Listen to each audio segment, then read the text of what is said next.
His iron will remains steadfast through the passage that preys upon the weak, for he alone was the Hellwalker, the unchained predator who sought retribution in all quarters, dark and light, fire and ice, in the beginning and the end, and he hunted the slaves of doom with barbarous cruelty, for he passed through the divide as none but demon had before. And in his conquest against the blackened souls of the doomed, his prowess was shown.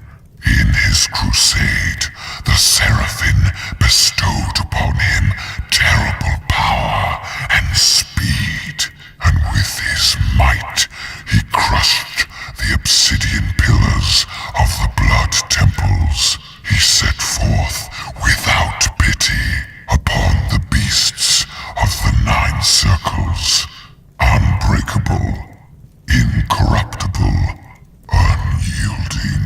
The Doom Slayer sought to end the dominion of the Dark Realm. The age of his reckoning was uncounted. The scribes carved his name deep in the tablets of hell across eons, and each battle etched terror in the hearts of the demons. They knew he would come, as he always had, as he always will, to feast on the blood of the wicked, for he alone could draw strength from his fallen foes, and ever his power grew, swift and unrelenting. None could stand before the horde but the Doom Slayer. Despair spread before him like a plague, striking fear into the shadow dwellers, driving them to deeper and darker pits. But from the depths of the abyss rose the Great One, a champion mightier than all who had come before. The Titan of immeasurable power and ferocity, he strode upon the plain and faced the Doom Slayer, and a mighty battle was fought on the desolate plains. The Titan fought with the fury of the countless that had fallen at the Doom Slayer's hand. But there fell the Titan, and in his defeat, the Shadow Horde were routed. And in his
the bugs. Yum, yum. Adrenochrome so good. Population control. Jawohl, jawohl, jawohl. Thank you for your sacrifice. I despise you. Adrenochrome so good. New World Order, New World Order. Population control. Yum, yum. You will eat the bugs. We need a great reset. Jawohl, jawohl, jawohl. You will own nothing and be happy. Ha-ha! Spider-Man! What's cracking, baby? Woo! Hey! Where you going, Spider-Man? Woo-hoo! Ha! You're getting the girl. Saving the day. Yeah! Go, Spider-Man! If they're into computer stuff, go to the one place that has it all, like Spider-Man the computer game. There's something fun for everyone at Best Buy. Go get him, Spider-Man! Yeah!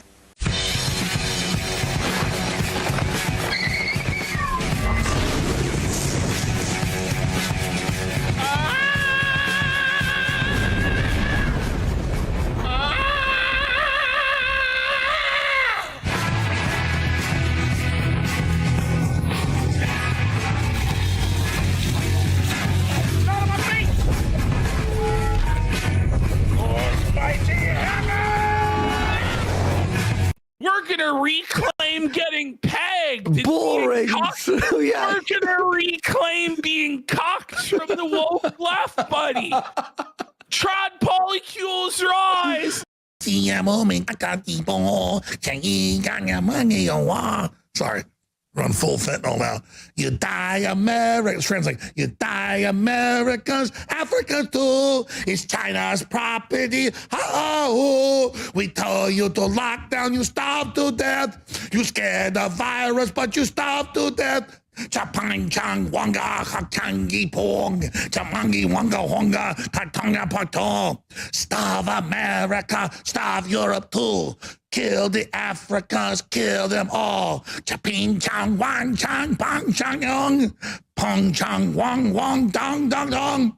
We found the Antifa Maoist group. Ha ha ha ha. We love Hillary too. It's so damn fun. You're so damn scared. Wear your mask and prepare to die. Chang wang chang chang pong chang yi. Dong dong long bong bong geeky. We love LeBron James. He's so good. Death camps, organs of students too. Kill the Muslims, kill the Christians, kill the Buddhas, liberal lovers, ping chow wang chang bing tong kong, bong dong long chong tong da tong. Bill Gates loves us, he does so good. Take our vaccines and die like you should. Shang wang pong pong bing pong pow. Jing no huang huang quang chow chow. Tong pong tong tong ja ping pa chi. Down with Trump. Up with Xi Jinping. Xi Jinping, he kill you now. Take the shots and learn how to die. Die, American scum. Ping, pow, ping, po, pang, chakang. Chang, chong, ching, pang, dong, bagong. We own your debt, your media too. Ha, ha, ha, ha. It's time to die. Take your shots and roll your eyes. Liberal good, wear your mask. I'm your Chinese communist king. Pong, chang, wang, bong, ching, pa, quang. Wang, chong, ping, quang, pong, chakong. Guang, chong, King Kong, Pong, Chakwan.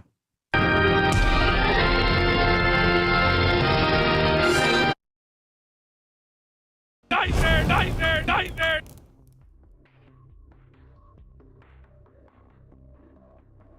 Hey, how's it going, everybody? How's it going, bros? Sorry we're late, folks. Complicated business. Complicated. But yeah, you know, it's a weird day today. It is like bright and sunny and beautiful, but then and so I was thinking I would actually go out and get some Taco Bell before the stream, but then I checked the I decided to check the actual weather, and it turns out it's below freezing. So all this beautiful sunshine means almost nothing, which is sad. So I'll probably just be making like quesadillas or something at like 9 p.m. because my streams run late. So how you guys doing? See, we got Fractured Filter in the house first, as he so often is. Oh, hello there. And we got Patty Quinn. How you doing, Patty Quinn? The more the magicer. Are we listening to Aladdin? Oh, the talking voice? No, that is the Slayer's Testament from Doom 2016. So in Doom 2016, you can find those Slayer Testaments, and it is basically Satan himself talking about you. And so, I don't know, I just thought this sounded kind of cool, so I'd throw that in there. Okay, you know. Okay. Okay, I thought you were serious. Still finishing Taco Bell. I wish. I have not even eaten anything today.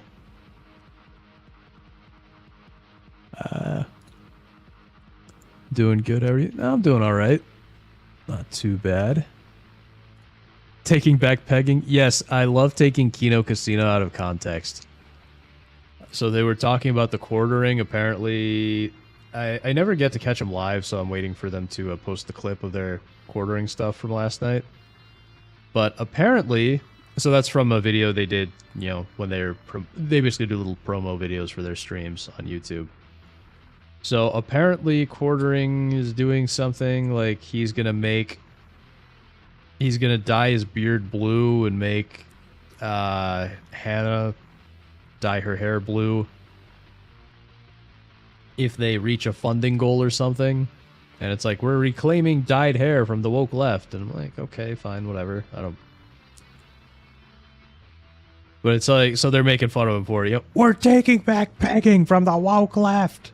We're taking back getting cucked from the woke left. Trad polycules. You know, so that's what that's about. Not that I mind dyed hair. I think dyed hair can look kind of nice on the right girl. You know, it's not like tattoos or piercings, which are gross. But anyway, yeah, so new intro clip. Let's see. Sounds nice to me. What, the weather? I got fog and cold. Wish I had snow, but frost is covering for it. Yeah, the thing is, we had snow last night, and it just turned into ice. That's really what usually happens. We get snow, and then it just turns into ice, which sucks. Oh, by the way, if you haven't voted in the poll, since we got a bunch of stuff to cover today on YouTube, there is a poll, and you can pick which topic we're gonna start with because we got a few of them. But yeah, I mean the sunshine is nice, but I can't really go outside if it's like 20 degrees out, you know.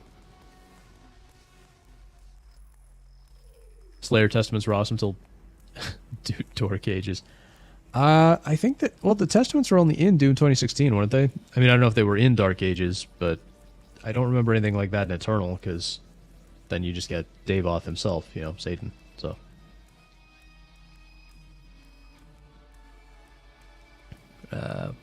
Yeah. Ooh, okay, so a couple of quick updates for what's going on in the next couple of weeks. So next week, we're not doing a regular Thursday stream because I'm going to go see the Megadeth movie, but instead, on Wednesday, we are planning to do part 2 of that collab, the SpongeBob collab with Kitsune, if you remember her. So that'll be a little bit earlier in the day on Wednesday. I believe Wednesday, 1 p.m. Eastern is what we were thinking. So keep an eye out for that. And then there will not be a regular stream on Thursday. And then the week after that, if nothing too interesting comes up, we will be doing our quartering Shart in Mart tutorial. So keep an eye out for all of that. Yeah, they were just 2016. Dark Ages was a prequel attempt to explain those audios and ruined it, in my opinion. Probably. I think 2016 and Eternal, whatever their issues, they tell a pretty decent story. Dark Ages is just a complete mess. It's not Doom if you have to sprint. Sprint should be like the default run setting. Ugh. And they took out glory kills. Like, what is that? Huh. All right. Let's see here. So it looks like we got Limited Run Games is winning the poll. So you guys want to start with Limited Run Games?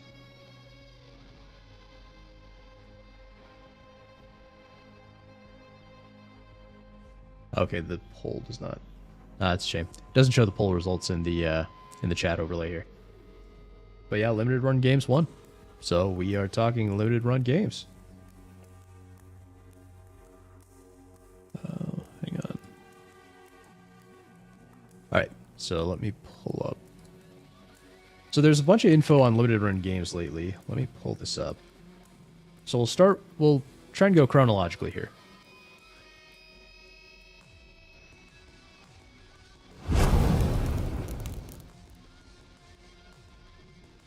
So, first thing probably worth noting is Limited Run Games is not its own company.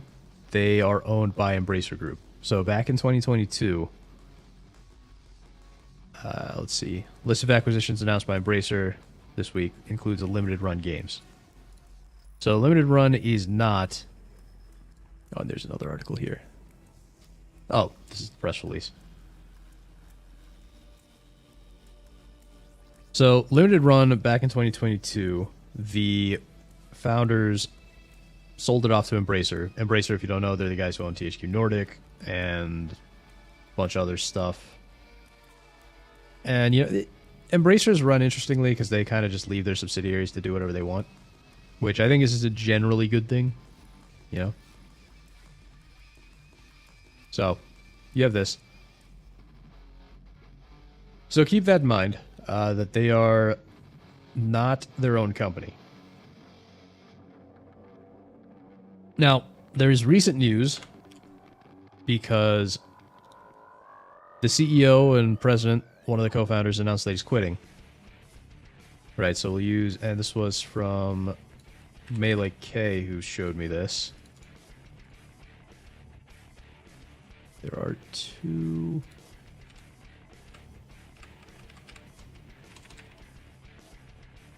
Page doesn't exist.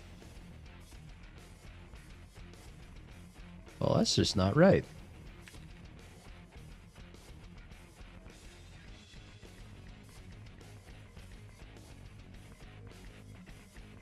Results, well, okay. You know what? We're gonna do this the old-fashioned way.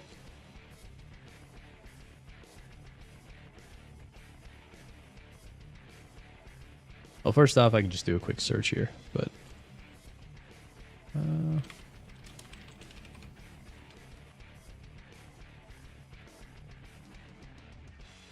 Here we go. We'll just use an article.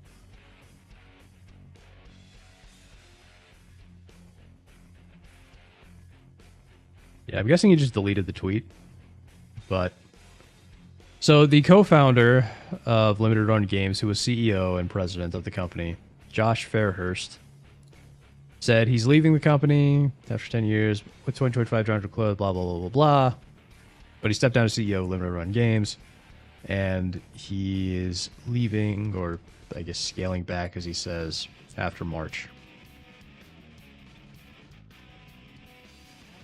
So let's see. Yeah, so not a whole lot here. This is all just press release. Yeah, he deleted the tweet, which is kind of annoying. There, let me see if he deleted the other tweet, too.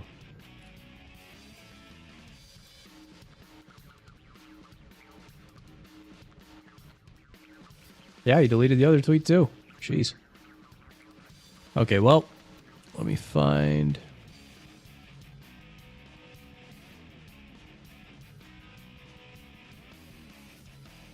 Let me find that tweet. So he was replying to somebody. I don't know how to show it at this point because it's just in the Melee Discord. But the guy says, once he's gone, everyone associated with any decision from the last decade will be gone. So he's the last of, like, the early, you know, the co-founders and, like, the early people at Limited Run Games. Yeah, I don't know why he deleted the tweet, but that is a thing.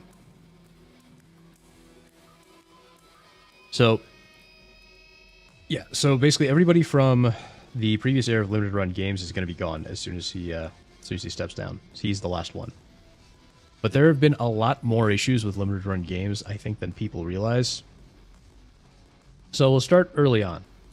If you guys remember, this was a few years ago.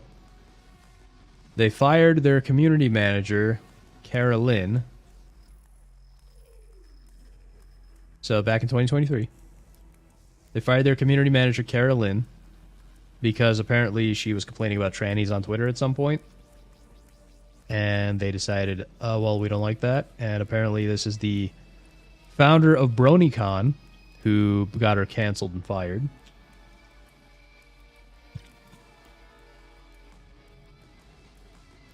So yeah, this person dug up her tweets, complained to Limited Run Games, and then Limited Run Games. Here we go. Upon investigating a situation, an employee was terminated. Our goal as a company is to continue to foster a positive and safe environment for everyone. A brony? I'm shocked, I tell you. Shocked. Not that shocked. Yep. Yeah, and so of course I think most people are aware of Carolyn at least because she ended up doing all right for herself. She ended up working for Young Ripa, if you know what that is. So yeah, that's her. So she works for him now, doing something. I don't know what she actually does over there, but she's working for him now, and everything seems to be mostly fine for her.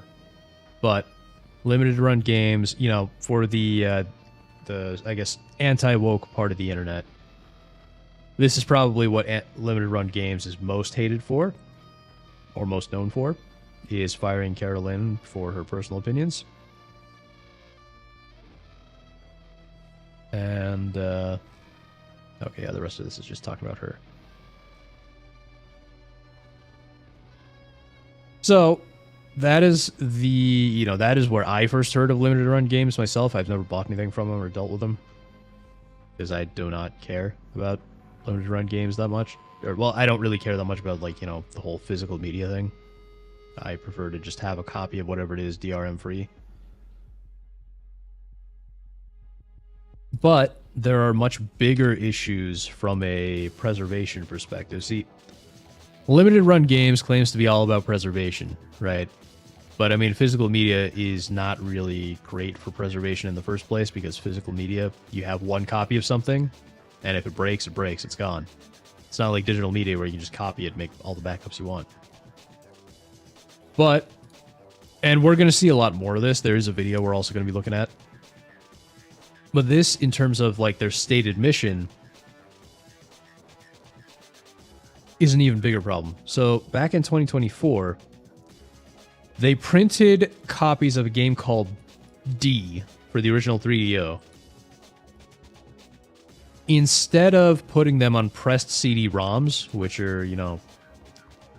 So I think most of you guys watching are older than me anyway, so you know what CDs are. But back in the day when we had CDs, you had different kinds of CDs. The ones you buy at the store that were pre-pressed were called CD-ROMs.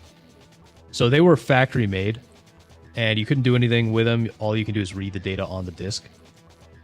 But there was this new technology, and there are a few of them, but this one was called CDR. And the thing about CDR is that you can actually record on the CD basically once. You can write to the CD once, and then it's done. And then you can read from it. But the thing is, this is a different type of CD than a CD-ROM. So basically you burn a CDR, and a CD-ROM is pressed, as they call it, factory pressed. But a CDR won't necessarily work in a CD-ROM drive, and that's kind of the problem here. So, when they released this game D on 3DO, saying, "Oh yeah, see, we're limited run physical games, guys," and then they released this thing on CDR. And here you go. A Twitter user who found this just said they won't even work on real hardware. So if you have a real 3DO system, you can't actually play the physical disc that they made, which kind of defeats the point, doesn't it? Hey, we got Nerdy Neo in the house. How you doing, Neo? Welcome, valued customer. I hate them for their shoddy freaking QA to give me a ripped book and seal wrapped it. Yep, and I wish Night Dive hadn't chosen them for the material. Yep. I was going to bring that up, actually. So, but since you mention it. Another issue. Let's see.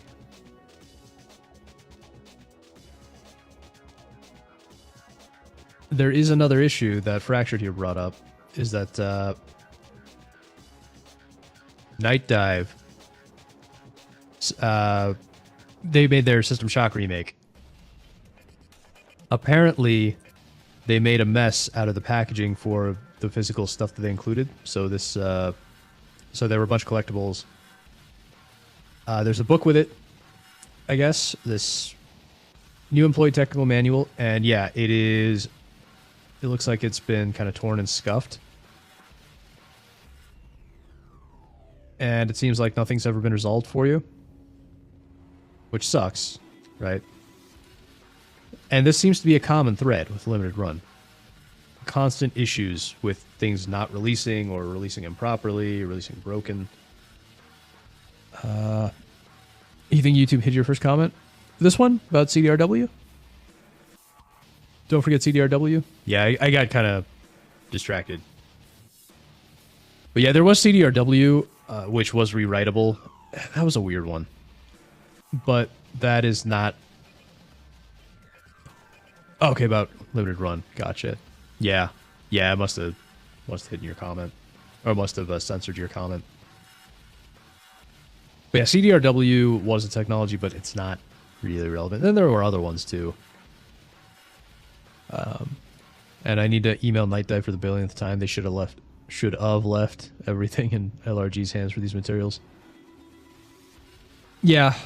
That's one of the problems is when they like hide behind other companies. Book was torn and scuffed and they had sealed. It was baffling. Yeah. I mean, it happens, but usually when that kind of thing happens, it's... there's a good chance it was torn before they even packaged it.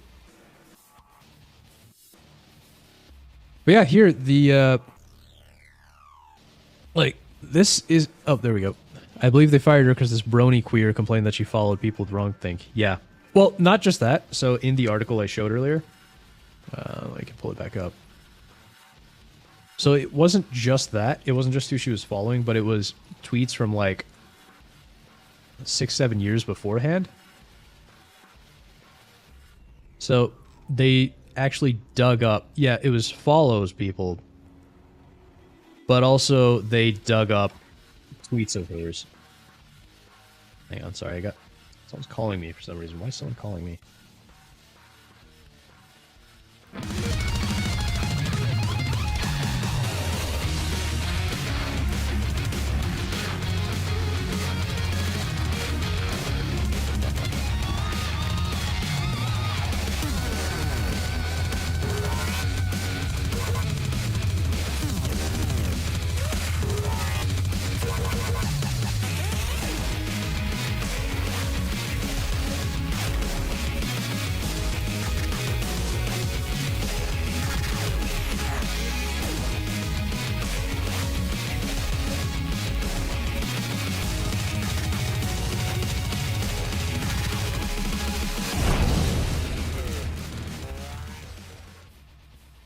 Sorry, just recruiter spam.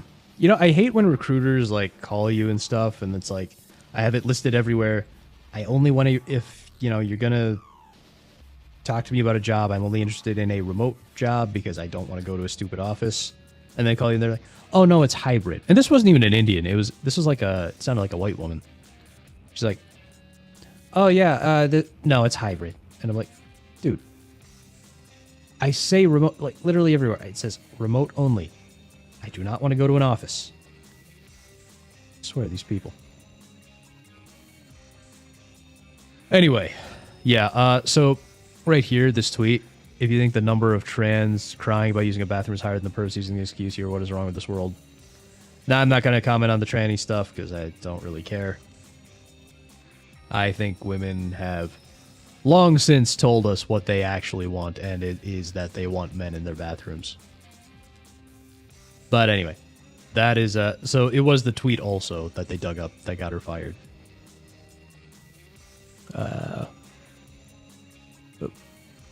Snap, how you doing, buddy?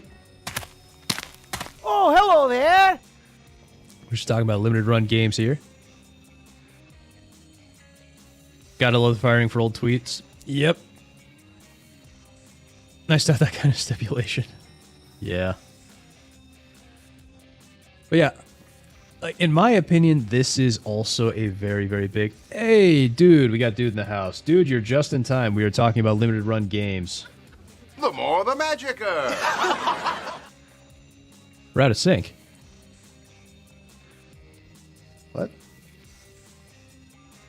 My audio and video are out of sync? Is that happening for anyone else?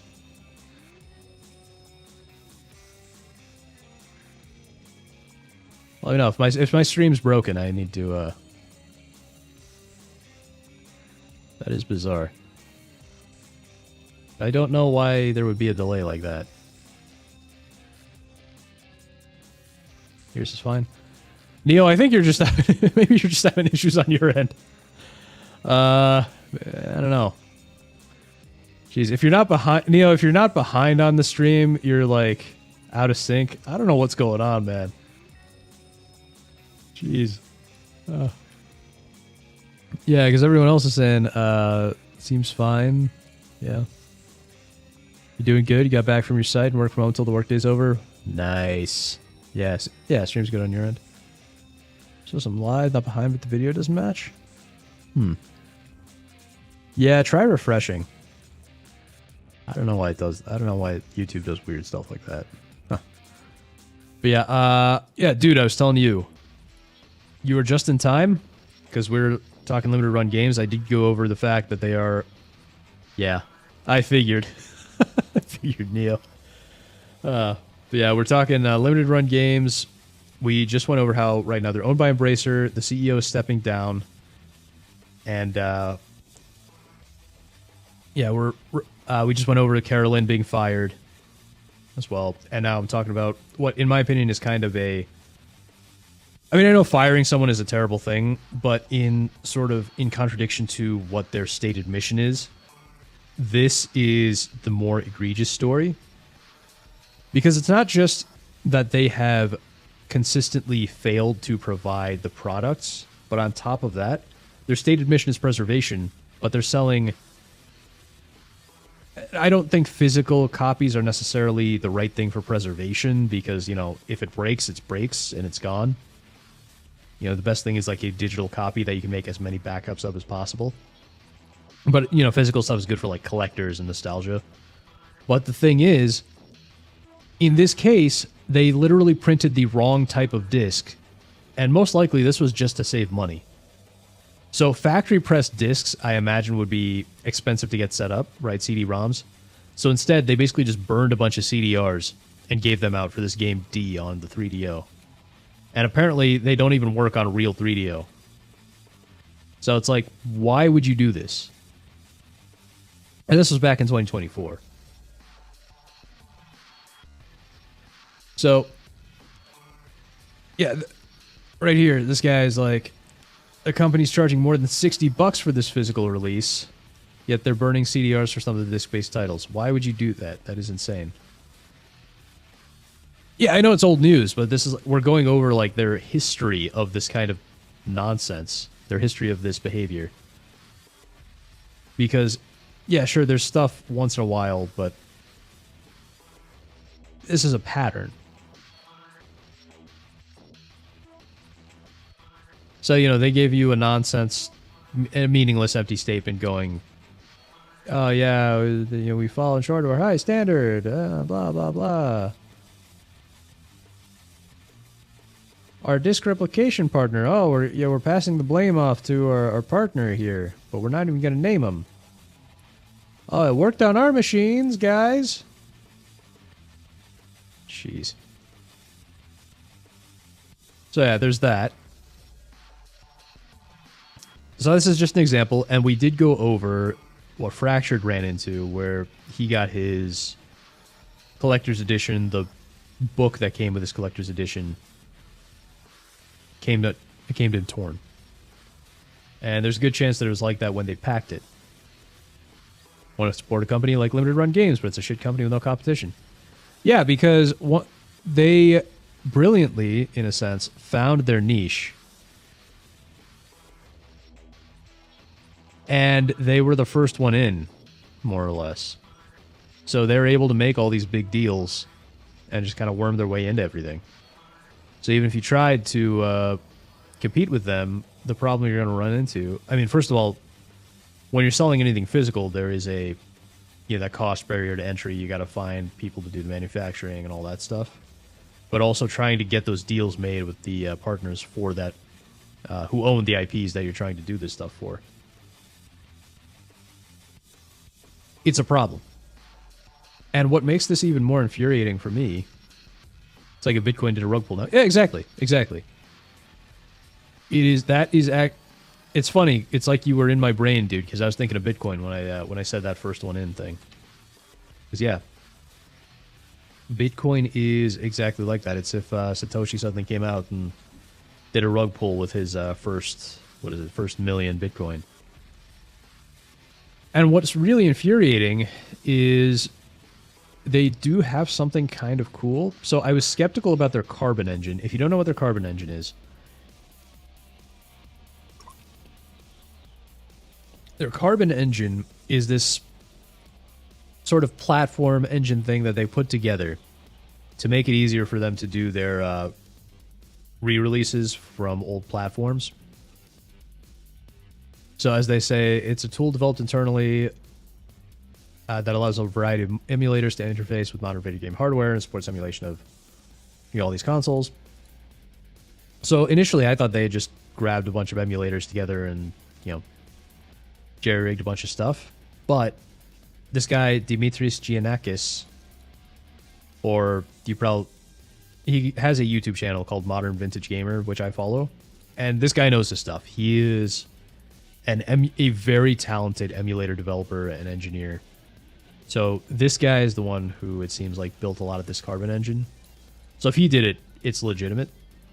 Like, this is something very legitimate, and it's pretty amazing.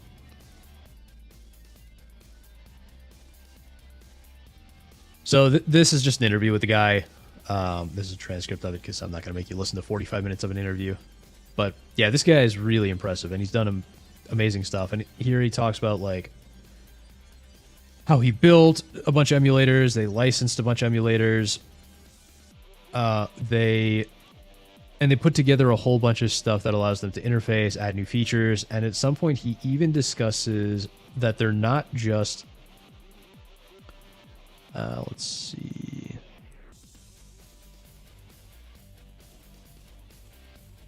At some point he says something about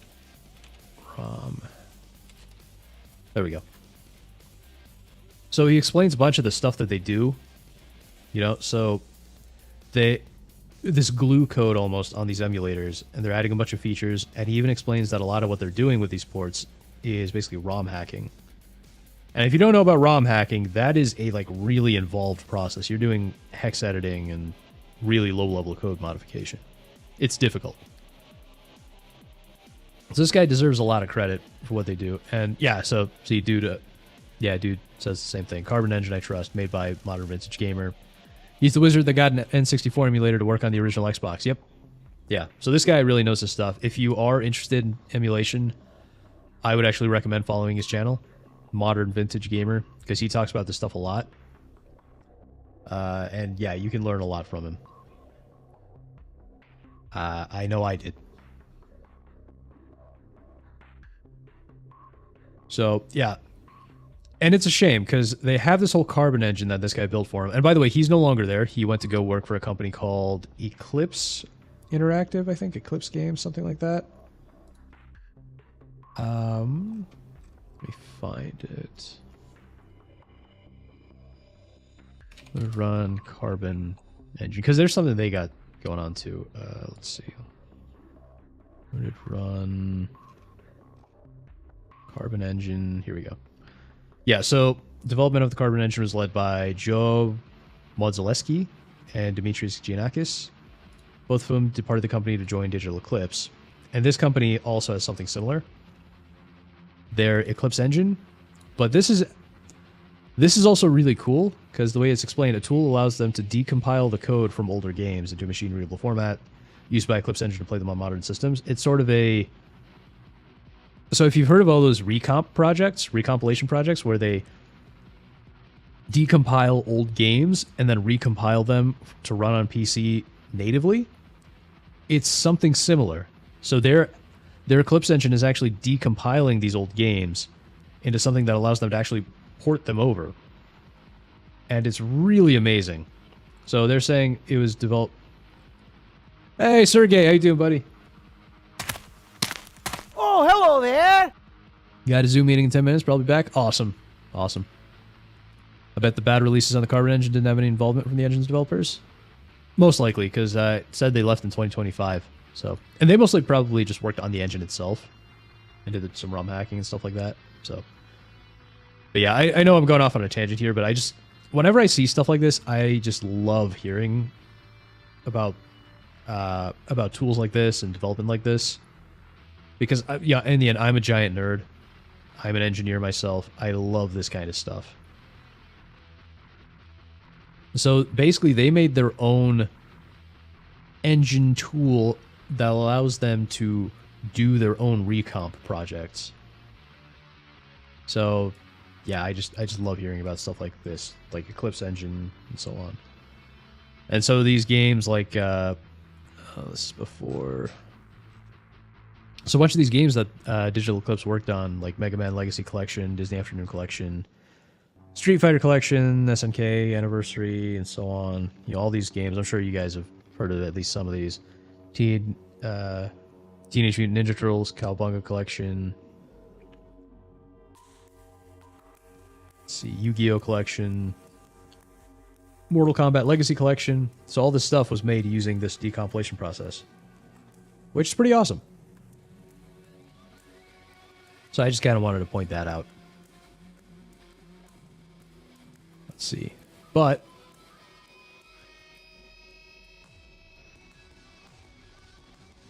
we have some more stuff to talk about here. Limited run games. Because what's going on with limited run games, there's a lot of drama here, okay? And I think it's very fascinating to... They watched the Mortal Kombat Legacy Collection with bad artwork. Of course they did. That's a shame. Multiplayer support was not well done. Yeah, that sucks. Uncle, how you doing? Uncle. Oh, hello there. You see the shitty Sonic and Shadow Dreamcast statue at limited run games sold for Shadow Generations? Let's look that up.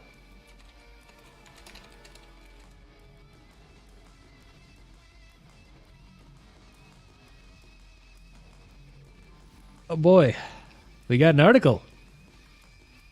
Limited run game. You always get Shrek. That's the last one I added.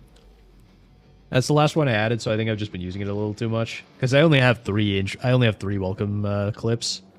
I was thinking of adding a 4th, but the 4th one would only work for Lord Slosh because it's the Kino boys talking about quartering sloshers. So. $250 shitty statue. Oh boy. So more than a year, blah, blah, blah. Yeah, so isn't that wonderful? It took them a year to launch this. And this is just another instance of what I've been talking about this whole time is poor service. Took them a year to send out something for a game that came out, what, in 2024? Right? Sonic X Shadow Generations came out in, I think, 2024. It took them a year to ship this thing. And this is a constant issue with them, right? And then they get it, and it looks like shit. I mean, what is this? What is this? What is this? It looks like his eyes are on opposite sides of his face. $200 for this? I am partially a whole of me. Is this tweet still around? Sonic doesn't look too bad, but yeah, Shadow just looks off.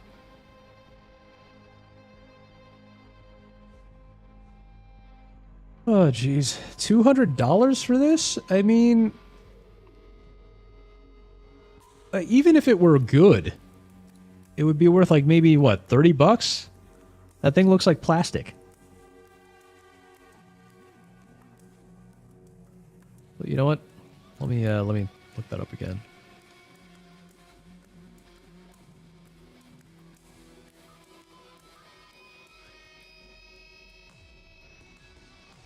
Any more info? I mean... whatever. I mean, yeah, they got this AI thing, but I don't know how much I trust it. Bounding into comics. Their website is always broken.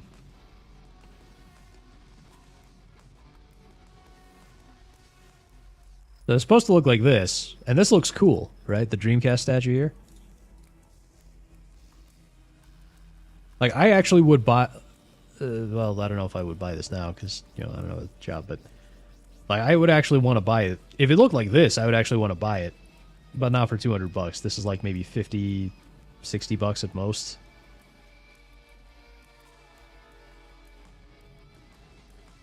Like, this looks cool. I like it. But it took them over a year to ship it. And it looks like crap.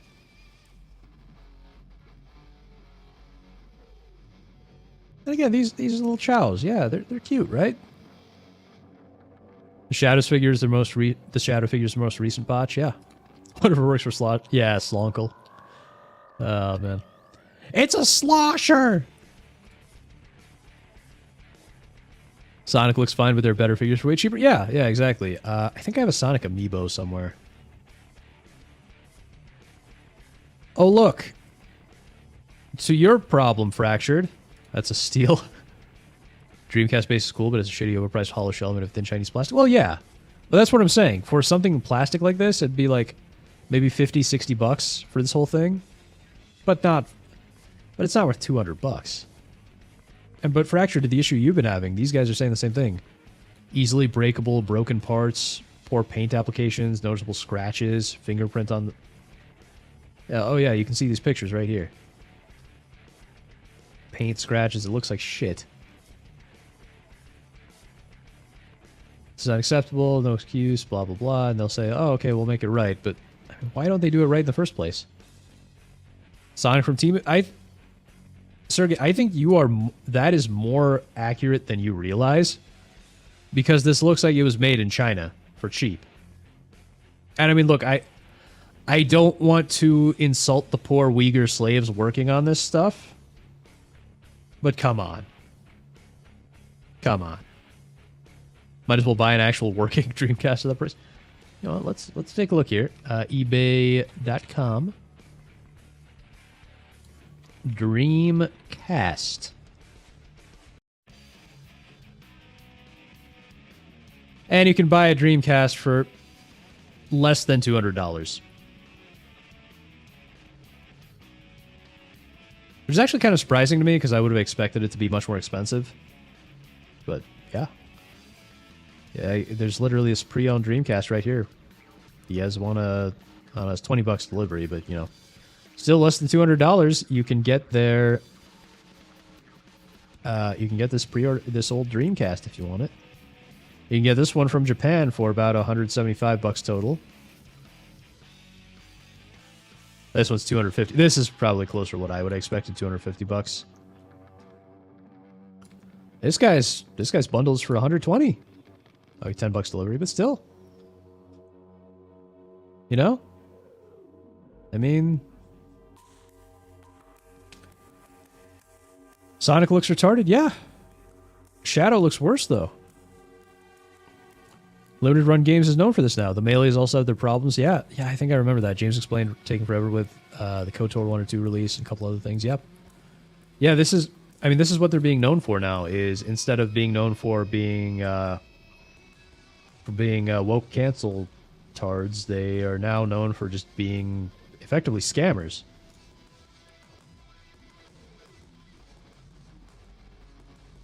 Junky controllers, though. You need big hands. You hated the N64 controller. Yeah, I never really understood the N64 controller. But at least the Dreamcast controller looks like something you would hold with two hands. It's kind of like the original Xbox controller, which I think is kind of cool. Alright, so there is some drama behind this, though, and I think... Oh, damn it, Google. I hate Google CAPTCHAs with a burning passion. I just want you guys to know this.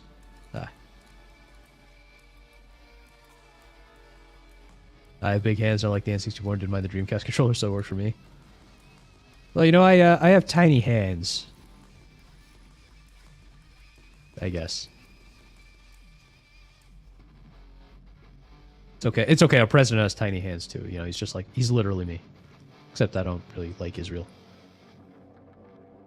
Yeah, so they're going over the D controversy again here. So, Limited Run had two co-founders. There was Josh Fairhurst, who is this, or I guess stepped down as CEO recently and is now stepping down as president. And then there was Douglas Bogart, who left the company back in 2023. And he made a huge Medium post, which we thankfully have an archive of. And this guy is just shitting all over Josh. So the other co-founder, Bogart, is just shitting all over Josh Fairhurst. So some highlights here for this CDR controversy. I wasn't there when they sold CDRs to customers, but I was there when he proposed the idea, and I, with a few other coworkers, told him it was a bad idea to sell burn discs to customers. But his response was it was cheaper and they wouldn't play or notice it. I had hoped we got off on that idea, but clearly didn't. Hassan, how you doing, brother? Welcome, valued customer. We're just talking limited run games. So it sounds like this Fairhurst, Josh Fairhurst, was probably a big part of the problem with limited run games. When I first saw the KOTOR 2 release, I was tempted as a huge fan, but the pricing is fan exploitation even if the product wasn't bad and late. Oh yeah, absolutely. I mean, again, the $200 for that crappy Sonic statue? I mean, it's a really cool concept, but then you see how they released it too. They released it a year late. I mean, this is ridiculous, right? And here's another highlight about Josh Fairhurst. Whenever there was a possible PR disaster and a way to avoid it, he wouldn't listen. A crappy internal saying was, it's good enough if we could save money and cut corners, then it was okay if it was passable. And just pray no one took a hard look. How did that work out for him? No one can tell him anything unless he somehow convince him it's his idea. Tasks used to not get done at work for the longest time because he refused to relinquish control. He taught that behavior to a lot of us too. Sounds like Tim Pool. There are other articles too. It's hilarious. So this Medium article has since been deleted. My guess is that, if I had to guess, most likely he deleted it because Ferris probably said, hey, if you don't take this down, I'm going to sue you, because that's what he sounds like. So these guys were apparently best friends since like the 6th grade.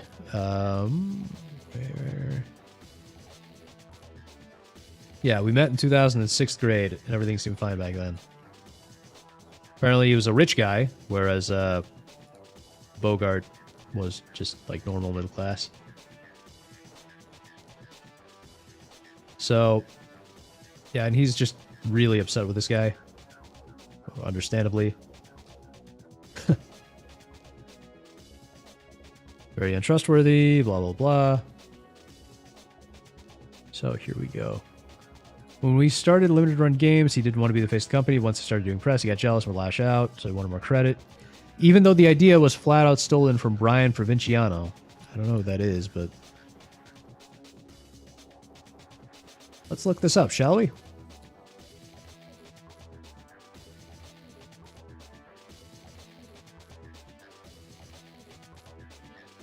Brian Provinciano.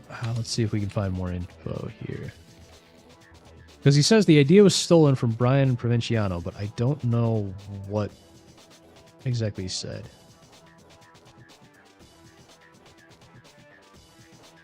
Here we go. It's all hearsay, but let's take a look. Provinciano. Here we go. Limited Run wasn't the first on the scene. It was Provinciano, and Limited Run Games copied them. Yeah, I know.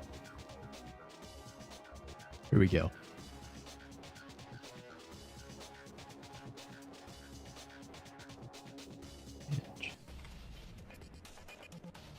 So, yeah, so okay, so Provinciano's idea was to do physical releases of his game. And then these Limited Run just copied what Sony did with Provinciano. With this Retro City Rampage. So there we go. Which makes them even more scumbag. You know, an even bigger set of scumbags. Even our split of the company was done in a way to let me know what he thought of my help. 25 to his 75. He told me early on he had to be paid more than me until I reached a breaking point when I caught him paying himself double what I made at a time in the company. At a time no one in the company was anywhere near what he made, which was at 5 figures versus everyone else at 4. So this is crazy. These guys were co-founders. They were partners, yet Fairhurst only gave his co-founder partner 25%. It's like, if you guys are co-founders, you should be going in 50-50.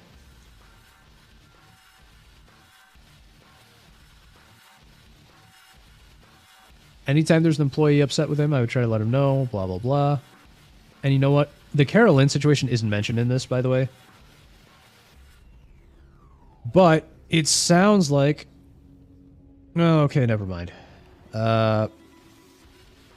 This is a bit questionable, though. There were other things, too, like supporting Black Lives Matter in Ukraine. He wanted to stay neutral politically on everything. That's a good thing. Even when our whole industry rallied behind these causes. Jeez.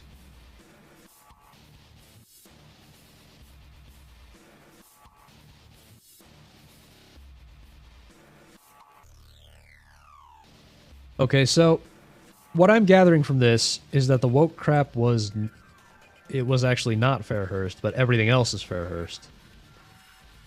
So the, firing Carolyn and all that woke crap, that is most likely everyone else. But the big issues of things just not working and you guys having so many issues with either not getting things that are broken, or getting things that are just not the quality that they're supposed to be. That is probably this Josh Fairhurst guy.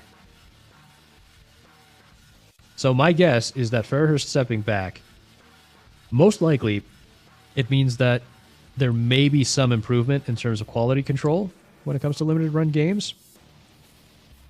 But I do not believe that it's going to solve any kind of wokeness.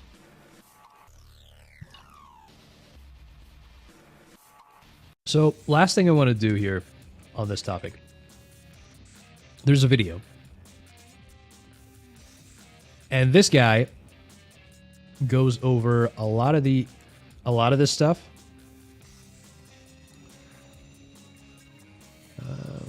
Playback speed. Play it a little quickly.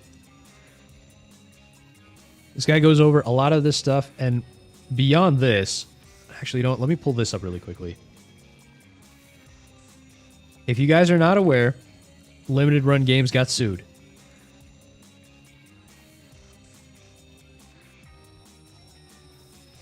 They apparently violated some sort of privacy act. So they, quote unquote, allegedly disclosed private information to Meta platforms, that's Facebook, and other third parties without consent in violation of the Video Privacy Protection Act. So if you, like Fractured, watched a pre-recorded video or purchased a game containing cutscenes from Limited Run Games anywhere between 2016 and June 2025, you may be included in the settlement. So take a look here. This is the website, limitedrungamessettlement.com. So just take a look at that if you are, if you've dealt with limited run games. So, you might get like, Yeah, so you're not going to get this $2.7 million. This is just like the bucket of money that is going to everybody. So, you know, yeah. Exactly, yeah. Get your 45 cents, boys. Exactly. Yeah, you might get your 45 cents. Either way, the lawyers are getting their millions. But, yeah, you might be able to get like $5 out of this. So, that's how these things usually go. Rodney, how you doing, my man? Oh, hello there. You might get your stuff shipped, maybe on time, but you will get the Palestine and Ukraine flags all over your box. Yep. Most likely. Oh, it'll probably be all over your game too. Let's face it. Really? Yeah. The kicks LRG in the ass on game. Well, it's a settlement, right? So there is no judgment. There is nothing. Limited run games effectively is. Let's see. Defendant denies that it engaged in any wrongdoing, so this is not an admission of guilt. They are not being punished. Basically, the lawyers came to an agreement that limited run games will just pay out a bunch of money. You know, a couple $1 million. And then they get away with it. So that's basically how these things go. Yeah, but for Actured, you know, you might be able to get like $5 out of this. So, you know, if you go to the website, there is, let's see, here you go. So you go to their website, you submit claim. Of course. Got a bond versus Limited Run Games Inc. I assume you do not have a class member ID, so you probably have to call them. I'm guessing if they already know you're a class member, then you would have gotten an email about it. But if not, then yeah, I guess give them a call and get your ID and all that. Forgot Limited Run Games as well. Yeah, that was how I first heard of them, is when they fired Carolyn, and then that was a big thing. All the issues with their delivery, that was something that I found out about later.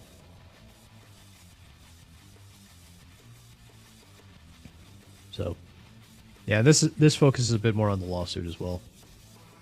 You want to hear about limited run games but don't want to watch a 3-hour-long video essay? I got you. Let's start here because this matters. Limited run games had settled a class action lawsuit for...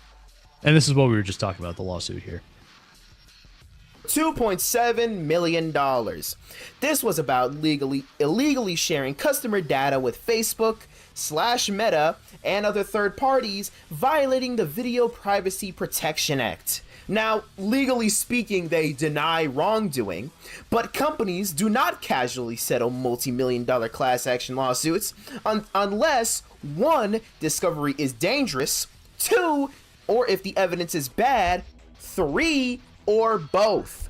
This is... Yeah, so what he's saying is he believes that they most likely settled because they're either afraid of discovery, which means they're afraid of their private, you know, discussions and things inside the company getting leaked out to the public, which I could see that, or that the evidence is bad. In other words, they think that they are likely to lose the lawsuit. So they're like, okay, you know what, we'll just settle. We'll just settle. Now the rumor is that Carolyn made X-Ray Girl gay. Well, you know, it's okay when women do it. As long as they're not ugly. Establishes something important. LRG, limited run games, they're not... Oh, and as long as they film it. That's important. They need to film it. Some mom and pop collector game preservation company. They have a documented history of legal risk and consumer trust violations. And by the way, this selling of data was a... Oh, you're saying that's why she... Oh, yeah. I don't want to get into that drama. You're saying it's... Okay, I thought you were just joking about the two of them. But okay, yeah, you're talking about X-Ray Girl and Mark splitting up and all that. Yeah, that's sad, and yeah, I don't want to get into that kind of drama. Was alleged to have been since 2019 to 2025, a period of 6 years. So what this guy is saying is a lot of the stuff that we were talking about in the Medium article that the co-founder wrote, most likely Josh Fairhurst is a big reason for this. Also, this actually likely brings a connection between why Fairhurst is stepping down and this. There is a good chance that Fairhurst is stepping down because of this lawsuit. Like, maybe he saw the writings on the wall. I got to get out of here before I'm in even bigger trouble. You know? Yeah. Yeah, Snap, yeah. Yeah, X-Ray and Mark split up quite some time ago now. I remember back when I was watching the Poor Choices show that X-Ray Girl does. I haven't watched it in a while because I'm just so black-pilled on women I can't take it. But yeah, they mentioned it at some point. Or she mentioned it at some point, and she's like, you know, I don't really want to talk about it, which is understandable. But yeah. I heard about them splitting up, but not the lesbo bit. Yeah. True, it makes sense since they both met on Tinder. Yeah, but I mean, they got married too, you know? That's kind of crazy. Shows how disconnected I've been with the community. Yeah, I mean, I haven't been watching a lot of their stuff in a while either. But damn, that sucks. Sorry, I derailed the stream. No, you didn't derail the stream. Dude derailed the stream. He's the one who brought it up. Yeah, it's cool though. But yeah, it's sad. Because X-Ray Girl never seemed like, you know, the crazy type to me either. And when I say crazy, I don't mean like the Harley Quinn crazy. I mean like, you know, the kind of person to break up a marriage. Just my first time hearing of this since watching Project Eggroll. Yeah. I am the ultimate derailer. Yeah. You choose to say disconnect from the drama. See, I typically only like the drama if it's the kind of thing that would end up on Kino Casino. You know, if it's the kind of thing that's funny and you can laugh at it. But like the X-Ray Girl thing, that's just sad. You know, I just feel bad for him. Her and and Mark, of course. They seem like decent people. So, you know, it's just very sad. Now, this is where the preservation mask slips completely. Limited run games released NES. Yeah, so there are actually a ton more issues than what we went over with the stuff that Limited Run Games has been releasing.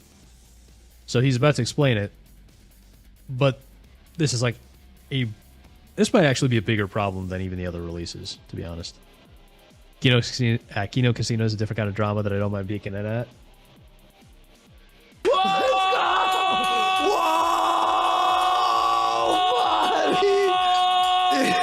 You slammed that. YouTube drama stuff gets especially tiring if it doesn't concern you. Yeah. So, NES cartridges with faulty board design. There were voltage differences. I think it was like 3.3 versus 5. Apologies if I get that incorrect to any NES aficionados. But anyway, the important thing is that these consoles could damage these cartridges could damage NES consoles. Literally. And mind you, NES hardware is old, finite, and not for sale anymore. You can't get... So in other words, these guys made... Limited Run released these NES cartridges that literally can damage your console if you play them. So there's some kind of voltage difference. I don't fully understand what's going on with the hardware issue there. But this hardware issue can literally cause your NES console to be damaged. And as he said, NES systems are pretty rare. Nintendo is not making any more, so if it's damaged, you're going to have a hard time repairing them. This is why I say emulation is so important. You know, digital backups and emulation. Because even if all the physical media breaks someday, you can still play a copy of these games by emulation. Get new NES consoles off an assembly line. LRG blamed the supplier after the carts shipped, but the excuse doesn't matter if you claim to be about preserving gaming history. And as he says, you can blame the supplier, and this seems to be a pattern, right? They keep blaming their suppliers after the issues happen. But it's like, if this keeps happening, maybe you should find better suppliers instead of just cheaping out on crappy Chinese suppliers. That's why you should never trust bootleg carts either. Yeah, that's fair. That's fair. It's one thing if it doesn't. It's another when it breaks authentic hardware. It doesn't work, yeah. It's one thing if it doesn't work, it's another when it breaks authentic hardware. Exactly. This is worse because now it's not just the game. Like now you're not just out the money you paid for the game. You are out your entire console. You don't get to sell products that actively destroy the hardware that history lives on. It's more Oh, of course you do. They do it right here. than just a simple mistake. It's just straight negligence. All right. Now let's talk public record. Trustpilot score 1.5 out of 5. This is gonna be a shorter one, but talk. No! No! Are you? No! No! Are you joking? No! No! Are you joking me? Talking about some common complaints, orders taking months or years, items marked in stock not shipping, missing products. Broke the console? Yeah. Yeah, they broke those NES cartridges, damaged consoles. I think, from what I understand about voltage issues, they likely burned out the circuit board or something. But yeah. Yeah, 1.5 score on Trustpilot. Obviously, these things are going to be skewed because, you know, people don't usually write happy reviews. They tend to write reviews when they're mad, but I mean, still, it's not good. After watching some Kino clips, the comments and reactions, that makes sense. Oh, yeah. Yeah, oh, Snap, you missed the intro. I have a clip in the intro now where it says, "We're reclaiming pegging from the woke left. We're reclaiming getting cucked from the woke left. Trad polycules." It's great. It's true. There can usually be some balance, but yeah, so usually you'd probably see something like closer to 3 stars, right? If it's 1.5 stars, you know it's probably bad. Products, denied refunds, customer service ghosting people. This is years of consistent failure. They're mad because this company, Limited Run Games, fails at the one thing it promises, preserving video games. Now, let's talk about And that is exactly what we've been talking about, right? They have consistently failed to provide the products. They've consistently failed to provide products that are not damaged or damaging.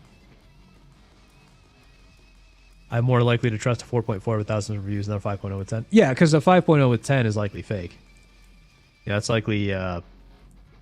they likely fake the reviews one way or another. Cartridges again. Specifically, Shantae Risky Revolution. It was a feel-good story at first, you know. Limited Run Games paid way forward about $1 million in order to finish development for their game, Shantae. Ah, yes. Shantae Risky Revolutions.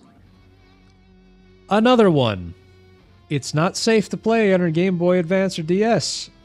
This could also break your GBA or your DS. So this person's basically saying, like, if you look at the picture, these are dirty chips. Like, this is very dirty, right? These clearly are not new.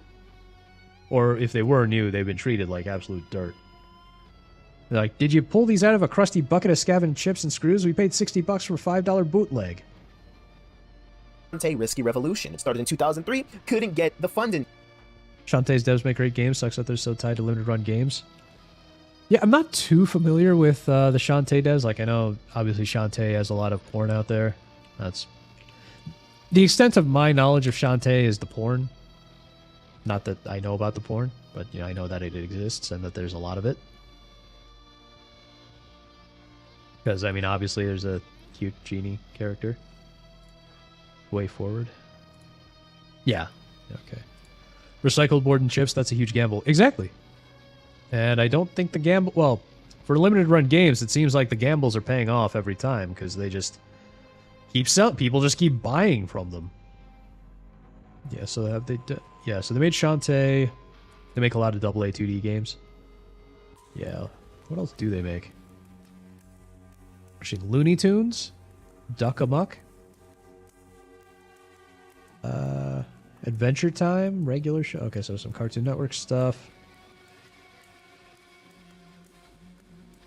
Okay, so they've made a bunch of Unfabulous. I didn't even know they made a game out of that. Oh, wait, they did. Oh, you guys remember... oh, this is the TV show, but you guys remember the... what was the roulette... GBA roulette, Game Boy Advance roulette that James and Kay did the other day? Way Forward made the Unfabulous game that they had to play.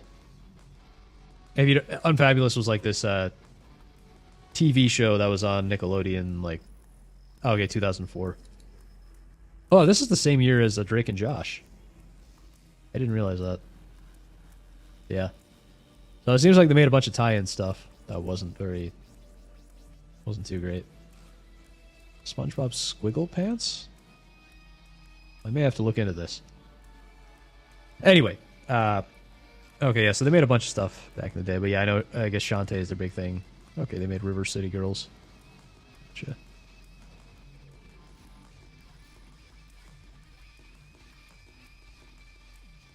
Alright, you mean art? I probably can't play the clip because I'm guessing that NBC would copyright claim me, but yeah, I know what you're talking. The clip of Stanley from The Office going, "It's called hentai and it's art." You sound like those guys that would say, "I read Playboy for the articles, I swear." No, I was just joking about basically I actually am serious. I know the porn exists and I've seen a little bit of it, but I haven't seen like it's not a character I really follow, so I haven't really seen a ton of it. I just know it exists.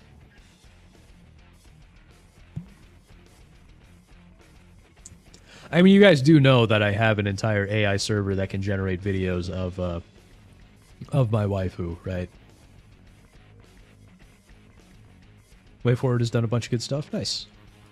Wait, what are you gonna give me a? Hang on. See, I know I have a clip for this, but I have so many clips.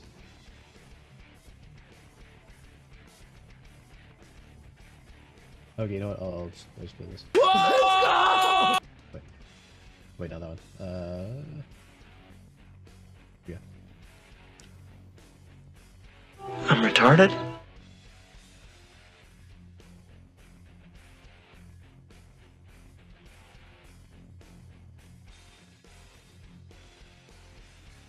There we go. Teach me your ways. Fractured, you're gonna need a very high-end NVIDIA graphics card with a ton of VRAM. It's very expensive, and I bought this stuff back when I had a job. Need to play the Shantae games, some of her Metroidvanias. All right, nice. If you have that LA Noire redeemed, that would be awesome. I don't have any LA Noire clips. I played LA Noire. I'm not even sure what you're talking about, though. Oh, the press X to doubt. Yeah. No, I don't have anything for that. What's that? Do not redeem, sir. Sir, why did you redeem? Do not redeem. Do not redeem the Twitch points, sir. Also, I don't actually have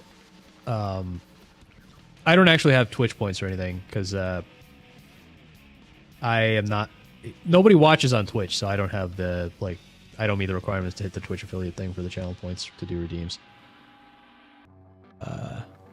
Damn it. Needed the Guts theme for that clip, hits harder. I think the Guts theme gets copyright claimed, which is why the Friday Night Tights people stopped playing it. So they used to play that, you know that clip, Oh, and by the way, Hassan, if you want to use the emotes, we have them on Rumble.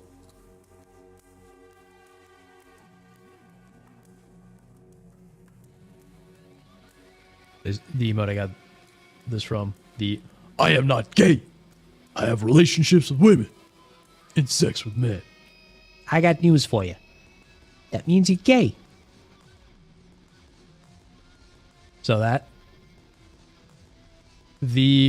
And you know how they play the Guts theme at the end of that for, well, there's that meme video where at the end of that they play the Guts theme and it fits so perfectly. That gets copyright claim. The Friday Night Tights guys, they used to play that all the time, but it would get copyright claim because of the Guts theme. And so now they can't play it. So unfortunately. Yeah. Yeah, Yellow Flash used to play the hell out of that theme and now it's copyrighted. Well, I mean, it was always copyrighted, but it gets claimed now. Yeah. Yeah, exactly. Don't tell me I have an RTX 6000. No, I have the RTX, I have a pair of Quadro RTX 2000, something like that. I can't remember off the top of my head, but it's something like that. So in total, between the two of them, I have, I want to say something like 96 gigs of VRAM. Hang on, I can check the VRAM. I just can't check the GPU specs. Monitor.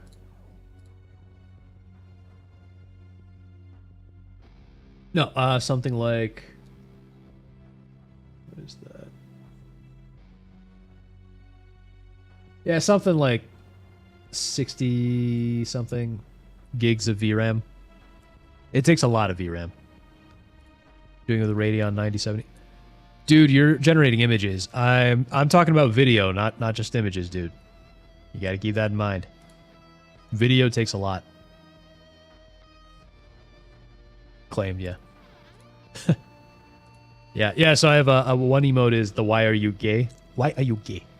And then the other emote is I am not gay. Which is great. Although my favorite is probably the SpongeBob one that I got here.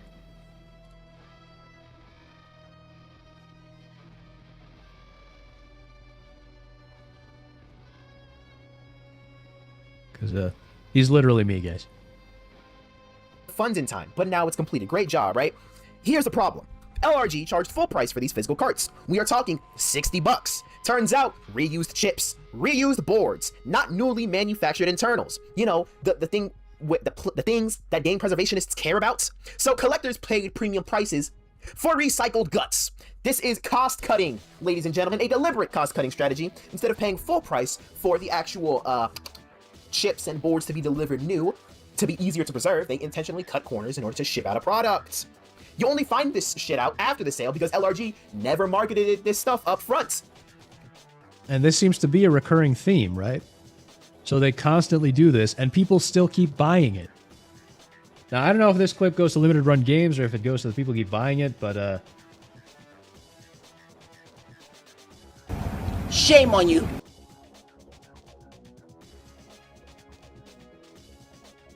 And 60 bucks for a GBA game. Little absurd. But anyway, let's talk about the 3DO stuff. So, limited run games sold 3DO games for 65. And this is what I talked about earlier. They were burning CDRs to save money instead of actually factory pressing CD-ROMs. And so the 3DO actually will not play the game half the time. To $70. If I remember correctly from my sources, one of them was even up to $140. You know, collector pricing, it's premium branding. Except instead of pressed discs, they shipped burned CDRs. Burned CDRs. To show you how lame that is, you're gonna go burn yourself a CDR for like $5. Now, let me be clear, most original 3DO consoles, you know, old hardware, cannot reliably read CDRs. It could strain lasers, read failures, degrading of hardware. But anyway, LRG sold inferior media at full collector prices that don't work on original hardware and can lead to laser strain on said hardware that they try to preserve. This is the exact opposite of preservation. If your physical copy can't be played on the original system, I'm sorry, you didn't preserve shit. Now let's talk about this bullshit slogan, okay? I say shit too much, I'm sorry. Forever physical. I mean, I think Shit. is a pretty fitting term for what limited run games does. Let's be real.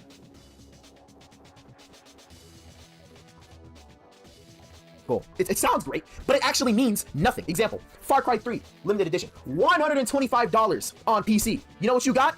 A Steam code. You paid $100. I mean, look, I'm fine with a code, but a Steam code? Not even a GOG code? Because at least if it were a GOG code, then GOG will give you installers for anything you buy. So you can literally download the installer and at least have the game preserved, even if it's not physical. But Steam, it's literally just, you don't really own it. You just have the license. $125 for a box, and some extras, and a license tied to Valve servers. This is not physical preservation, guys. This isn't the shit that you advertise as. This is marketing. This is merch and DRM. Same shit with other releases, like Doom Classics Collection. Yeah, online interdependence, you need the internet. The entire point of physical media... Exactly, you have the DRM on Steam. Exactly. Whereas GOG has no DRM, and they even give you the installer so you can back it up and save it for, you know, for whenever you need it. Night Dave gave us options for Steam or GOG for the System Shock Remake release, and I went the GOG route. Yeah, I always go GOG if I have the option, because GOG gives you a lot more freedom with the software you buy. So, yeah, I noticed that too.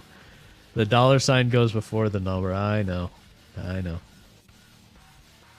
I miss cool game boxes and manuals. Oh, yeah. Yeah, I miss that too. Because that is the... Like, that sort of nostalgic feeling of it all is what I probably really miss about physical media. Like, back when I was a kid and I'd be...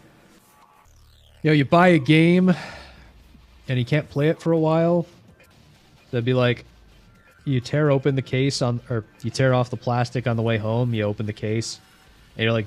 reading through the manual constantly until you can get home. I remember Batman Arkham Asylum. I remember when I made my dad go buy... when I made my dad buy me Batman Arkham Asylum when it first came out, because I was obsessed with it. I remember we went to Walmart to buy it, and it was for PS3. I saw my science teacher there, which was weird. I was like... You know, she was talking to me, and I'm like trying to get out of the conversation so I can get my game and go home. But I didn't even get to play it as soon as I got home because, you know, I had to eat dinner and all that stuff. But I remember, you know, tearing open the case. And I was like reading through the manual over and over again and like rereading the box art and all that stuff until I actually got to play the game. And you just don't get to do stuff like that anymore. And yeah, there is something I miss about that. Yeah, the manuals always had like the cool little artwork. Yeah, they put work into those and meant more gameplay than a bloated tutorial to fill for. Well, I still think that games do need some level of tutorial. You know, you need to do... You don't want to just throw the player in, because a lot of people don't read manuals anyway. But you got to do it right. Warcraft 2 and 3 had great art and lore on their manuals. Yeah, a lot of manuals had that stuff. Yeah, there's something nostalgic about those things. I had that with Donkey Kong Country 3, got it for Christmas, but had to wait like a week until I got home to be able to play it. Yeah, exactly. Exactly. Man, I think I still have some game manuals preserved somewhere. Let me take a look. Packaging and little extras are part of the cost. Why are digital goods still priced like tangible goods? Who is they, though? We can't say who they is, can we? Press. I will let you interpret that.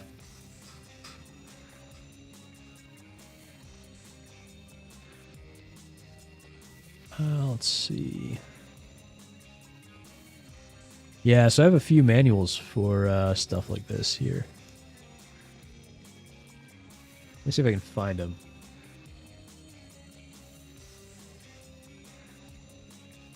All right, I guess we're nostalgia maxing here. Hang on, let me pull up the search, dang it.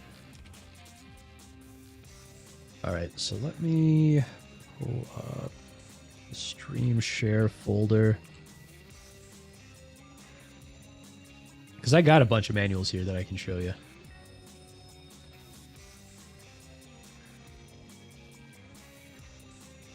Oh, wait. Damn it.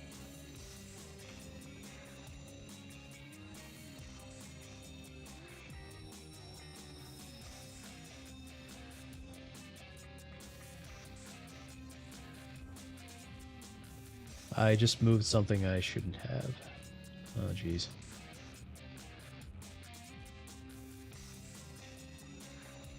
All right, hang on. Give me 1 second here because I screwed something up.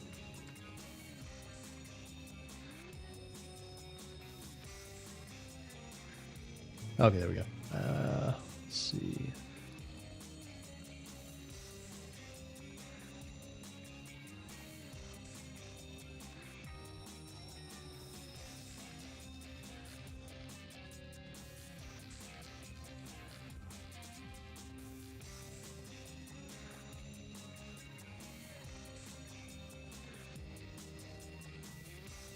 So I'm just copying the manuals over to the virtual machine so you guys can see some of these. These are just some of the ones I had sitting around.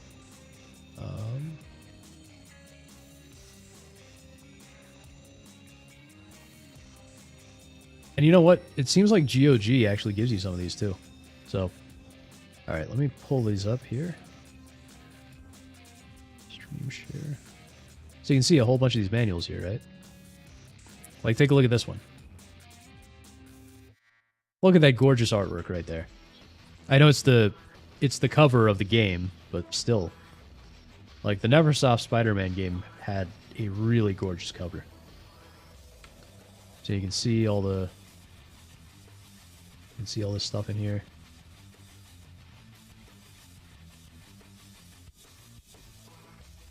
So, you have that. You remember they always had these notes pages? You guys remember that? Here's the manual for Battlefront 2.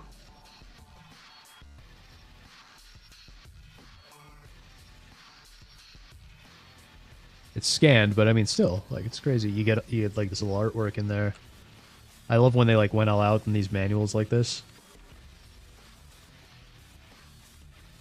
Let's see, Crazy Taxi. Go for Crazy Taxi. It's from the Dreamcast collection.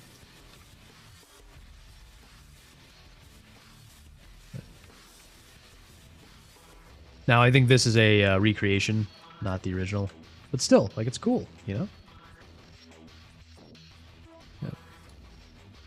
Final Fantasy 7 and 8 for PC came with a booklet for notes as you played. Yeah. They always had a little note section at the end. Yeah, this is a recreation, so it doesn't have it. But like this one here.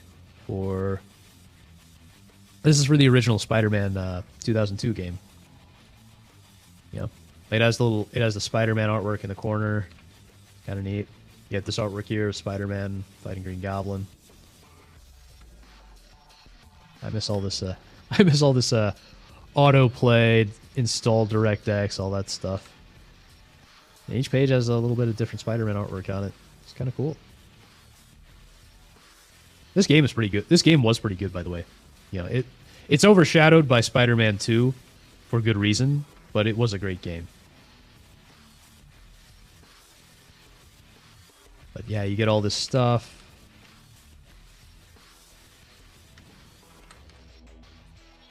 General gameplay tips. Let's see, there was... Here's the one for Spider-Man 3. Oh, this one's not as... They didn't put as much effort into this one, unfortunately. But I do like the font there.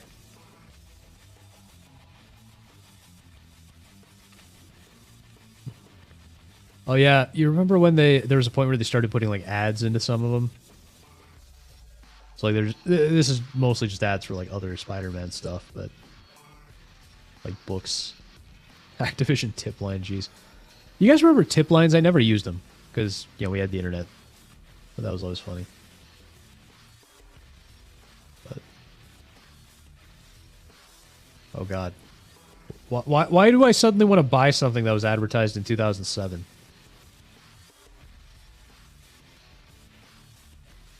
This manual here was for... You used the Nintendo Power tip line once? Oh, jeez. How much did it cost you? This is Spider-Man Friend or Foe. That one wasn't anything too special. What's this one? Marvel Ultimate Alliance, I think? Yes, Marvel Ultimate Alliance. One of the... Still, in my opinion, one of the best Marvel team-up games of all time.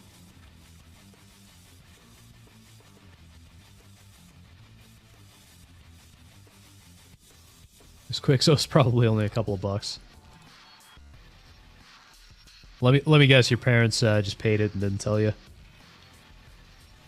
I never used the tip lines, but a lot of the magazines used to have tips and secrets which made worth buying. Yeah, you used to have all sorts of these tip lines and stuff. It was crazy. So here's the one for Batman Vengeance, which curiously, since we've been talking about Ubisoft a lot lately. Look at that. Look who made this game. Fucking.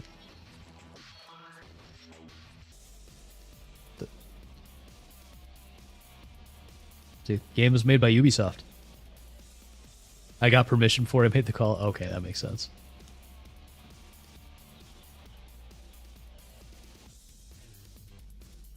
But, yeah, you got the, best fit. There we go. Yeah, we had, like, the Batman Vengeance manual. Yeah, exactly. The old Ubisoft logo. They made a couple of Batman games, too. There was a Batman Beyond game on the Nintendo 64.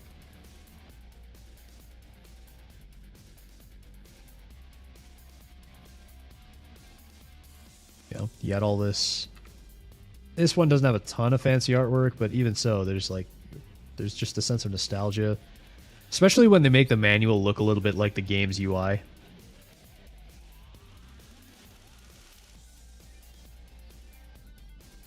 So, this wasn't the best game. Well, this is not a very great game by any means, but there's something nice about it. And Kevin Conroy was still Batman in this, so yeah. There's just some of the manuals I had sitting around. Oh, we delete those.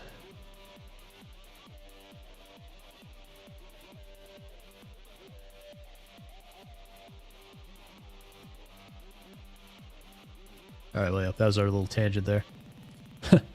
Call me now. Or tips on playing Super Mario World, baby.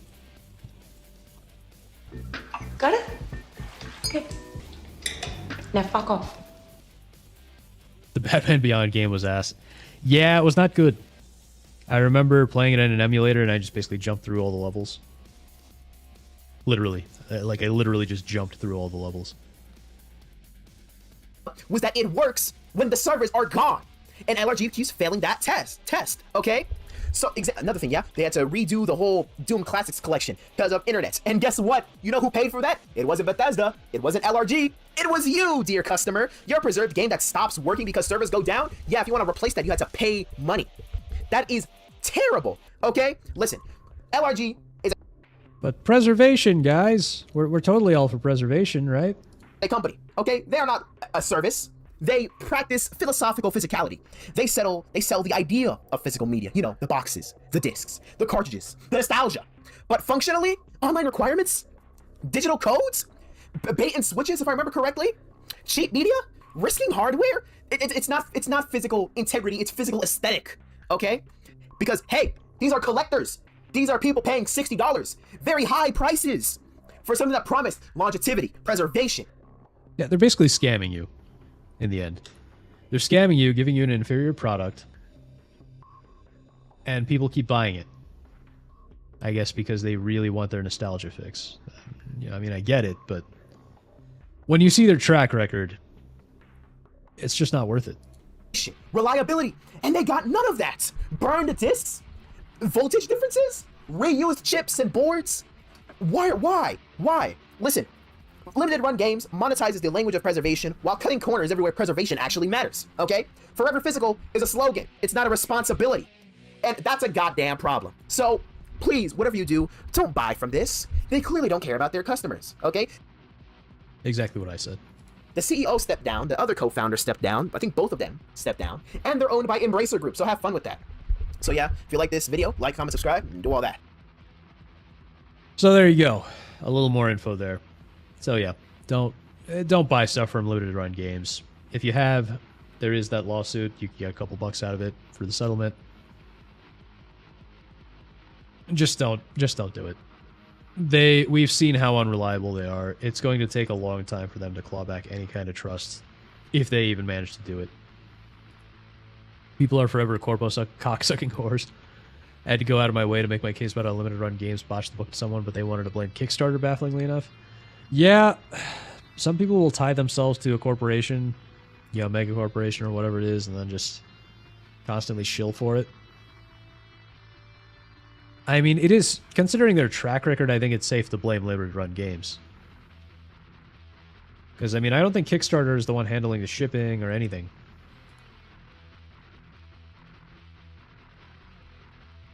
Yeah, welcome back, Sergey. We're just wrapping up on limited run games. All right, so our next topic. Okay, you know what? There's a quick one I wanted to run through. This one's just funny.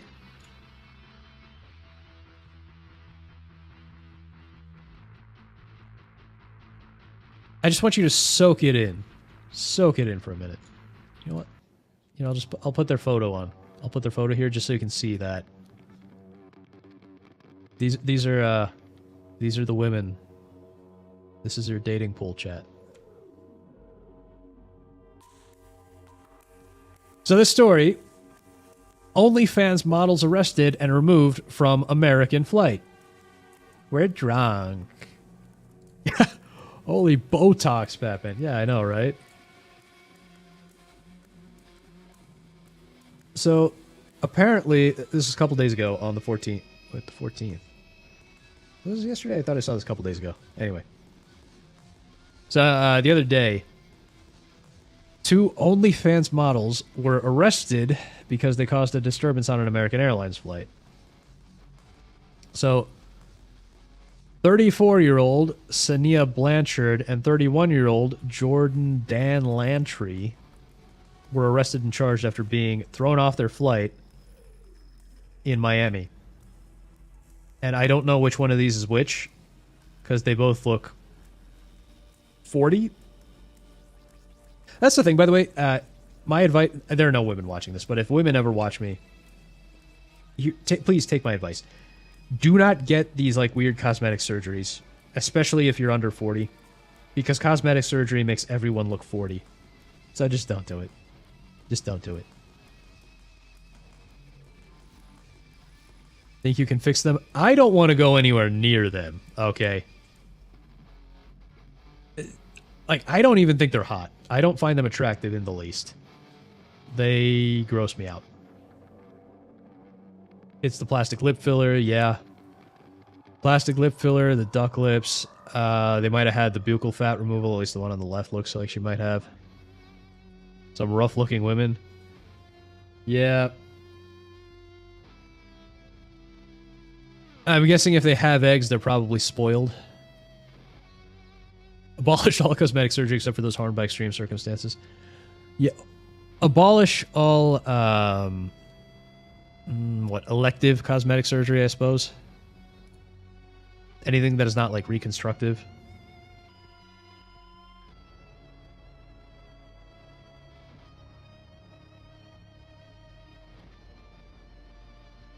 Well, I mean, listen, Hassan, if it weren't for the government, I probably could fix them.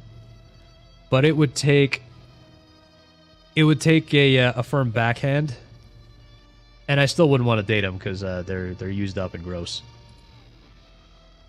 Yeah, it would take the Sean Connery method. The report states that officers entered the plane after receiving reports of 2 women who were refusing to deboard an aircraft. Upon arriving at the plane, law enforcement was informed that the suspects sat down in the wrong seats and refused to move despite a warning. And there's a video of this too. So, I mean, before I play the video, literally... Oh, you know what? I'll just play the video.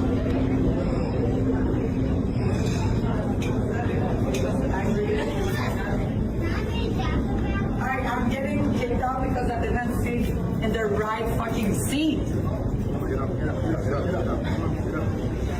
Sorry, I just had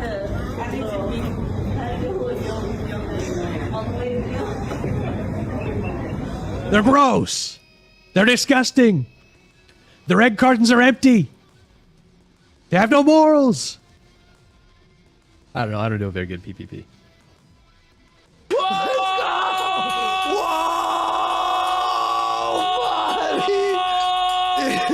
You slam that, yo. This.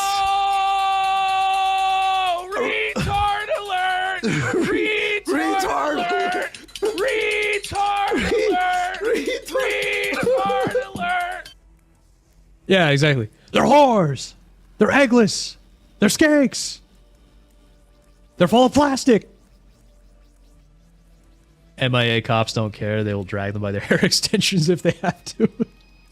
Yeah, and all this literally because they just sat in the wrong seats and someone said, hey, you're in the wrong seat. You got to move. You got to go back to you got to go sit in your actual seat. And they just didn't want to do it. During the video, an agent is heard asking, do you have your boarding passes? To which one of the women replies, no, we don't.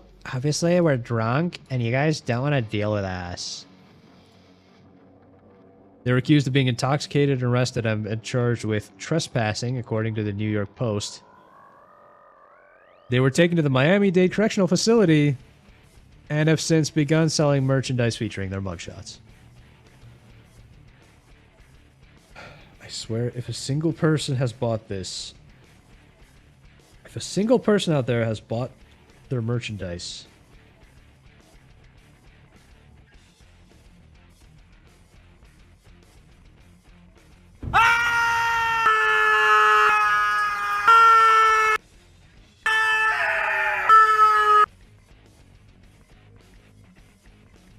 good that they got arrested. Yeah. Their mugshots looked horrible. Well, they look horrible. Third class bitches trying to sit in first, probably. Oh, yeah, I can see that. I can see that. As bad as they are, the simps that would buy that shit are worse. You know what? You're probably right. And by the way, I have heard, I don't know if this is extra sad or less sad, I don't know.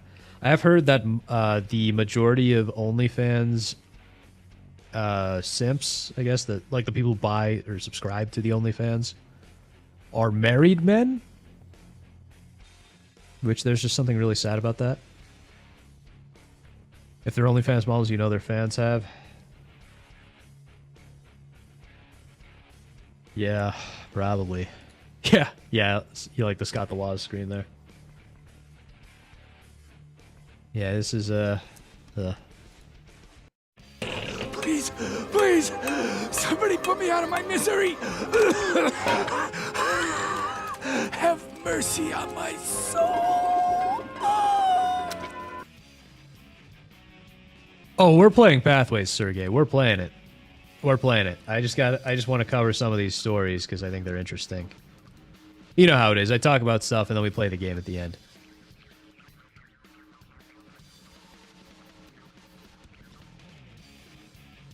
So let's see. There's this version of it. OnlyFans story.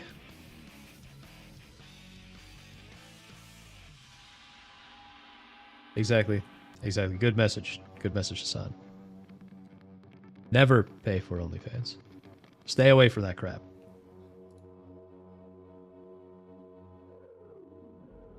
What is wrong with these people? I swear.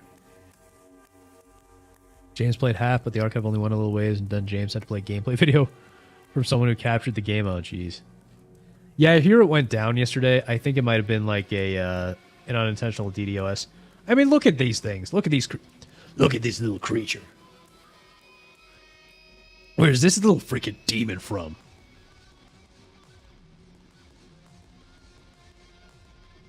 Bingo, degenerates. And then they're all proud of it.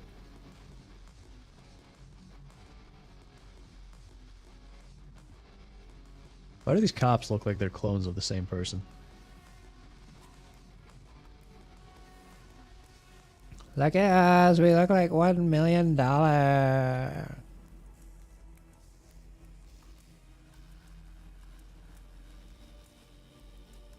Went on vacation, ended up on probation. We're guilty for being iconic.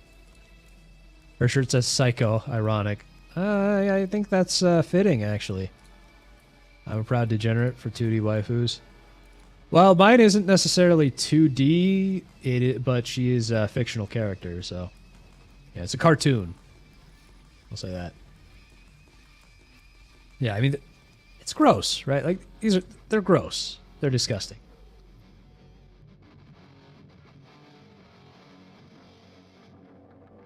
These are the kind of toilet hosts that do unspeakable things in Dubai.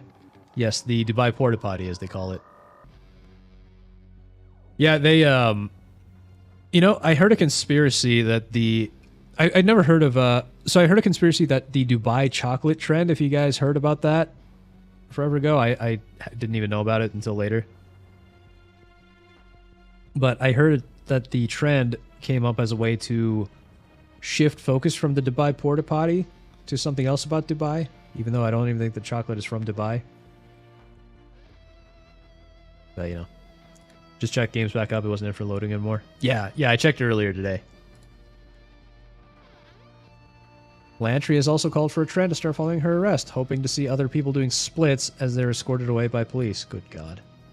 I endorse this message to start the trend. If this isn't a trend yet, I don't know what to tell you. You know, I say I hate women. Usually I'm joking. Today I am not joking. Today I'm not joking. Dubai porta potty? Oh, okay, well, I will explain this to you. So, basically, you have these rich Middle Eastern businessmen and princes and so on who live in Dubai, or they spend a lot of time in Dubai. And what they do is they find these OnlyFans models, Instagram models, and so on. And by the way, this is why you should never trust any quote-unquote Instagram model, because she probably is a Dubai porta potty. What they do is they offer these women, often on Instagram, large sums of money and extravagant vacations to come visit them in Dubai. And then, obviously, there is a reason for that visit. Effectively, most of these Instagram models are high-class prostitutes. That's what they are. They're very expensive prostitutes for these Middle Eastern men. And in the course of said prostitution, the porta potty term comes from the fact that these are Middle Easterners, and they tend to do some very German activities with these women. They poop on them. Shit. So, there you go. That is, yes, these women are very quartering pilled. You didn't want to hear about it, did you? Oh, I have heard about this. Yes, Sergey. So that is why you should never trust an Instagram model. Never trust Instagram influencers, because they're probably getting shat on by Middle Eastern princes for money.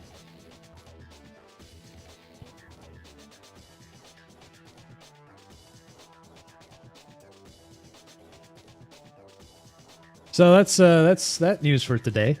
Okay, so we have time for... I have like 3 more stories, but I don't know if we're going to get to them all. So I figure, okay, let's take a look at Rocksteady here. So, you guys know I loved Rocksteady. My favorite games of all time, the Arkham games, right? Arkham Asylum, City, and Night. I absolutely love those games. Vince McMahon probably has a part in that. I don't know. You can see I mean, he's rich, so nothing beats the degenerate horrors of this world. Yeah. If you're an extremely attractive woman or an extremely rich man, you can kind of just do whatever you want. And I'm guessing most of these women enjoy getting shit on. For money. So Rocksteady. Yeah. I used to love Rocksteady, and then they put out Suicide Squad.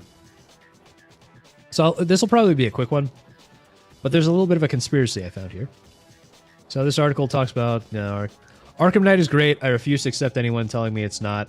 The Batmobile is overused, sure, but the Batmobile is still the most fun car I've ever driven in a video game, by far. So here they're just talking about, the history. And yeah, Arkham Origins existed, but, it's Arkham Origins. And Arkham Origins has its issues, which I would still like to fix the voice acting. I was disappointed in that. But anyway, so after Arkham Knight, in 2015, here's the important thing here. Suicide Squad. Rocksteady wasn't meant to develop the title. It was going to be Warner Bros. Montreal. Because you guys remember, at the end of Arkham Origins, there's a post-credit scene where Amanda Waller goes up to Deathstroke, and she's, telling him he's going to... Basically, she's effectively recruiting him for the Suicide Squad. But it was canceled in 2016 because Arkham Origins was, not as great. So then they handed it to Rocksteady. Now, they say the rumor that they pitched a Superman title was false. I don't believe that necessarily because I have never seen any proof to the contrary. So in 2020, you got rumors, and then Suicide Squad and Gotham Knights were announced in 2020 by Will Arnett for some reason. And you could see the studio director, Sefton Hill, walk in, and I could see... I don't know if... it didn't seem like other people picked up on this, but when Sefton Hill walked in to help announce Suicide Squad, he looked absolutely dead inside. And I told a friend of mine, dude, Sefton Hill looks absolutely dead inside during this announcement. He's like, he just always looks like that. But I don't know. I really think he was not happy.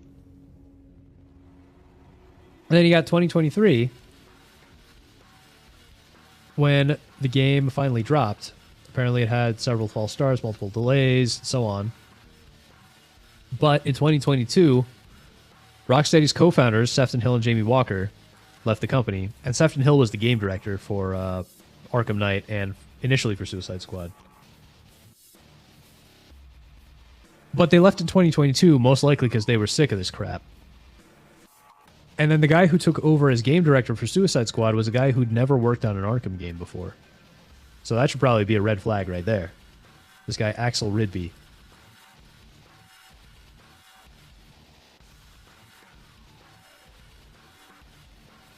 And I cannot find hard numbers, but from my understanding, Rocksteady was originally about 40 people when they started off developing Arkham Asylum, and by Arkham Knight they grew to about 150. But by the time they were doing Suicide Squad, it grew to like 250 employees, which is not great. You know, the bigger the studio gets, I think a lot of times that dilutes a lot of the talent, and you bring in a lot of useless people, which is going to be something I'm talking about here, by the way. So they switched to a live service, and that so yeah, there's a theory that the live service is what caused the founders to quit. Expansion always causes problems. Exactly.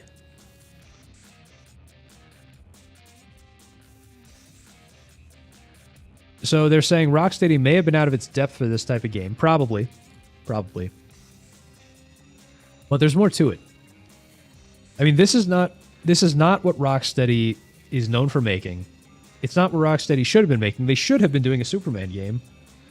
Because, as far as I can tell, the best Superman game we've ever gotten is Superman Returns on the 360, which I'm waiting for Xenia to get working so I can actually play it.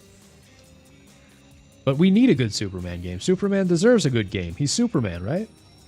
And Rocksteady could have done that. They should have done that. But instead they were saddled with Suicide Squad. Hey, Wingus, how you doing, man?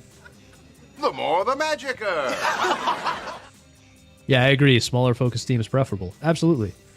When Arkham Asylum was being developed, they had one guy spend like 2 years working on Batman's cape physics. That's dedication. That is love for what you're making. And you can see it in those first 3 Arkham games. Or like in the original Arkham games. You can tell the people making it really, really love Batman. So much bloat, that's their excuse to charge more. Absolutely. That is another reason that games are like $80 now instead of... The entry fee for games is like $80 now.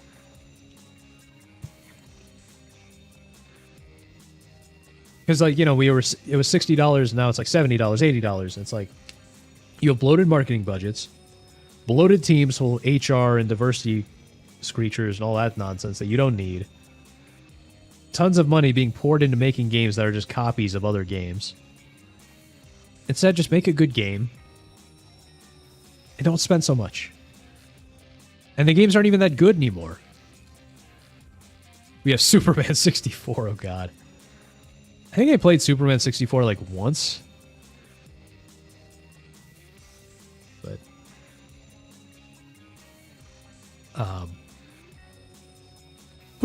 yeah, but where was I going with this? Yeah, so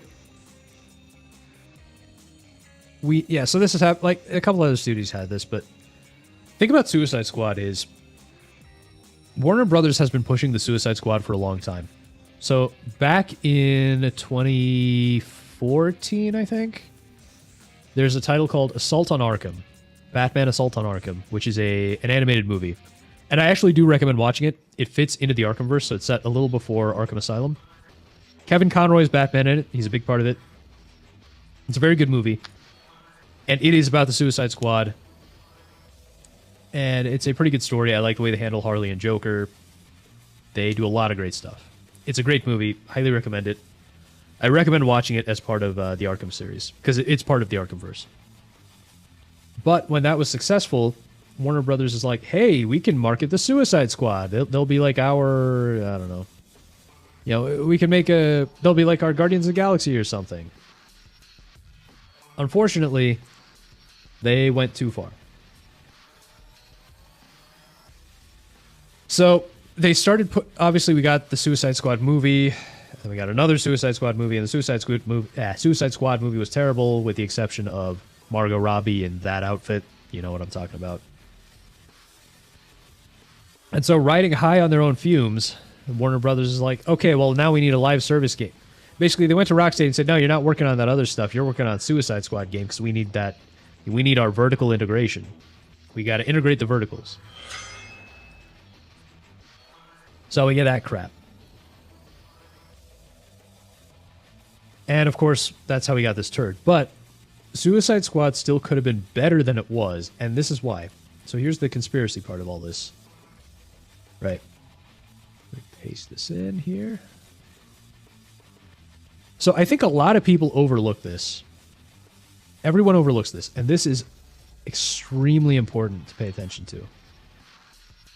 Now, I don't know if Sweet Baby Inc., or really, I don't remember if like one of these Sweet Baby Inc. type companies were involved with Suicide Squad. But what I do know is that kind of stuff was going on. So back in 2020, so this is about 5 years after Arkham Knight had already released, there were a bunch of accusations of sexual harassment, quote unquote, by Screeching Women. But here's the thing.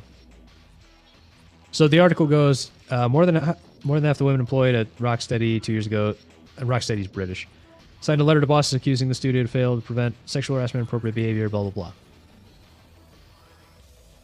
Signed by 10 of the company, so dated 2018, again, 3 years after Arkham Knight had already come out. Signed by 10 of the company's 16 female staff at the time. Raised complaints about behavior including, quote, slurs regarding the transgendered community. You can already see where this is going, right? Discussing a woman in a derogatory or sexual manner with other colleagues. Again, this is not harassment. This is literally just people talking to each other. Sexual harassment in the form of unwanted advances. This probably just means that a guy was like, hey, you want to go out sometime? Oh, help, no, HR. Oh, you're ugly. I don't like you. Go away. Leering at parts of a woman's body. Literally just the guy looking in her general direction, probably. Inappropriate comments in the office. Again, vague. What does that mean? Always the damn screeching woman that ruined shit. Exactly. Exactly. Since then, they claimed that it was just a training seminar, blah, blah, blah.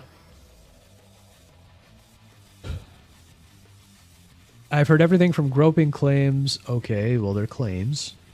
To incidents involving senior staff, all of whom are men. So they were just complaining about the men.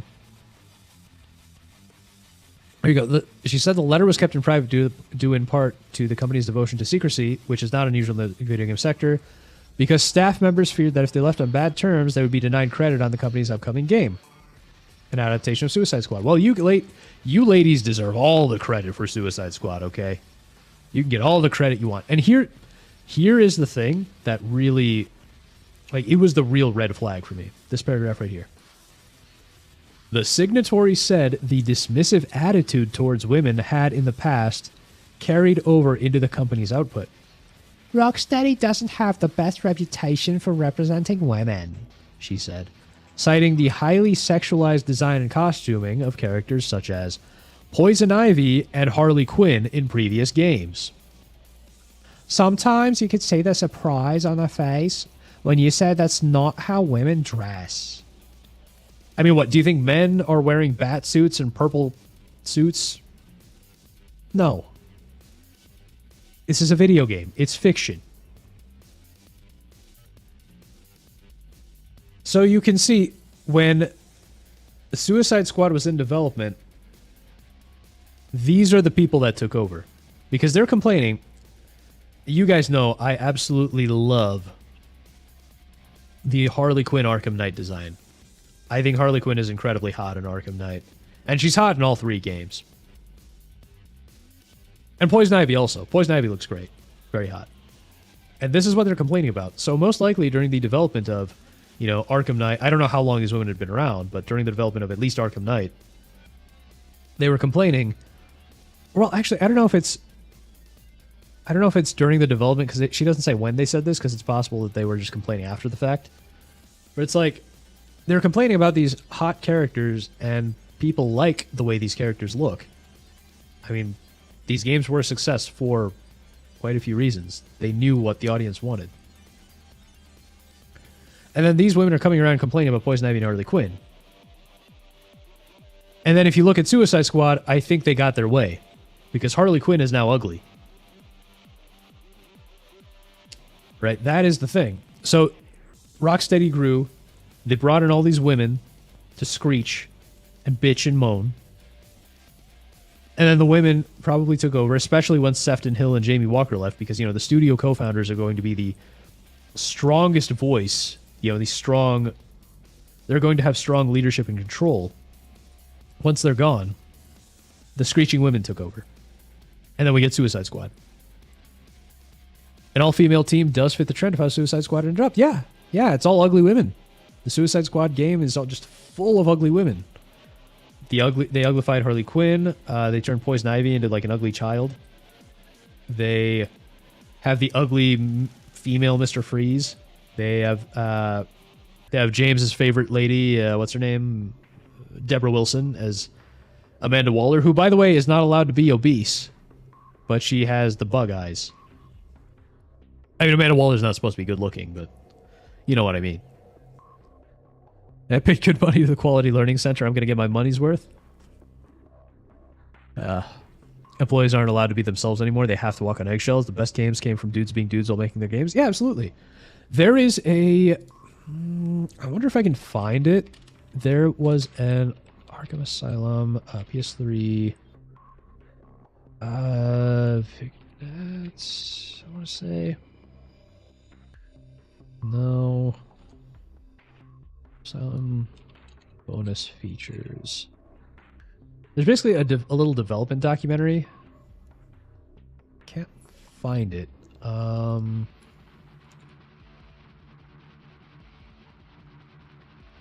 It was included with the PS3 version of the game.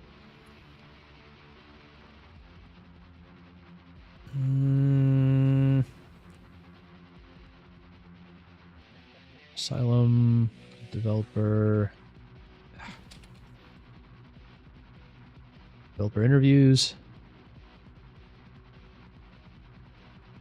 Here we go. It's one of these. One of these like developer diaries. I think Kevin Conroy's in one of these too, but yeah, here. We have a little time. I'll just play all of these. Why isn't it playing? So these developer diaries, you could watch them on the PS3 version of the game. Like they came with the game. And you could hear you got to hear the developers and people who worked on the game talking about how much they loved the game, how hard they were trying to make this really fit Batman.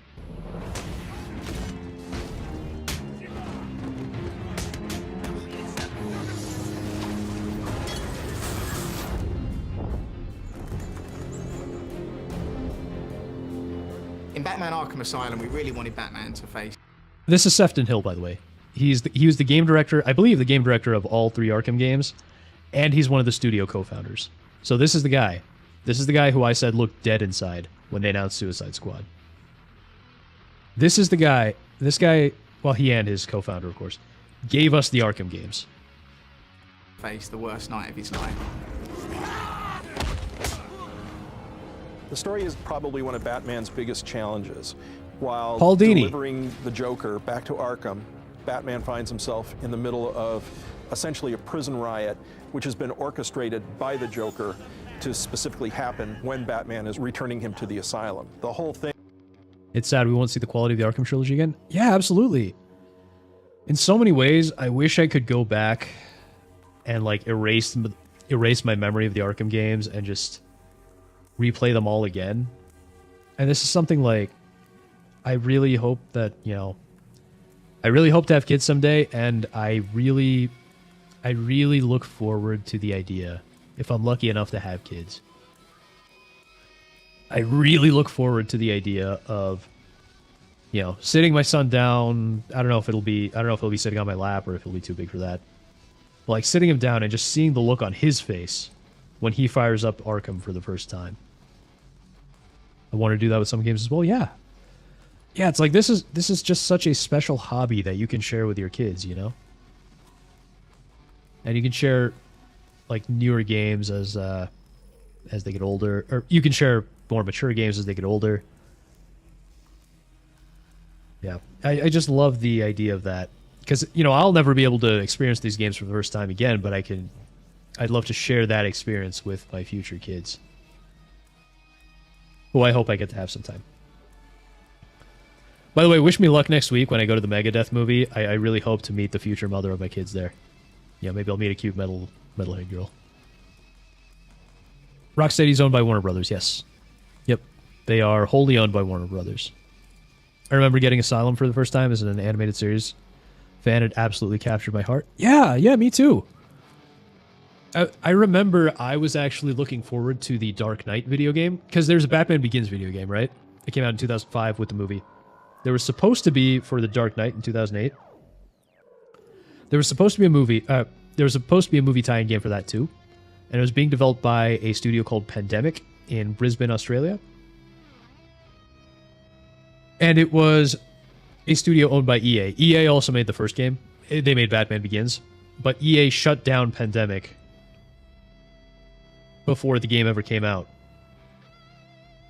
So we never got that game, and I was disappointed. And then this game came out, and I saw, well, they put out the demo for this game on PS3, and I was playing it over and over and over again, because it was so cool. And then it came out, and like I said earlier, I basically forced my dad to drive me to Walmart to buy the game. And it turned out to be one of the greatest games of all time. One of my favorite games ever. Just everything about this game is so good. Literally, my only complaint about Arkham Asylum is that Alfred is not in it. That's it. The whole thing is a massive setup, and it's Batman alone against an army of criminals, psychotics, and supervillains. Begging to be slaughtered. We wanted to create a game that was in a dark, gritty environment. Arkham Asylum really lends itself to that. And Arkham Asylum as well is such a critical location in the history of the Batman universe. It's such a kind of central heartbeat where everything passes through. Gotham is a unique city, and it's populated by unique supervillains. And you just can't send these guys to a regular jail. You need something that's got a location that matches their twisted nature. So Arkham Asylum was created as this hospital for the criminally insane, and only the worst and the craziest of the criminals were sent there. We looked at who were the coolest villains that we really wanted to be in the game. Being at Arkham Asylum made it quite easy to... Yeah, Poison Ivy right there. Sent there. We looked at who were the coolest villains that we really wanted to be in the game. I mean, do you want this Poison Ivy design, or do you want a Poison Ivy like those screechy women were asking for? I mean, look at this. This is great. Isn't it? Like, this is great. Granted, her moans when you fight her might be a little bit too much. But it was great. It was such a great experience. Being at Arkham Asylum made it quite easy to put all of them in if we wanted. Then we looked at what would make the best gameplay. Yeah, you had the Harley Quinn design right there. Then we looked at... You had Harley Quinn in her nurse outfit. Which, I mean, it was a pretty hot outfit.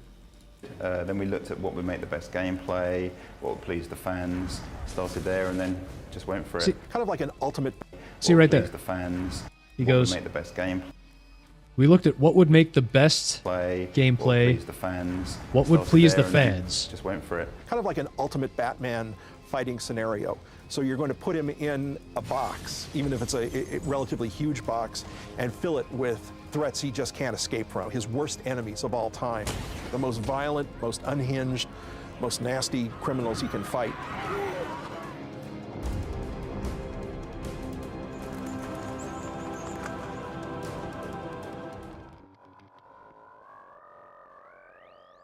There is... You know, we're just going to go down this rabbit hole now.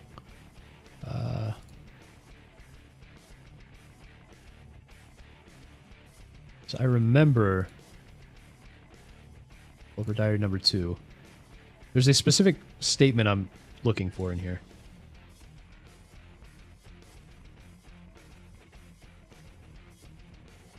Come on, play.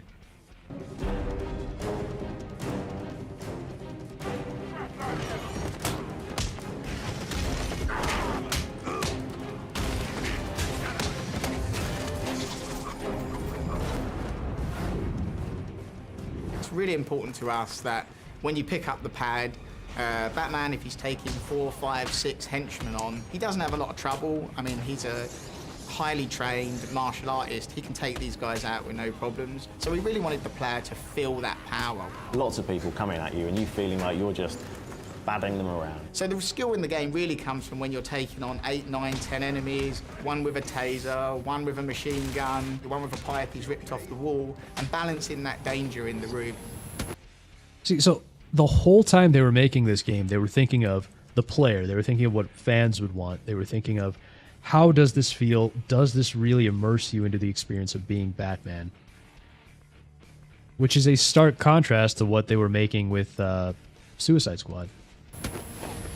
And so few games do this what too. We call the invisible predator mechanic. Now this mechanic allows Batman to move around in the rafters of a building without the enemies even knowing he's there, and he can study where they're moving and choose when and how to take them down. And that whole kind of preparedness of Batman is a really important part of his character as well. The preparedness of Batman is a really important part of his character. You guys know that there's the whole meme about Batman. He's always over-prepared for everything. And they get that too. Achieve a feeling that you're creating fear in the enemies, that you're really having an emotional impact on them, that they're reacting to the fact that they can't see you and you're Batman and you really are picking them off and kind of playing with them. We really wanted gadgets that represented not only Batman's navigational skills, but also gadgets that allowed Batman to interact in new ways with the enemies in combat and also in Predator as he's moving around.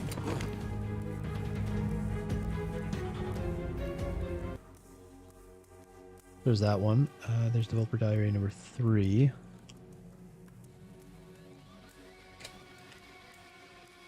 Go.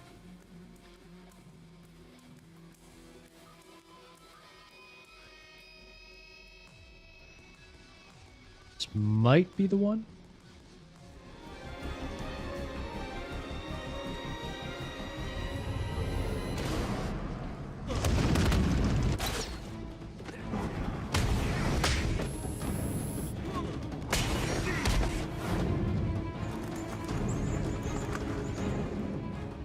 One of the great things that Rocksteady brings to it is it's a very English company, so there is a very English sensibility to the design and to the look of Arkham and to Gotham, which is very appropriate.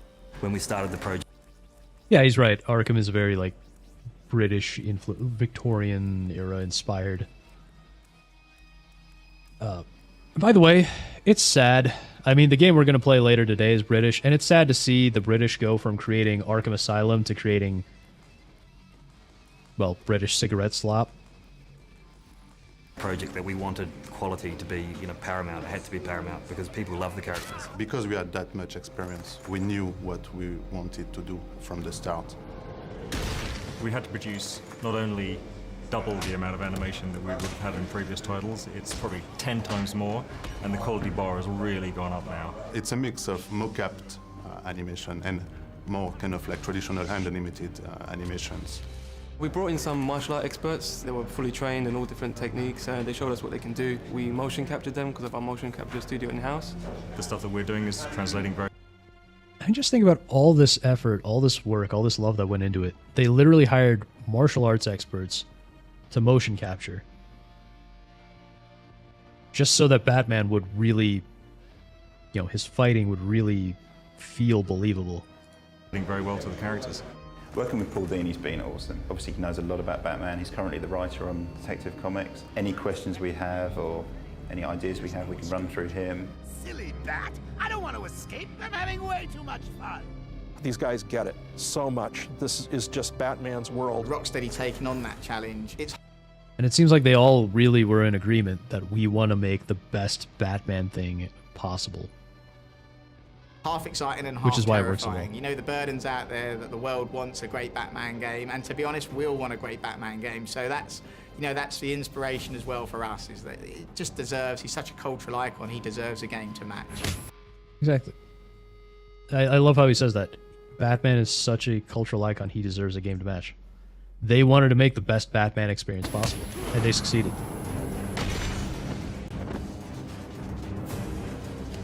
Like, notice how through all of this, they're not talking about, financials. They're not talking about diversity. They're not talking about sending a message. They're just talking about how much they love Batman. Let me see. There's still more, but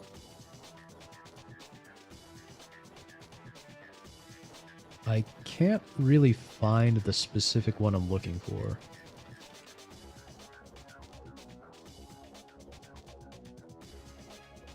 Because I remember a specific developer saying something. Oh, here we go. Full playlist here. I don't think these are it. No, that's definitely not it.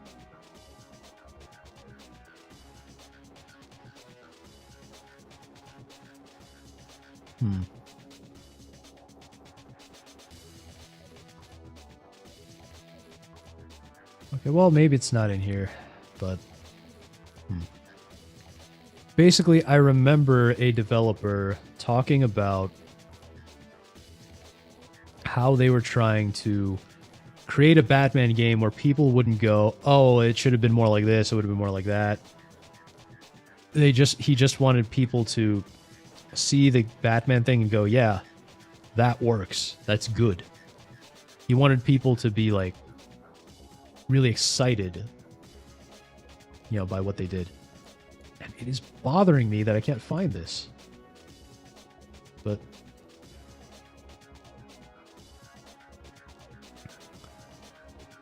Deus Ex Human Revolution had people experienced in prosthetics and engineering on the team. Yeah, that's pretty impressive. Now, Human Revolution is not my favorite game. My favorite in the series is the original. But yeah, like they used to do more stuff like that. They used to put real effort into these games, and they just don't now. It's just a product to push a message. Nah, you didn't miss Epstein, Jerry. We started with limited run games, and then we're talking about Rocksteady. Oh, and we talked about women ruining everything. But, well, women also ruined Rocksteady.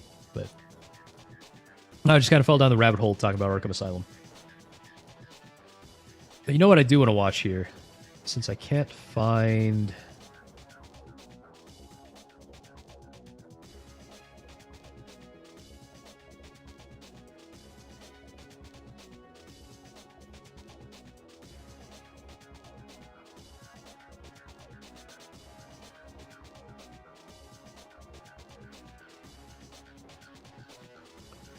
See, I had so many. There were so many of these.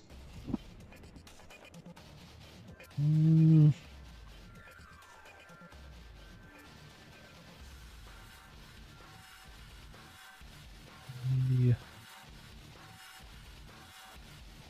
Come on.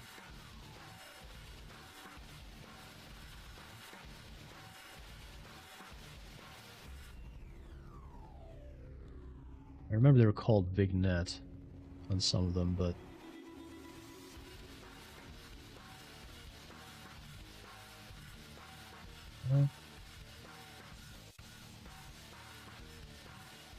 Because Kevin Conroy was in one of these videos, too.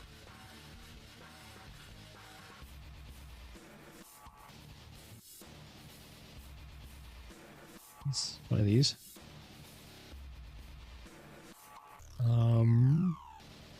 On, it's got to be in here somewhere. Right here.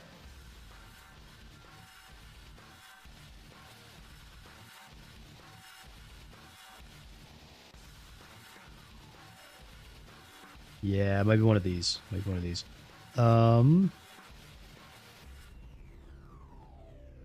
Let's see. You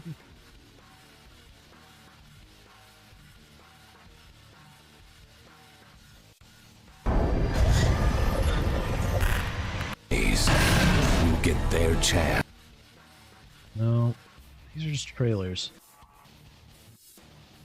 And this is gonna bother me.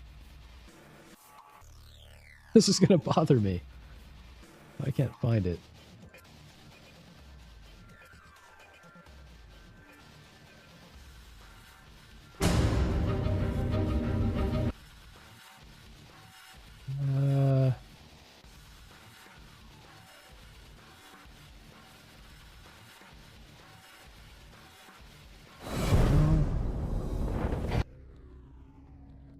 Sorry, it's bothering me because there's such a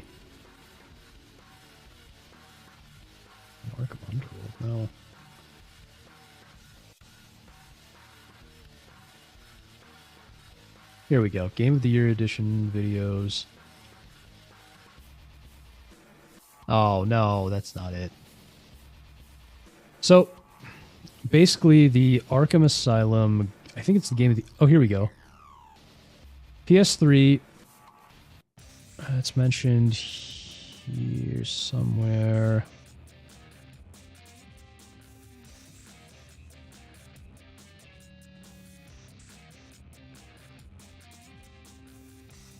No?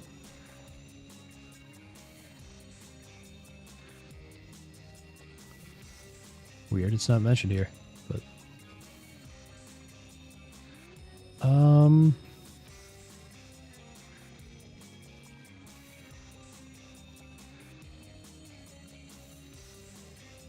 I can't... It's crazy to me how I can't find this stuff anymore. So, when you bought the game on, at least on PS3, back in the day, you would get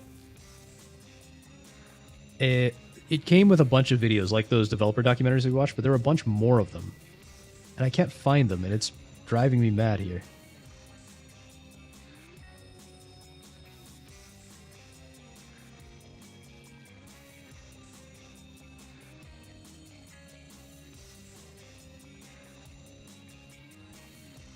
There's no of course.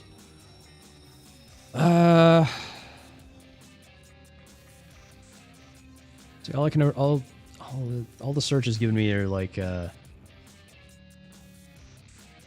I have to try Google? Let's try Google.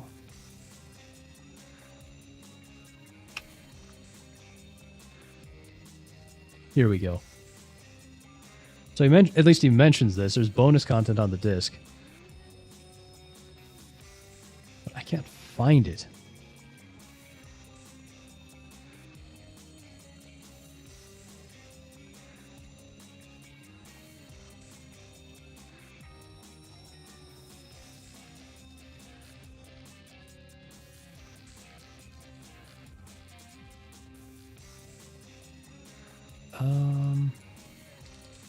Let me try this. Auto interview. No. No.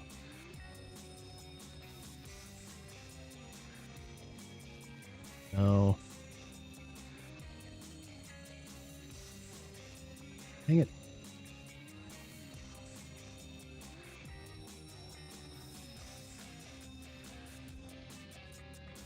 This content video, maybe. Sorry, this is just driving me crazy. What the heck's content? Maybe? Maybe? Is this it? Is this the thing? Is this what we want? Nope. Playing. Dang it. I don't know. Am I gonna have to like find a PS3 copy and rip it myself?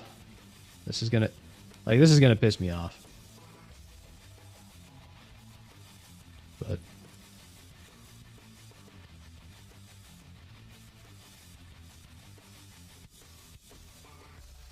you gotta go. All right, thanks for being here, Hassan. Catch you later, man. Yeah, I probably am. Jeez. I don't know if I have a copy still, but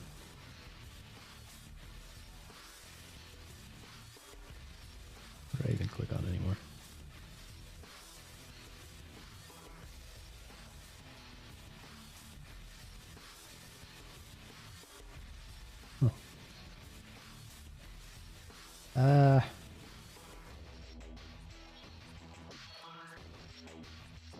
Hit, you lose your combo instantly. So to be successful, you need to be... Yeah, so he's just talking about it, which isn't really... This one, maybe?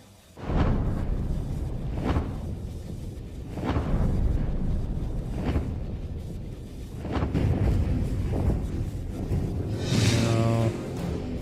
My name is Carlos de Anda. I am an artist at Wildstorm, and I am the artist on Batman Arkham Asylum, the comic book.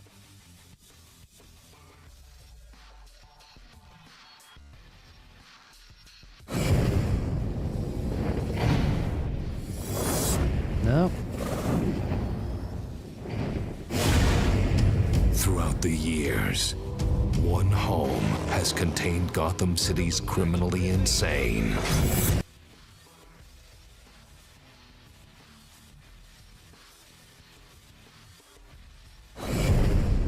No.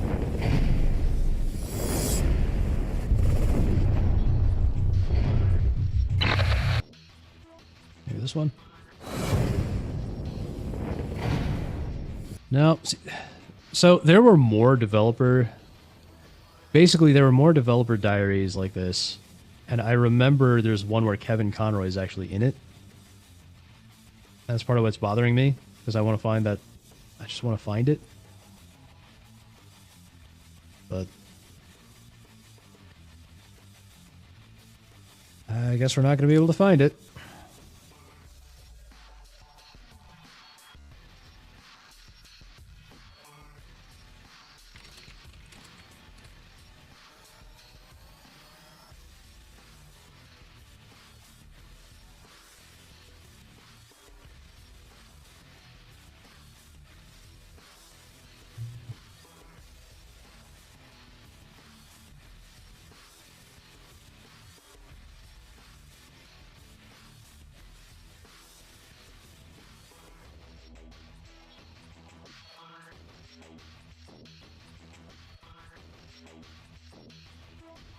And it just gives me the same ones again.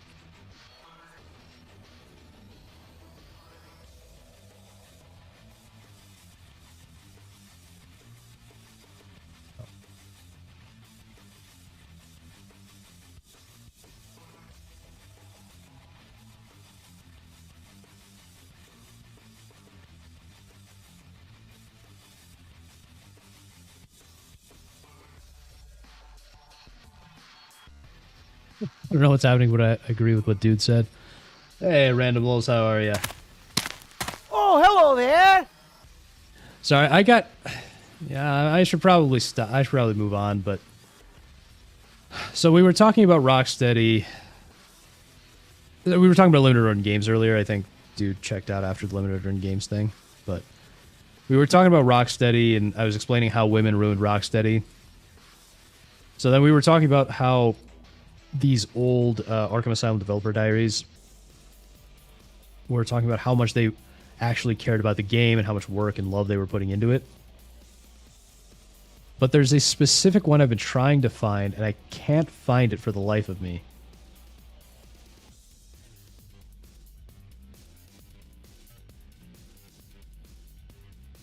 Because Kevin Conroy is also in it. That Rocksteady brings to it is it's a very English company, so there is a very... This is just the same thing that we saw earlier. There's one where Kevin Conroy's in it, and there's a developer saying like how much they wanted to make the game feel like something that worked.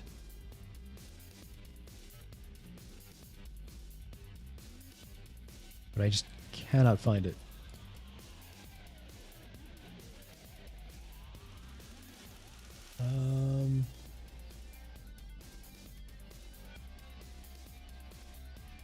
Yeah, well, now you know how I feel, Fractured.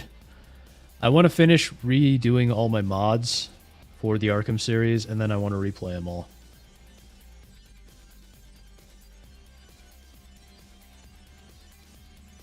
Exactly, Random Lulz. They used to. And what I was showing with one of these is...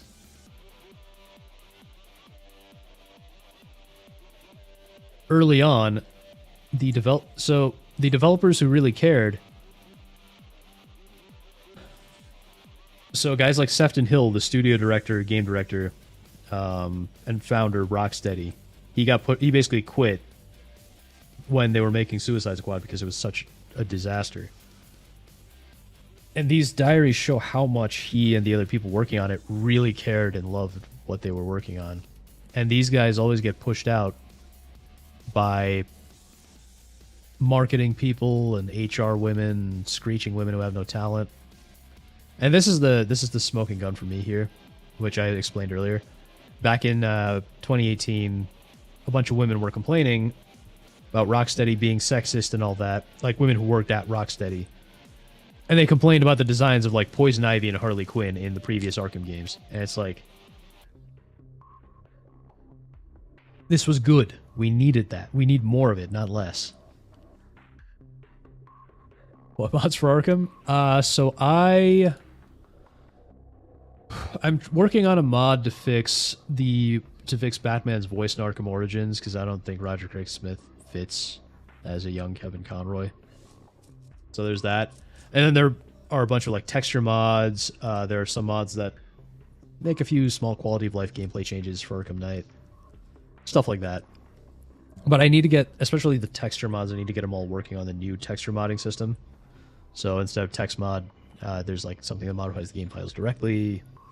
So some stuff like that. It's been forever, it feels, since devs give a fuck about games. It's a shame all this nonsense destroyed the passion of people. Yeah. Because this is what I always say. Wokeness is not what kills products. Wokeness drives away the talented people. And then that lack of talent is what kills things. Like, people will still buy something if it's competently made, just even if it is woke. Like, they'll lap up the slop. Bothered me a bit, but I didn't mind the voice for Origins. I get that convenience. I don't like it as a young Kevin Conroy Batman. That's my problem with it. Every time... So... Kevin Conroy's Batman has an iconic voice. Roger Craig Smith just does not sound like how I would imagine a younger version of Kevin Conroy's Batman to sound. But the thing is, like, Troy Baker's Joker, it actually does sound like how you might expect Mark Hamill's Joker to sound. Ironically, I think Troy Baker would have sounded more like a younger Kevin Conroy Batman. Who are these annoying yappers bitching about sexualization? Women. It was the women who worked at Rocksteady. So this is what I was saying, is that Rocksteady was destroyed by the women who work there after Arkham Knight. So they got all these like woke women working there. I don't even know if they're woke, but they're women. So they were complaining about everything. They were complaining about guys just being guys, basically, and they were calling it sexual harassment. And then here they were complaining, and this is the real problem, is they were complaining about how the women looked in the Arkham games. And surprise, surprise, Suicide Squad comes out. It's a terrible game. The women in the game are ugly. I mean, they took Harley Quinn, who is arguably a sex symbol, one of the biggest sex symbols in comics, even, and turned her into that ugly mess.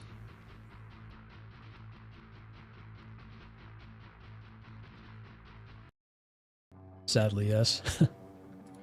Yeah, this is so true. I haven't been inclined to buy any new games. I mean, I can just assume... I assume most things are shit. If product is good, it's good, regardless if it has woke stuff in it. It just happens that a lot of it leans too much in that BS that kills game. Yeah. So the wokeness is not a direct killer. It is more of an indirect factor. Probably to the same sort of women that will flash their tits and whatnot for OnlyFans but bitch about sexy character models. We know why, but still annoying. It could be some of those, but then there's also like ugly women who are just too ugly and they get jealous. You know, the HR roasty types. Makes me think of the meme when all the women of Iceland went on strike to productivity dipped by 0%. Oh yeah. Absolutely. Yeah, the other half. Yep. Did they really say that's not how women dress when it comes to something like Harley? Like nothing in that realm will fit. Exactly. Yeah, that's what I said. Yep. I mean, do you think men are going around dressing in Batman suits or in purple suits like Joker? No, it's fiction. That's the point.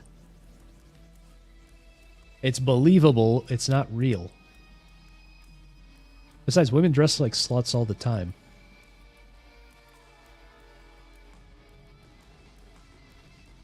Okay, well, that's enough on that topic. All the time I see everyone walking around in Joker attire. Yeah. All right, so next up, I don't know if we want to, do we want to talk Epstein or do we want to just move on? Because I do want to play the game, but I know the Epstein thing is exciting. I'll put a poll up on YouTube because I can't do anything on Rumble.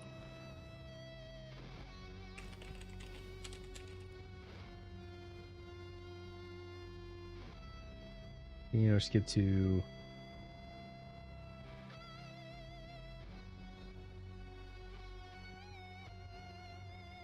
There we go. So I'll put a poll on YouTube. Well, yeah, I know your answer, Jerry. So I put a poll on YouTube for you guys. I'm going to run to the bathroom really quickly, and then we will move on.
Hey, so sorry, it took a minute.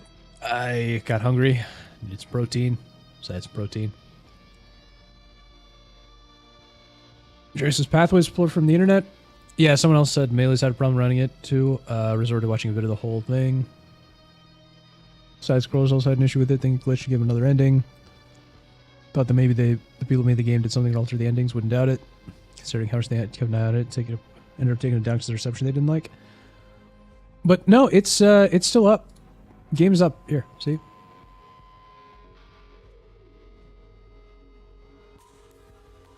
Yeah, and worked for Fractured too. My guess is that the game probably just went down while they were either... They might have changed the endings. So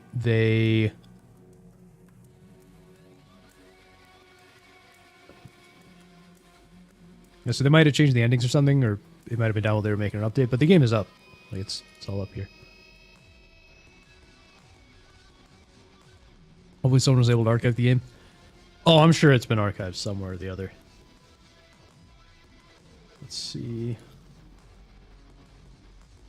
All right, so here's the poll. Gonna end the poll. 3, 2. All right, we're ending the poll. Pathways wins. I guess we're saving Epstein for some other time. Sorry, Jerry, but I gotta give the people what they want. I gotta give the people what they want. You know, you know what, Jerry? I'm working for Israel now. I'm working for Israel now. I just got a message from Jonathan Greenblatt, Benjamin Netanyahu. They said play Pathways, so we can't talk about Epstein anymore. People don't want this. This isn't a game. It's a borderline visual novel. Max Interactive website from the early 2000s. Yeah. Choose. You can find this out by checking the early life section of their Wikipedia pages. I sold out. Also, the Epstein thing it's just a video. I mean, you guys voted, so, you know. But, the Epstein thing is basically there's a video questioning... Well, at least, click here. So there's this video that came out the other day questioning where Epstein got all his money from. It's a 20-minute video, and this is going to be like a 40-minute rant if I do start going on about it, so...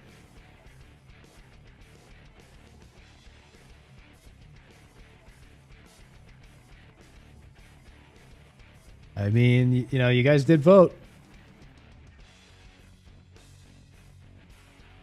But, all right, I'll tell you what. We'll do the Epstein thing.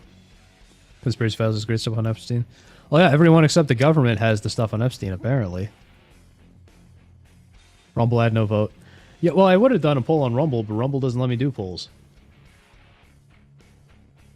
So you know what? We can do this really fast, but then I will have to speed this thing up.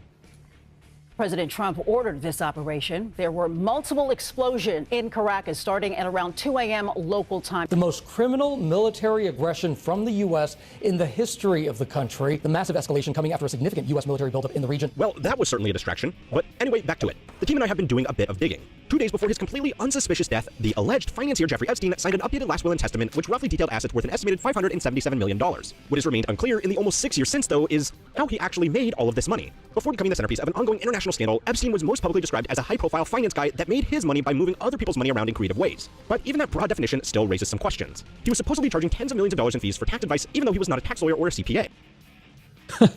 Yeah, I'm not suicidal, Random Wolves. By the way, yesterday I posted that I got Grok. I posted on the Twitter that I got Grok to admit that Trump might be covering up Epstein. So we're going to pull up the tweet here. Oh, here we go. How do I share this post? So I got Grok to accept that Trump could be covering up Epstein for Israel and Mossad. And I'm like, I'm not suicidal.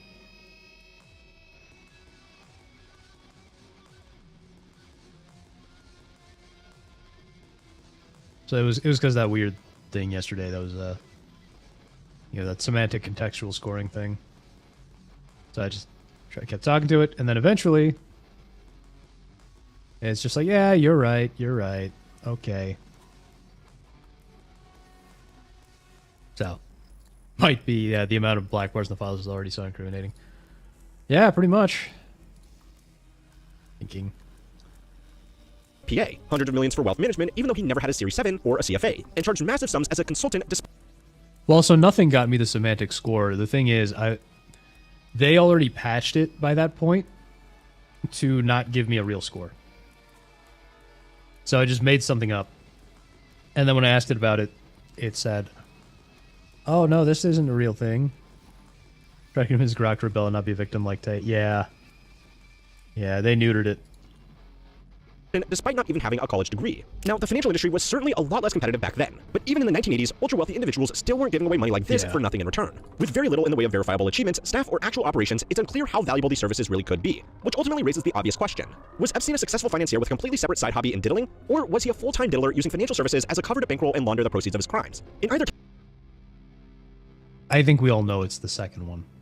case, the obvious course of action would be to follow the money trail, right? Well, there are actually a few big groups of varying levels of competency who are all You want Grok to undress Epstein, Snap? Oh, no. No! Are you No! Are you joking?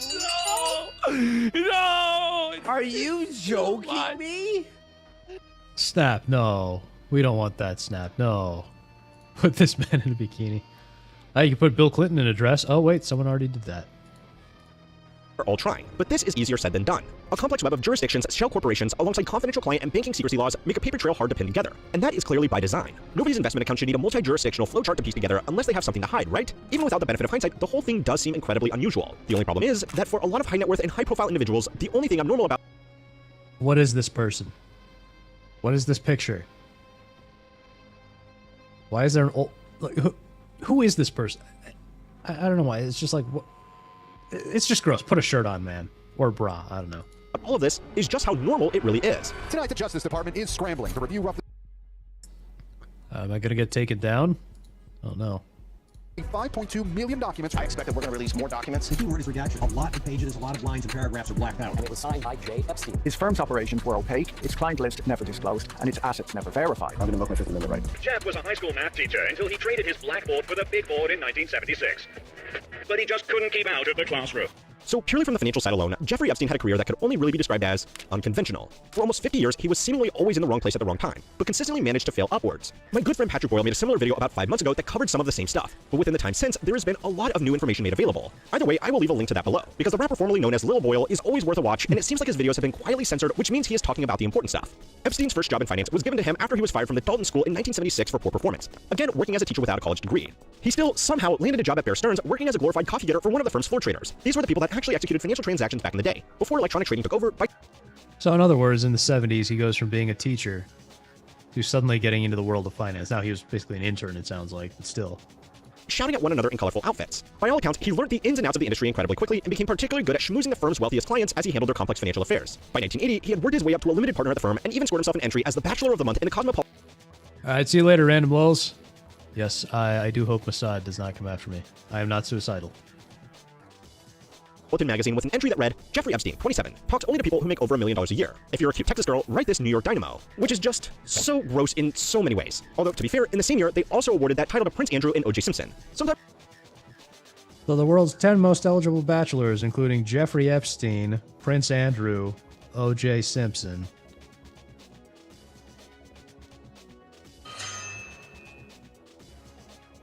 You know, so half of me is like, I wish I were included on this list, and the other half of me is like, I don't want to be anywhere near this list. Is that Trump on the bottom left? Sometimes you just cannot make this shit up. But anyway, for those of you keeping track, this meant that in just 4 years, Epstein had worked his way up from a junior assistant all the way to a limited partner at what was one of the most notorious firms on Wall Street. Easy to fill up when you know powerful people's dirty business? Yeah, absolutely. But, I mean, I think there's a little more to it, too. I don't know when, but at some point, things became a lot more questionable. For a lot of young finance grads with Ivy League degrees doing their 4th summer internship, this is the most unbelievable part of the story. How is someone without any formal qualifications getting ahead so quickly? Well, this is partially because finance back then was a lot less competitive than it is today, but it was also far more relationship focused. Someone who could show clients a good night on the town could bring in more value to the firm than some PhD quantitative analyst. Since then, regulatory, cultural, and technological changes, as well as just the overall size of the financial industry, means that the ladder is both higher and there is a lot more technical work to be done on those lower ladders. But back then, wining and dining powerful and wealthy people was part of the job, and it was a skill that Epstein clearly employed later in his career as well. Even still, just from the financial side, at this time, Epstein was receiving a total compensation of $200,000 a year, which in 1980s dollars was a lot. Had he just had a long... I mean, I still don't think that's enough to explain how he failed up the way he did. Stable career at the firm and invested his money well, like he claimed to be able to do, this alone could have explained his $600 million fortune. But of course, that didn't happen. He abruptly, departed Bear Stearns just a year later, and although the exact reason hadn't been made clear, there were a variety of factors at play. He had reportedly lent money to a friend to buy stocks, which was outside of industry guidelines. He was also reportedly having an affair with one of the office secretaries, and he was also being charged by the SEC for a violation of Regulation D, which in plain English meant he was trying to skirt around public investment registration requirements. On top of this cluster of HR liability, the firm itself was also under investigation for insider trading. In fact, the only reason we know how much Epstein was making at his first big boy job on Wall Street was because he later had to testify as a witness in that insider trading case. Now, I know that this video is going to be long enough as is, but an essential detail that came out of this testimony was actually about Epstein's first ever criminal conviction, which came a lot earlier than what most people think. He briefly revealed that he was prosecuted in the United Kingdom for unlawful possession of an antique sword. So, you know. Oi, mate, you got a license for that sword? UK is such a joke. Had he just continued to study the blade, the world probably could have avoided a lot of pain and suffering. Anyway, after he left Bear, he maintained a productive relationship with the firm and its executives. Those students of history amongst you may be able to see how that will be important later on. Either way, once he was out on his own at the age of 27, he started his own consulting firm, International Asset Group, or IAG, not to be confused with AIG the insurer. His firm dealt with the same high-profile clients and reportedly acted as something of a high-end debt collector recovering embezzled funds and recovering assets that had been taken off his clients. The actual nature of his work at this time was very murky. One of his clients was famously Adnan Khashoggi, who himself was a middleman in the Iran-Contra affair. He also had a fake passport, and when Florida Attorney General Alexander Acosta was questioned about his later criminal case, he stated on record that, "I was told Epstein belonged to intelligence and to leave it alone," and that Epstein... See, this is one of the most important parts of the video right here. Right here. I'm going to slow it down, just so you can hear it. About his later criminal also had a fake passport, and when Florida Attorney General Alexander Acosta was questioned about his later criminal case, he stated on record that, "I was told Epstein belonged to intelligence and to leave it alone," and that Epstein was above his pay grade. Did you catch that? So when this guy actually tried to go after Epstein, tried to prosecute Epstein, he was told Epstein belonged to intelligence and to leave it alone. Also, he misspelled Epstein here in the upper left. It says Epstein. But anyway, I think that is perhaps the most important thing to pay attention to here. Because Epstein, as we know, was intelligence, and he worked... So, Epstein actually worked for multiple intelligence... He was an intelligence asset for Mossad, the CIA, I believe MI6, and a number of others. So, I rigged my fingers. I'm gonna find Riga. Yeah, I have a... The camera doesn't always capture him properly, but yeah. Yeah, they should move the way I want them to. Question is, was he an agent or an asset? He was an asset, most likely. I don't think he was an agent. And I'll get into this a little further on. You can see why the tinfoil hat really doesn't need to be too tight for all of this to raise a lot of questions. However, just from the business perspective, this kind of work had the potential to be highly lucrative, while also giving him an extensive contact list of high-profile people and experience with legal and financial systems in different countries and jurisdictions. He ran this operation for 6 years in total before being hired by Stephen Hoffenberg to work at Towers Financial Corporation, a collection agency that would buy up debt from things like medical debt off hospitals for cheap and try to get people to pay them. According to an interview he later gave to Vanity Fair, as a senior consultant, he was reportedly paid $25,000 a month, which is the equivalent of about $70,000 today. This was extremely good money by almost anybody's standards, but even in the early 90s, it still wouldn't move the needle on his eventual $600 million net worth. On the surface, this firm eventually transitioned to becoming an investment vehicle targeting hostile takeovers of companies like Pan Am just a few years before its eventual bankruptcy. Now, I say on the surface because what the firm was actually doing was running Pan Am. Ugh. A giant Ponzi scheme. In 1993, the firm eventually imploded, losing an estimated $450 million of its investors' money. At the time... Oh look, Ponzi schemes. Good thing we don't have those anymore. Oh wait.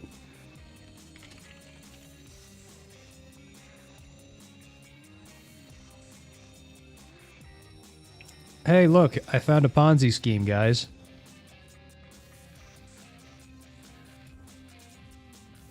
At the time, this was the biggest Ponzi scheme in American history, only eventually being topped by Bernie Madoff in the late 2000s. No, it wasn't. I just showed you the biggest Ponzi scheme in American history. Do I need to show you again? Do I need to show you again? Read the article. This is the biggest Ponzi scheme in American history.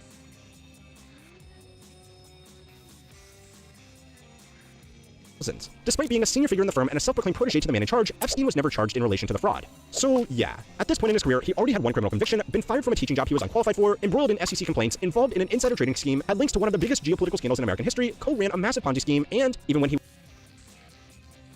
So he got out of this,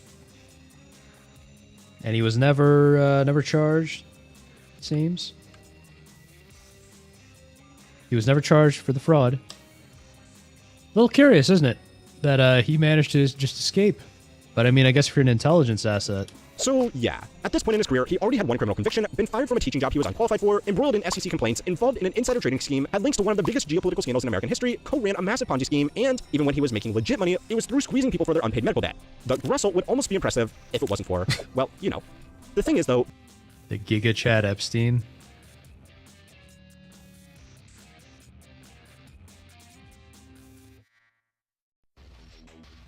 Medical debt. The result would almost be impressive.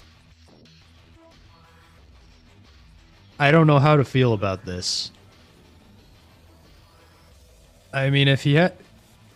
Like, if he hadn't been assassinated, you could make an argument that this guy just always gets away with it. He gets away with it more than Sam Hyde. But, I mean, you know, someone did kill him in the end. If it wasn't for... Although it's probably his own bosses. Good lord, just no. Oh, wait, you know what, actually. Medical debt. The result would almost be impressive.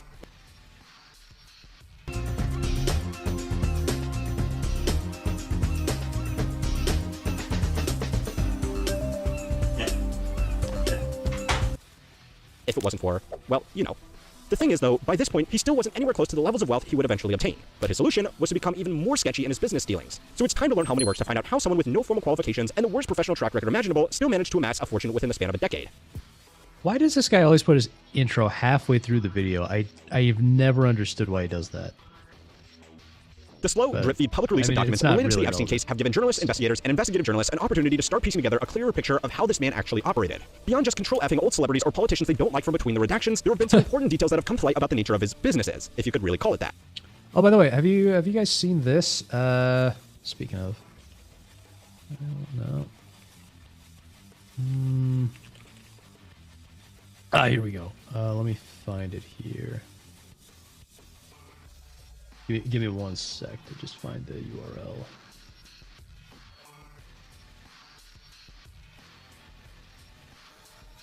Here we go. Have you guys seen Gmail?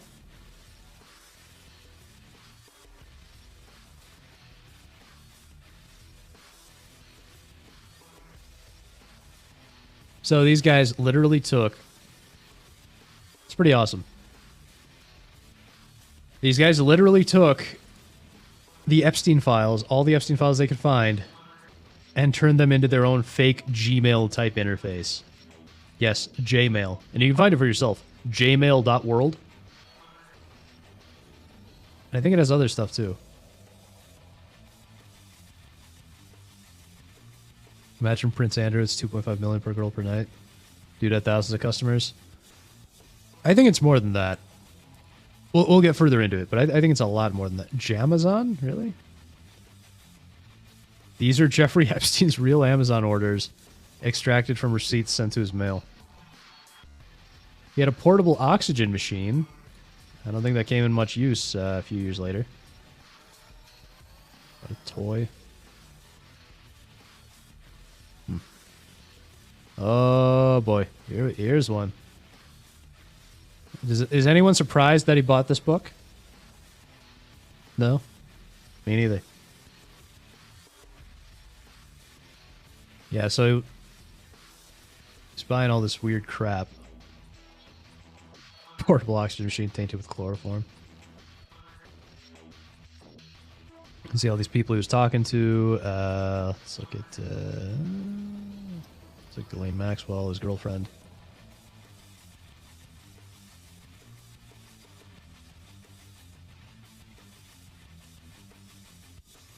Yeah, I don't really understand a lot of this, but yeesh. But yeah, basically they took all of Epstein's emails and they just dumped them into this interface. So it looks like you're browsing his Gmail account. Oh, this is incredible. Was I working for Mossad?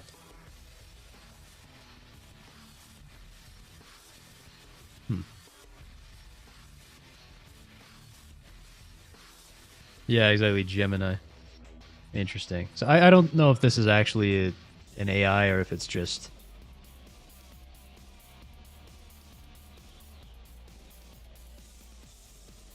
I don't know if this is an AI or if it's just a search, but... Anyway, that was interesting. So yeah, if you guys want to dig through the Epstein emails yourself, you can go to jmail.world.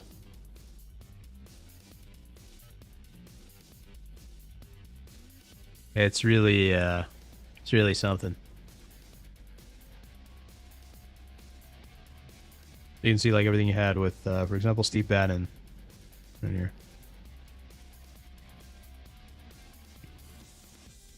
Of course, the emails are redacted. Great.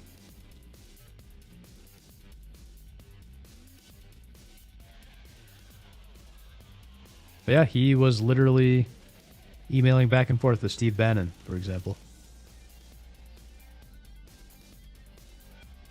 Yeah, there's a lot in here, but I don't want to spend too much time on this right now. Probably 1.5 flash that searches. It did parse just to search intelligence. Yeah. Yeah, it seems like it's something very basic.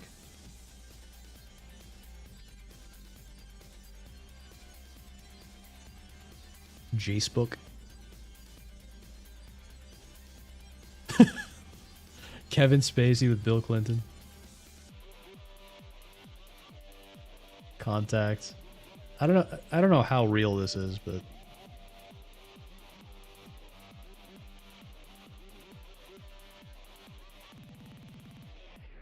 jeez.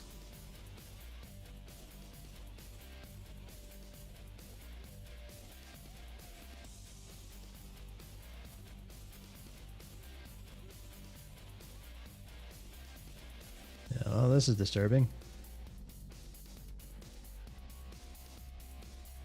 What is this? That's 6 years ago. What? Did they like take his emails and turn them into Facebook messages, or how does this work?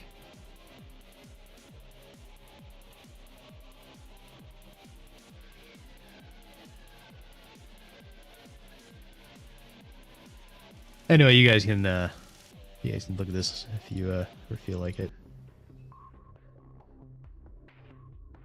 But yeah, so that's a thing. So you can check out all of Epstein's emails and stuff if you want to. Everything that's been released and through that interface through Gmail.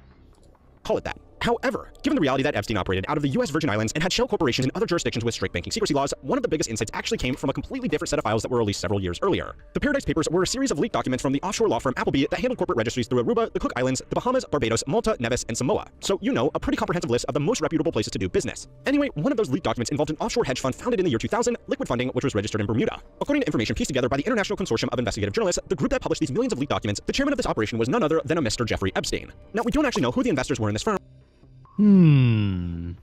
Because even with these leaks, the offshore entity was in turn owned by a holding company in Delaware under the same name, and that information remained sealed. There was one exception though. By using the Wayback Machine, in a 2002 annual report to stockholders, Bear Stearns disclosed that they had taken an approximately 40% stake in the holding company that in turn owned the offshore Bermuda registered firm. In that same disclosure, they noted that Liquid Funding itself had approximately $900 million in assets, and what those assets were was primarily repurchase agreements on swaps for mortgage-backed securities, creating a special purpose vehicle that was AAA rated. At the time, this was considered revolutionary financial engineering, but if you know anything about mortgage-backed securities, derivatives like swaps, Bear Stearns, or AAA ratings, you will know that none of these fared particularly well in the eventual global financial crisis. At the same time, in 2000.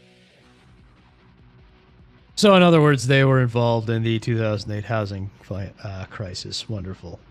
2007 that Epstein was getting his now infamously light sentence in Florida, his revolutionary new investment firm was imploding on itself under the weight of heavily leveraged derivatives and failing mortgage-backed securities. Less than a year later, Bear Stearns itself, the firm where Epstein got his start on Wall Street, would also collapse. Now, how much Epstein actually personally had invested in this operation is unclear, although a 2007 report by DealBook suggests that his firm had a 10% stake in the operation in addition to his chairmanship. This would have represented an investment of over $50 million, representing a significant share of his wealth even by the most generous estimate. But the important takeaway is that despite what he personally claimed about his skills at playing in the markets, by all available records, he kind of sucked at it. Just because the financial systems he was employing were highly complicated didn't necessarily mean that they were actually good. So for a while then, the primary source of revenue for his businesses were not investment returns, but rather fees paid to him by an unconfirmed number of high net worth clients. After Epstein left Towers Financial Group, the massive... So I think the important thing to keep in mind here is that he sucked at his job. Or he sucked at the job he claimed to be doing. Ponzi scheme, he established J. Epstein & Company, a firm dedicated to managing the assets of clients on the condition that they had billions of dollars in net worth. At the peak of his career running this firm, there have only really been two individuals identified as his primary revenue sources. The first was Leslie or Les Wexner, the multi-billionaire co-founder of Bath & Body Works, as well as a major investor in brands such as Abercrombie & Fitch, La Senza, and Victoria's Secret. So, yeah, this guy is a real piece of work. See, Wexner is he was more or less Epstein's best friend. So he owns a company, or owned a company called Limited Brands, L Brands, and they owned Victoria's Secret and a couple other things at the time. And this guy was funding a lot of Epstein's extravagant lifestyle. Wexner came on board as a client as soon as Epstein established the firm, and their business relationship did seem unusually close. Over the course of 15 years, Certain a lot of his business failures were taxpayer funded. In a roundabout sort of way, I would not be surprised. Wexner paid Epstein a reported $200 million in fees for tax, estate, and asset management advice. Victoria's Secret scouts 16-year-olds to get them ready by 18. Do they still do that? I thought they got rid of their models. Now, given Epstein's lack of credentials and spotty financial track record, a lot of people have pointed to this amount of money as being highly suspect. Financial services for people worth billions of dollars can and often do cost this much. Before an average of almost $20 million a year, Wexner could have built his own family office to handle his financial affairs and investment in-house. Beyond the sheer amount of money that Wexner was paying Epstein, their professional relationship did seem to extend beyond a simple client-agent. Epstein's famous house in New York was actually officially owned by Wexner for more than a decade while Epstein was living in it. Wexner... See, this is a big one. Wexner basically bought Epstein a house. Would reportedly come and go since it was his property after all. But yet the inscribed letters on the door read J.E. Additionally, and allegedly, Epstein used his relationship with Wexner to present himself as a talent scout for Victoria's Secret, which aided with his criminal activities. These allegations... Speaking of talent scouts... brought attention to the culture at Victoria's Secret, who settled with shareholders 2 years later for a reported $90 million for a breach of their fiduciary duty in creating a hostile culture. The second publicly known client that Epstein retained as a major source of revenue was Leon Black, the multi-billionaire co-founder and former CEO of Apollo Capital Management, one of the largest private equity firms in the world. An interesting but totally irrelevant little connection is that Apollo Capital Management shares the same New York office building with another private equity firm, Sycamore Partners. Sycamore Partners acquired the holding company The Limited in 2017, which is the parent company of Victoria's Secret. This means absolutely nothing, but it is a warning that when you start looking at financial documents for 2 months straight, you do start seeing connections everywhere. Anyway, Leon Black similarly was noted as having a close personal relationship with Epstein, even making him one of the trustees of his family foundation as far back as 1997. As far as major financial dealings go, Black allegedly paid at least $158 million to Epstein for financial services between 2012 and 2017, according to an ongoing investigation by the Senate Finance Committee. That is more than $30 million a year. Black's payments to Epstein potentially raise even more eyebrows because of the simple reality that he himself is a highly sophisticated financier and was the head of a major investment firm. So, what did he need Epstein for? Now, to play devil's advocate here, this alone isn't actually that unusual. Most major financial figures tend to keep their personal finances somewhere separate from their own firm for privacy, flexibility, and risk mitigation. It's kind of like how doctors don't go for a checkup at their own clinic. Well, that's not actually true. Most of the doctors I know will go to their own, clinic or hospital. However, they don't see themselves. They go to the other doctors at the hospital. 30 million a year, girl each weekend. See, Epstein is kind of like Rekieta. In some ways I'm jealous, and in many ways I'm disgusted. What was unusual, though, is how much Black was paying for seemingly boilerplate financial advice. In the worst-case scenario, a clear explanation would be that these were veiled ways to give money to Epstein for quid pro quo services that, went beyond just finance. Now, even if that wasn't true, another explanation is that Epstein's fees were so high because he was pursuing aggressive tax mitigation strategies and was acting as a conduit to the tax havens that he explained it really quick here. Explanation would be that these were veiled ways to give money to Epstein for quid pro quo services that, went beyond just finance. Now, even if... So these guys were paying him to go to Epstein Island, perhaps. Still don't have the client list, do we? That wasn't true. Another explanation is that Epstein's fees were so high because he was pursuing aggressive tax mitigation strategies and was acting as a conduit to the tax havens that he was clearly comfortable working in. In fact, his firm itself, later rebranded from J. Epstein & Company to the Financial Trust Company, used his infamous islands as a headquarters to claim economic development tax incentives in the Virgin Islands, meaning that on all of these fees, he was paying an effective tax rate of just 4%. Less than... So yeah, this is going back to what Rodney said here. This is how, we're supposed to believe that billionaires pay all these taxes, even though they're not really paying a whole lot They may be paying a lot in sheer volume, but in terms of like percentages, they're not actually paying that much. And we typically end up subsidizing them because that's really that's what taxes are. It's a wealth redistribution. Well, it's really inflation control for the Federal Reserve, but which is its own sort of backdoor tax. But in the end, that's how it works. America is a socialist country where the normal hardworking man is taxed to all hell, so his wealth can be redistributed to small amount to the very poor, and then the bulk of it just goes to the billionaires, the rich people. Because that's what government is. Government is a way to extract value from the people for the rich and powerful. Less than a tenth of what he would be paying if he was similarly set up in New York. Now, Les Wexner and Leon Black were by far his largest known clients, but despite some early reports, new information has revealed that they weren't his only clients. In total, his firm received an additional $118 million in traceable fees from individuals like Elizabeth Johnson of the Johnson & Johnson family fortune and the hedge fund Highbridge Capital. A report by Forbes pieced all of these together and found that in total, as far as we know, Epstein's firm brought in over $488 million in fees for questionable financial services. If we were just tracking the source of his wealth, these payments, as suspicious as they were, combined with some modest investment returns, should pretty much explain it, right? Well, not quite. According to the very will and testament that outlets are basing his estimated net worth off of, only around half of his wealth was actually invested in cash flow generating assets. And this also isn't accounting for the fact that several of his major investments completely imploded, taking out a major share of his fortune with it. He did have some successful private investments, such as Carbine, a communications technology company that he was an early investor in alongside other luminaries like Peter Thiel. But this Peter Thiel of Palantir, huh? Gee, you just find connections everywhere you go, don't you? If I wanted the stream to be like 2 hours longer, we'd be talking about Palantir, because there's a whole lot of stuff going on with them. They're an evil globalist company. And Trump loves them, of course, because he's not on our side, even though he pretends to be. Alongside other luminaries like Peter Thiel, but this company only saw significant growth after he was already dead, so it didn't contribute significantly to his 2019 net worth. Additionally, his firm had staff and operational expenses. It is still unclear how many people Epstein had working for him, but we do know that in order to qualify for his tax exemptions, he employed 11 full-time staff in the Virgin Islands, which was confirmed by a public audit that is still available online. Now, that is not a lot of manpower for the type of business he was reportedly doing, but this was in addition to an unknown number of staff in his New York offices. All of these investment losses and business overhead cost money to maintain, which means it isn't as simple as $488 million in fees equating to $488 million directly landing in Epstein's wallet. This is also ignoring potentially the biggest unaccounted for variable, which is that his lifestyle was obviously deplorable, but it was also not cheap. Frequent private jet travel, property taxes, and upkeep on hundreds of millions of dollars worth of real estate and personal expenditures all amounted to several $million a year on the low end. On top of this is one of his biggest personal expenses of all, which was lawyers. According to court records, Epstein engaged with more than 75 lawyers over the course of his life, including major names like Alan Dershowitz, who charged several $1,000s an hour. Really makes you wonder, huh? Where is all this money coming from for him?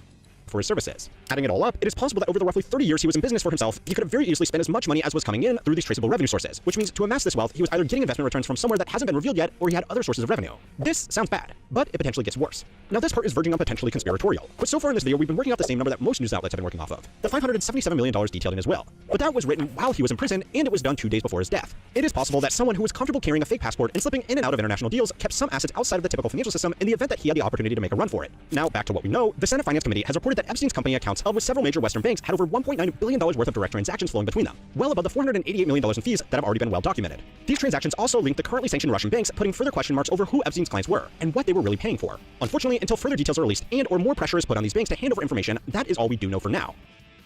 Pressure will not be put on banks to release information. They will be protected because they work for, Who is they, though? We can't say who they is, can we? Press? You know who runs the banking industry. I know who runs the banking industry. We all know who runs the banking industry. You can find this out by checking the early life section of their Wikipedia pages. And they're not going to burn a Mossad asset. They're not going to work. They're not going to go against their home country there. So yeah, we're not getting that information. But I think it should be pretty safe to say that this money was coming from, one, most likely the people he was blackmailing, and two, the intelligence agencies that were employing him. Now, offshore financial dealings are already hard to track, so then add on a man who obviously wanted to keep most of his business a wonderful secret, and then add the literal opaqueness of the publicly released information, and we may not ever truly know the full extent of even simple stuff like the man's personal finances. Now, the comments tell me that I am always a bit too negative about these things, so if there is some good news that might come from this, it is a demonstration of just how widespread the network of shadowy offshore business deals really is. A majority of the activity in these places is just from people trying to avoid taxes, but with very little oversight by design, it's not a good look when that is the best possible outcome. But if for some reason you want to set up one of these offshore shell companies for yourself, go and watch one of the first videos I ever made here on YouTube to make sure you're at least... Yeah, so I think most likely all that money was coming from the people he was blackmailing and or the intelligence agencies he was an asset for. I think it's very likely. And it should not... don't let people tell you that he was not an asset, because he absolutely was. See, so Ghislaine Maxwell, we know who Ghislaine Maxwell is, right? So we're all told that she is, she was his partner in crime and all that. She helped him. What they don't tell you, or what is not as well explained, is that she was also Epstein's girlfriend. So she was very, they were very close. They weren't just, partners in crime. She was his girlfriend. And here's something more important to understand. Her father, Robert Maxwell, I'm just going to highlight that. You can find this out by checking the early life section of their Wikipedia pages. So her father, Robert Maxwell, was Jeffrey Epstein's mentor. And Maxwell was known, like, we know this for a fact, there's evidence of this, that Robert Maxwell really was a Mossad asset. Like, we know this for a fact. It's not even a question. So, I mean, this guy who was almost Epstein's father-in-law,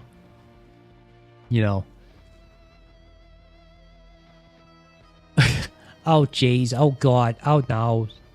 Yep. So this guy who was a Mossad asset was almost Epstein's father-in-law. His daughter was Epstein's girlfriend. He was Epstein's mentor. And, I mean, you really, really think that Epstein didn't end up working for Mossad when his almost father-in-law did, and they were very close?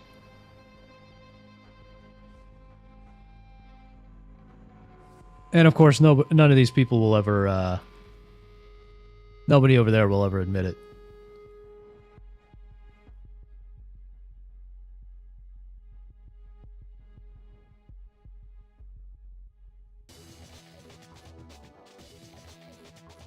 So, for example, right here, a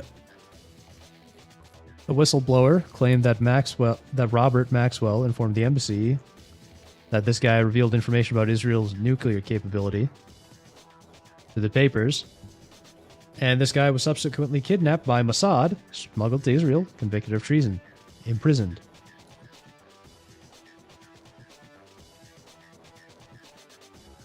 And yes, he had known links. Robert Maxwell had known links to MI6, the KGB, Mossad. So it should really not be shocking that Epstein was also an asset. In this case for MI6, Mossad, and the CIA. Oh, also, Robert Maxwell tried to steal the rights to Tetris with one of his sons. I just know, since we talk about video games sometimes, I just thought that was kind of relevant. I don't know if it's in the Wikipedia page. Ah, here we go. See, so he tried to steal the rights from Tetris. See here. He pressured Soviet leader Mikhail Gorbachev to cancel the contract between Elorg and Nintendo concerning the rights to the game Tetris, as he believed his software company Microsoft already owned the rights. Yeah, so he basically tried to pretend that he owned the rights to Tetris. Information brokers and money funneling. Yep. Yeah, so basically, I mean, this is how I think the Epstein thing worked. Epstein... Gorby did a great deed, though. What's that? So this is how I believe the Epstein scheme probably worked. Epstein would, financed by probably Mossad, CIA, and whatnot. Epstein would go, entice these, big rich people, rich and powerful people on behalf of Mossad and CIA or whatever. He would videotape them. He would blackmail them. They would fund him. They would support whatever the agencies wanted. And in return, the agencies probably, of course, he would probably give the blackmail material to the agencies. And in return, the agencies likely financed his exorbitant lifestyle and mostly turned a blind eye whenever he would diddle kids himself. Okay, yeah, dissolve the USSR, yeah. Yeah, I guess so. I guess that's fair. But there we go. So that's Epstein.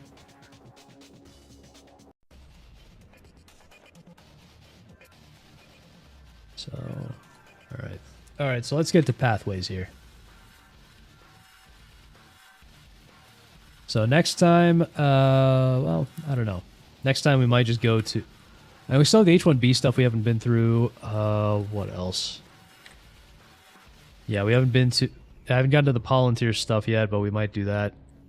Maybe next time.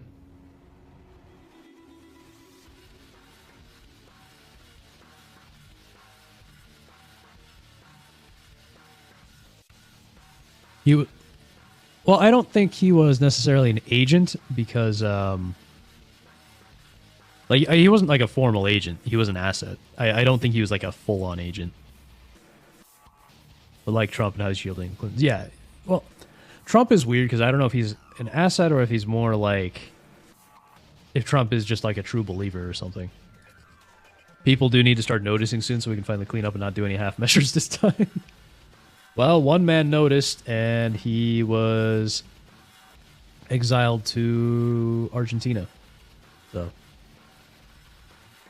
that is a thing, by the way. Hitler escaped to Argentina. Is Clinton headline only a presidential pardon, or the no of getting one would allow them to be so mute about the whole thing? Well, I mean, they're not getting arrested. You know it. I know it. Everybody knows it. Okay, so let's play this game, shall we? Pathways, navigating gaming, the internet, and extremism. Oh wait, I should do a British accent. Welcome to Pathways, an interactive game where you determine your journey. In this game, you will have to choose between certain options that can lead to different outcomes. Let's see where your path takes you. Yeah, they're not because they're all global agents. Well, yeah, the billionaires aren't going to release any information that's going to lead to them getting in trouble.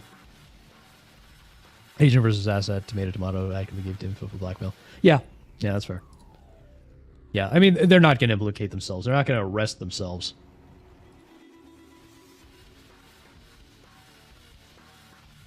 Sadly, nobody attached to Epstein is seeing any kind of justice. Everyone's too distracted and everything is too fucked to properly get things done. Yes and no. I mean, a bigger part of the problem is that the people attached to Epstein are the people's, the people running everything. So the job of prosecuting the people attached to Epstein is being done by is a job held by the people attached to Epstein. So, and yeah, then Trump goes and invades Venezuela, and it's like, oh look, my heckin' based regime change. Oh, it's so totally good and great, and we got to do more regime change. And suddenly it's like, oh wait, what about those Epstein files, huh? Are we not going to talk about those anymore? We're not allowed? But that's where we are.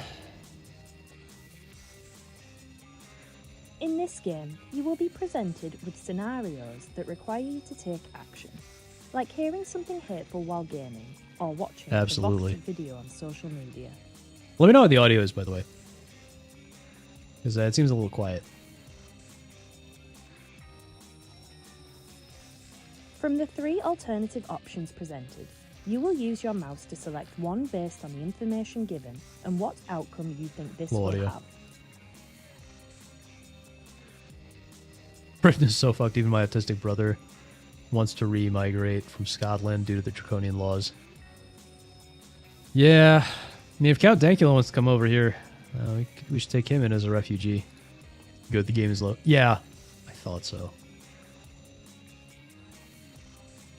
In this game, you will be presented with scenarios that require you to take action, like hearing something hateful while gaming, or watching a provocative video on social media. Let me do this. Let me...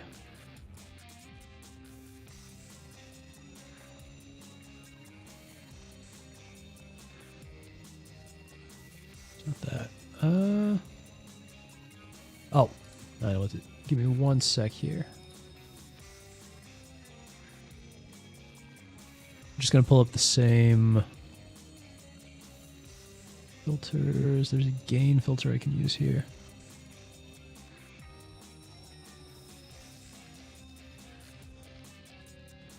And And let me add that. Paste. Put up top. There. Let's see if that helps. From the 3 alternative options presented, you will use your mouse to select one based on the information given and what outcome you think this will have. Let me know what that is.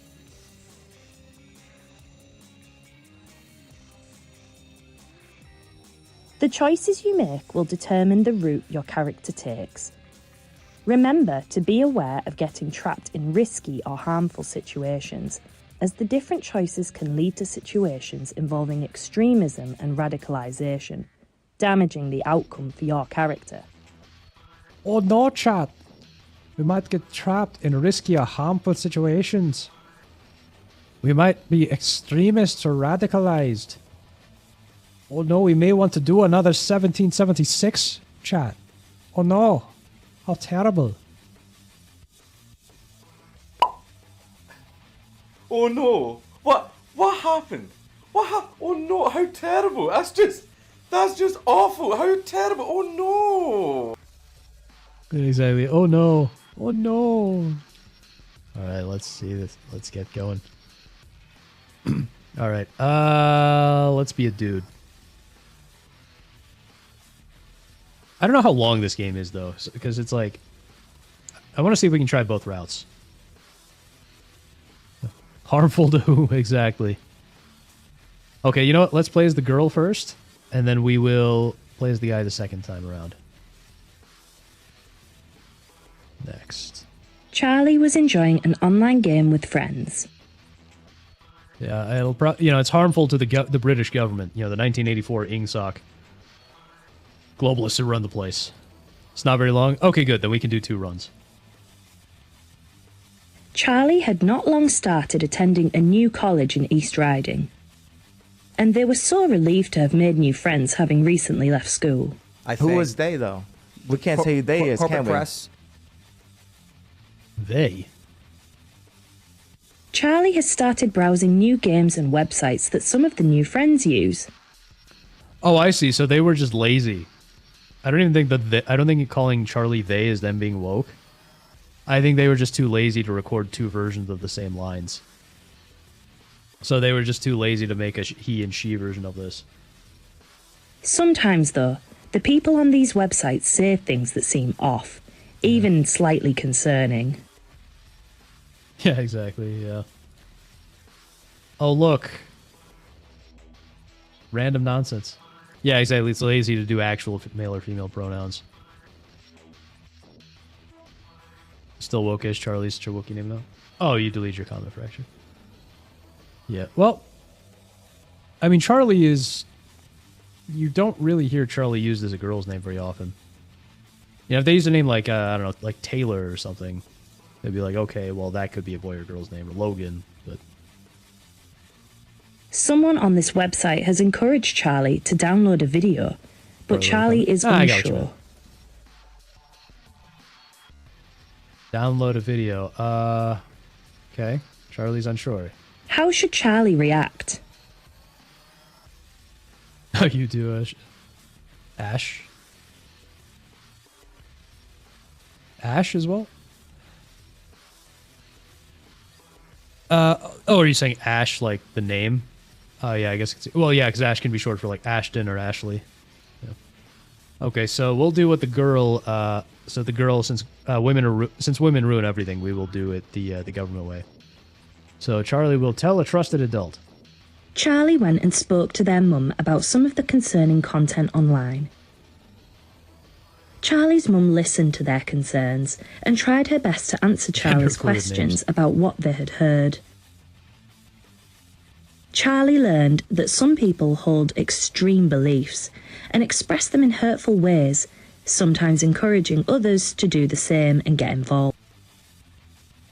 Oh no, people on the internet. Oh no, how terrible. Charlie was relieved they did not download the unknown video, as they did not know what the consequences of doing so could be.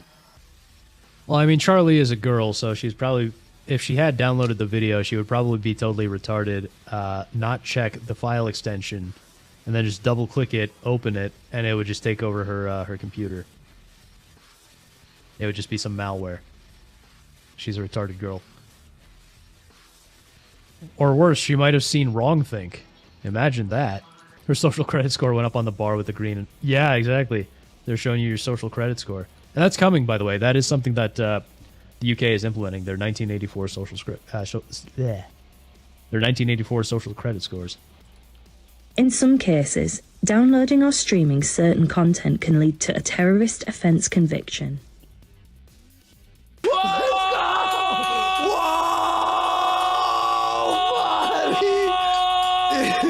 You slammed that, yo. This. Retard alert! Retard alert! Retard alert! Retard alert! That goes to the British government. Literally just watching certain content can lead to a terrorist conviction. That's ridiculous. Watching something should not... No, it shouldn't. That's ridiculous. Wait, Charlie's also supposed to be an adult? Are you... Really? This isn't like a teenager in school? Who lives with her mom? Good God. That's even sadder. Slam that, yo! Okay, college kids. A college-aged kid. Well, yeah, college is like... I mean, we consider college kids to be to legally be adults for the most part. So, yeah, I mean that's sad. Well, I mean it's okay. So it's fine that she lives with her mom, but still, like she has to run to her mom for every little thing. Charlie is receiving an important grade on a piece of work they submitted for their hospitality course at college. Okay, yeah, there you go, college. College. Wait. Don't they? I thought that the British referred to college as university. Do they say college in Britain?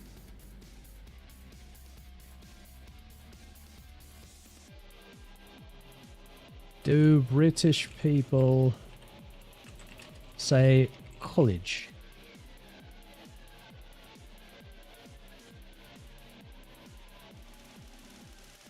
There's both.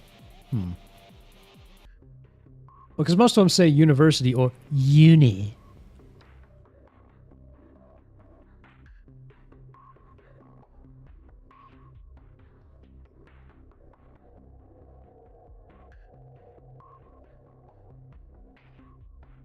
So, I don't think they're in colleges, vocational universities, lectures. So how old are they then?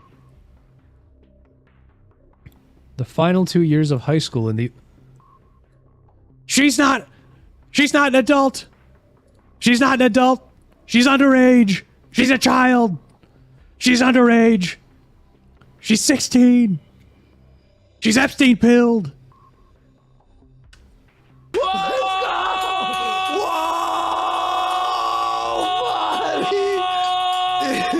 You slammed that, yo. This.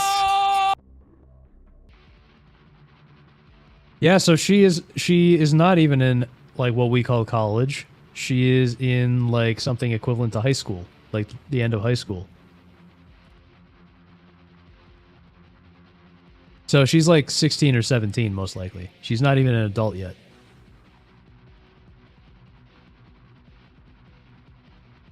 College and university are now required by law. High school is. Yeah, but my point is that I was asking how old she is, right?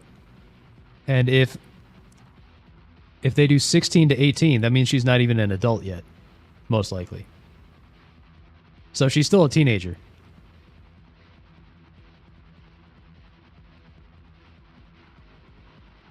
Amazing. Yeah. Yeah, so she's like 17 probably. So this actually is a teenager. 16 is for latter year born. Yeah.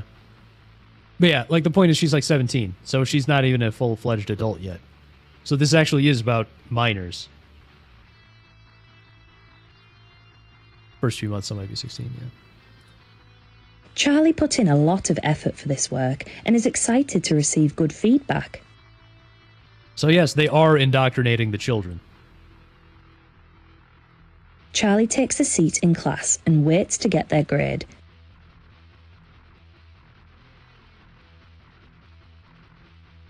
To their disappointment, Charlie doesn't do as well as they expect. They got 60 out of 100 for their work, but they wanted at least 75 out of 100. Okay. To make matters worse, somebody else got 80 out of 100, and the teacher said that this person has received a job offer. A job offer? Scraping poo off the side of Quartering's toilet, perhaps? Charlie has applied to dozens of jobs, but hasn't had any luck yet. Somebody else in the class tells Charlie that this is proof that immigrants are coming to the UK and taking our jobs. No, how could you? How could you say that? Are you joking? No! Are you joking me? She noticed the diversity quotas? You're not allowed to do that. Obviously, we go A. You know, this is just like those HR... You guys ever have to take, like, those HR training crap at a job? Is that her name, Amelia? You guys ever have to take, like, HR training crap at your job? Where you know, like, the training is completely pointless, and they ask you... They have, like, little quiz questions at the end of everything, and they ask you questions. And you can skip through the whole thing and just answer the questions because you know what answer they're looking for to begin with. So, like, because that's what I would always do, is I would just, like, skip through the actual training part, just go to the question and just click the answer that they wanted. Because you know what answer they want. And the funny thing is, it's always A, right? Because it's like, A is the acceptable answer, B is, I don't actually know what B does, but it's somewhere in the middle. And then C is the very bad, you're a bad boy, don't do that. Yeah, because that's literally what this is. This is HR training for children. So the HR roasties are coming for your children. Like, literally, the HR roasties have become the gay men's chorus singing "We're coming for your children." That's what they are. That's what they are. It is the HR equivalent of that. Yeah, you have.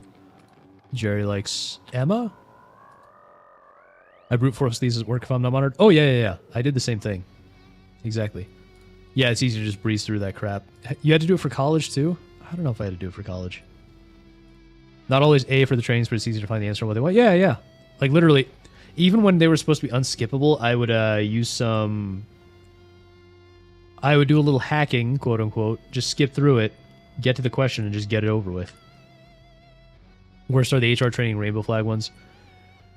Yeah, well, I mean, you know, British cigarettes, or faggots, as they're called in Britain. Well, in Britain, we call our cigarettes faggots, or fags. And that's what the HR people want to turn your children into. So you should just let them convert you should just let them come for your children, because they want your children to be fags. Pet name for Amelia the Purple Haired Chick. Gotcha. Sorry for spoilers. She's Twitter side stuff. I have seen some of the memes. So we do the. Charlie was still upset by the end of the lesson. Here. Wait, you know what? Do we know that Charlie is actually a girl?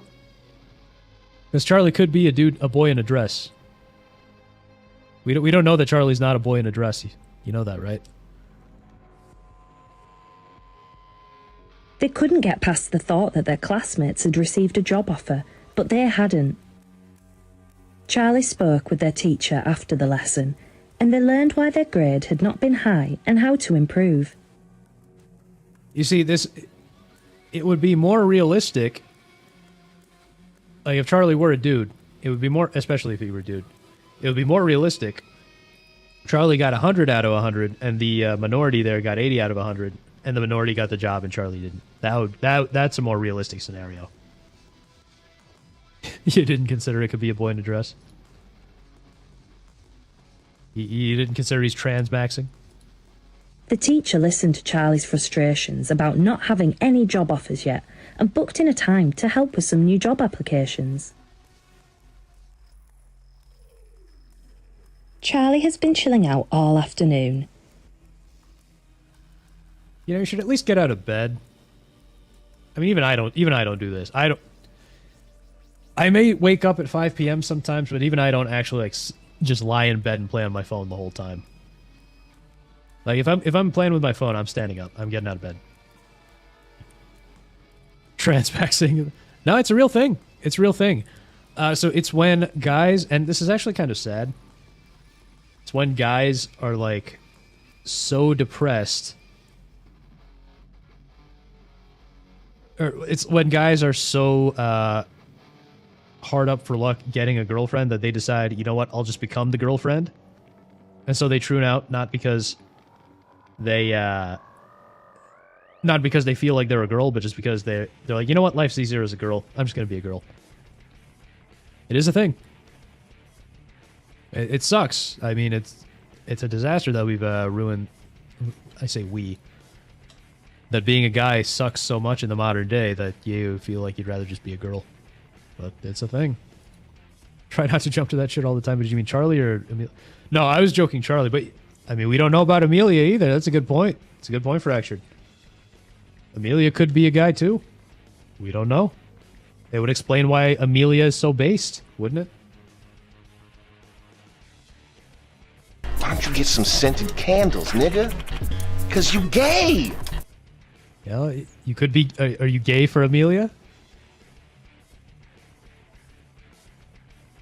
Oh, why I wake up and sometimes lay in my bed fiddling on my phone? Yeah, I know some people do that, but... Yeah, see, now you see it. Sadly, Amelia has to be considered because, yep, that's why she's so based. You know, Amelia is actually just Blair White. Amelia is just the British Blair White. They've been scrolling on social media. Well, that was your first mistake. They spot a video that seems to be getting a lot of attention. Charlie watches the video and learns from the video that Muslim men are stealing the places of British war veterans in emergency accommodation. Oh boy. Muslim men are stealing the places of British war veterans in emergency accommodation. In the video, they explain that the government is betraying white British people and we need to take back control of our country. Oh no. Oh no. It's happening.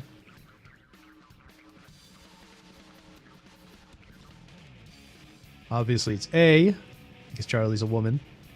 Or a girl. Or a boy in a dress, I don't know. Charlie wasn't sure whether they should engage with the Yay, video. my social credit points went up. They carried on scrolling, and to their surprise, the next video showed a veteran and a dog moving into their new home that had been provided as a community initiative.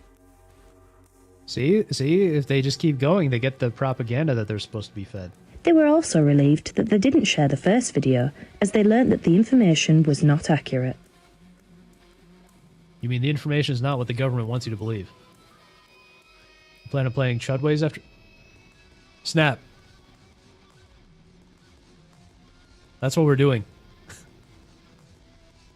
Oh, are you asking, do I plan on playing it the other way around? Yes.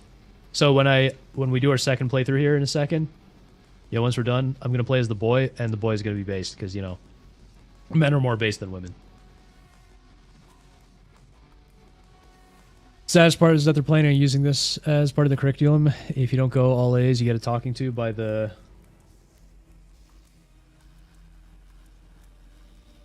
Rosers. I don't know what Rosers are, but I think I get what you're going for. Another fan game response? Ooh, do tell, Snap. Do tell, cops. Oh, I thought they called them bobbies over there.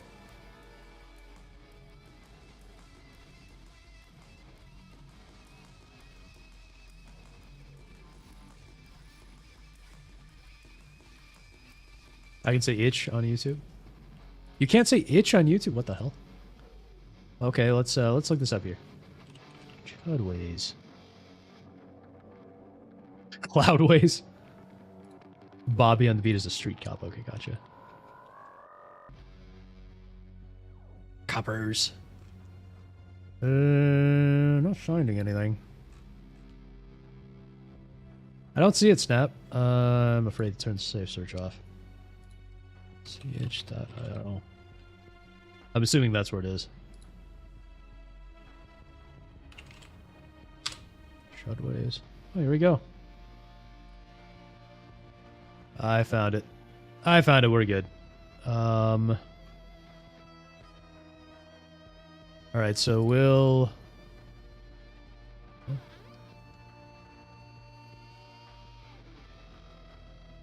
Loading script.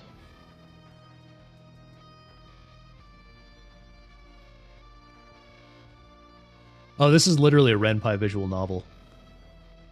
Why do I know that this game is made in Ren'Py? I shouldn't know that. Why do I know this?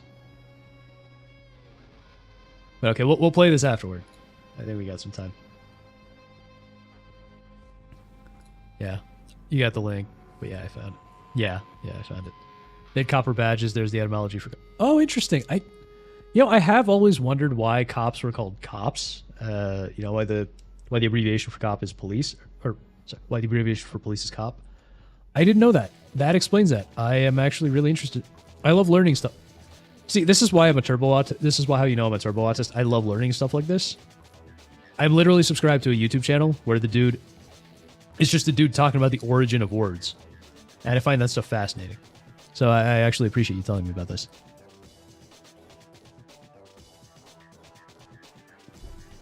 Oh, yeah. We're going to play Pathways, for sure. Same turbo autism, yeah. Yeah, we're going to finish this.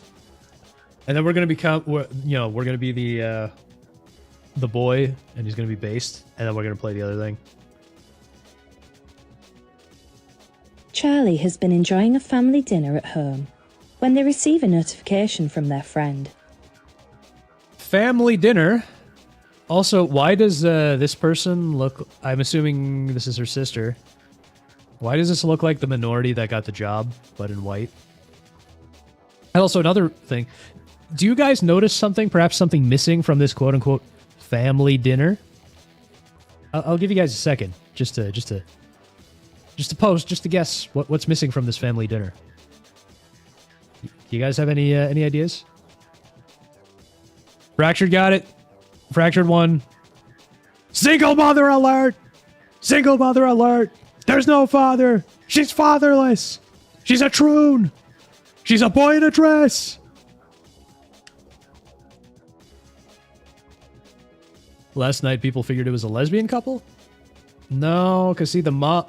I don't think so, because see the mom is... Lack of a father is astounding. Oh, yes. Slam it. Oh, let's do it. We'll slam it. Whoa,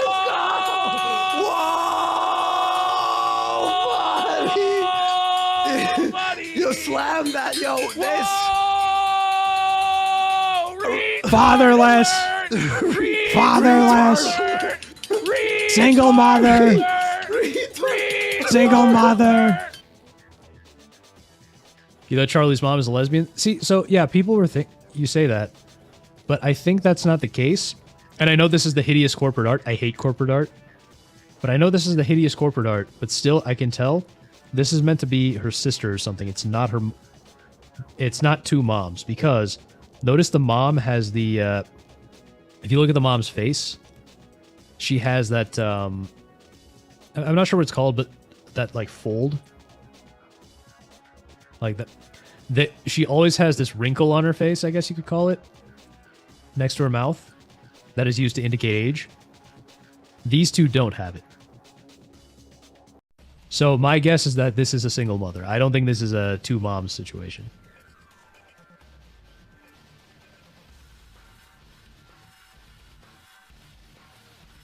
Yeah, that's fair.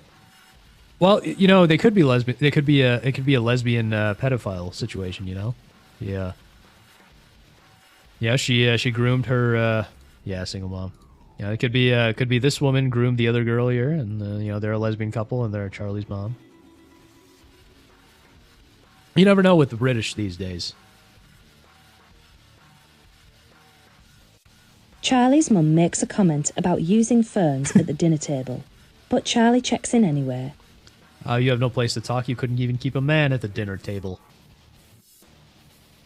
Amelia, Charlie's close friend, has made a video encouraging young people in Bridlington to join a political group that seeks to defend English rights. Based troon here. We got the base troon. Amelia encourages Charlie to join a secret group on an app Charlie hasn't heard of before. Charlie isn't sure whether to join, explore further, or ignore.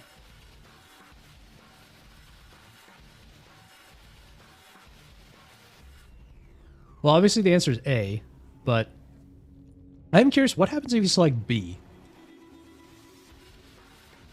Because obviously C is the very bad, no, don't do it. But, because B is kind of that, mild, middle of the road kind of answer, so I don't know what happens if you select Charlie didn't feel comfortable with joining a secret group or encouraging people to join a political group. They felt it was down to the individual to decide for themselves. They carried on with the family dinner and went to bed early, knowing college was coming up the next day. Alright. Charlie was looking forward to talking about the video their friend made, but seeing their friend that morning didn't go as planned. Oh no, what's gonna happen? When morning came, Charlie was ignored by their friend for ignoring her purse the day before and not having strong enough beliefs to associate with them anymore. Well, you got your good boy points, didn't you? Charlie was seeing their dad at the weekend. He lives in Hull, so their weekends look very different to their weekdays in East Riding. There it is. See? Her dad, her parents, divorced parents, single mother. It is a single mother alert. Also, why is she friends with her again? I thought she was ignored by Amelia here. Charlie's friend Amelia immediately looked interested and told them about a protest she wished she could go to herself, but was not allowed. What is this writing? What kind of writing is this? Her friend just ignored her. They're not friends. And she got ignored. Her friend hates her, and then all of a sudden they're just sitting around hanging. Oh, we're pals. Oh, we're pals. Oh, we're interested. I'm telling you about these things I care about again. Oh, where's the reconciling? Where did they get back together? What happened here? What kind of writing is this? Charlie lacks conviction in her brain, so Charlie gets ignored as she should. Well, yeah, but then how come she's not still being ignored? Why is Amelia back? Why is Amelia suddenly still hanging out with her? I need a resolution, damn it. Amelia spoke of a gathering that had been organised by a small political group. They would come together and protest the changes that Britain has been through in the last few years and the erosion of British values. Okay, so I don't know what these red things are on the upper right that she's talking about. Some kind of flower, maybe? Like, I get the protests and I get the British flag here being crossed out. And then why is there just like a random thing of a plane dropping bombs? This isn't World War II. Is it? Like, what is this? Was this thing made by like a ChatGPT or something? Amelia talked about the banners and the pickets that her friends had made for the events and expressed a real regret that she could not go, begging Charlie to go in her place.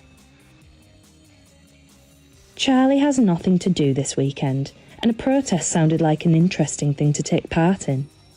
Uh-oh. Oh, of course we decline. Charlie didn't feel comfortable with going to the protest. It sounded risky, and they were meant to be there to see their dad. Charlie was really upset when Amelia told them they couldn't be friends anymore. They didn't share the same values. She'll be back next week if the last thing was any indication. 5 minutes later, and I'm sure they'll be best buddies again. Charlie began walking home, thinking about whether they made the right decision. Comrade. You kept up your social credit score, comrade.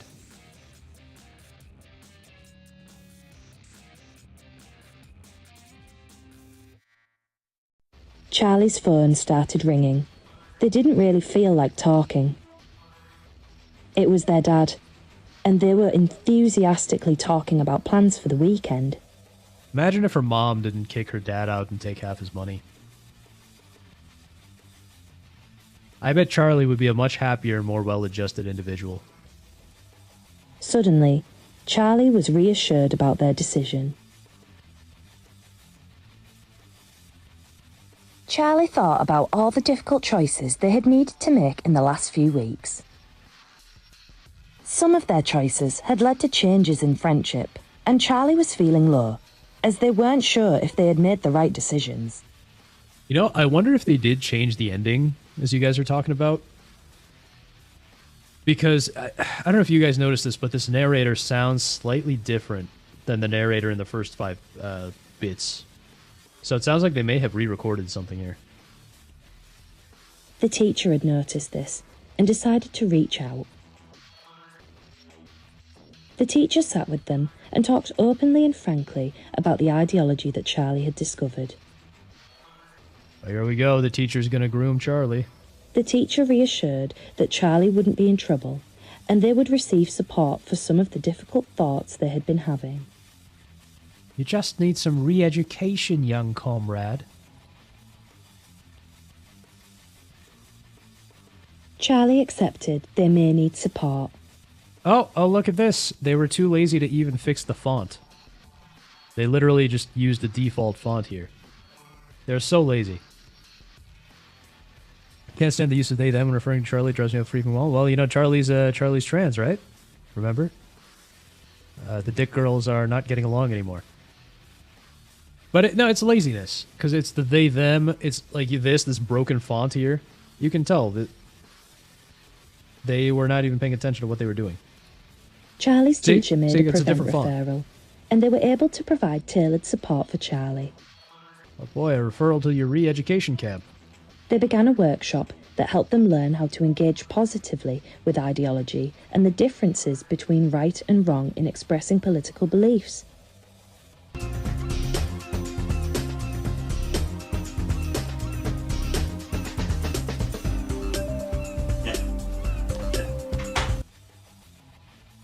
This is the 1984 Globalist Indoctrination Center at work, folks.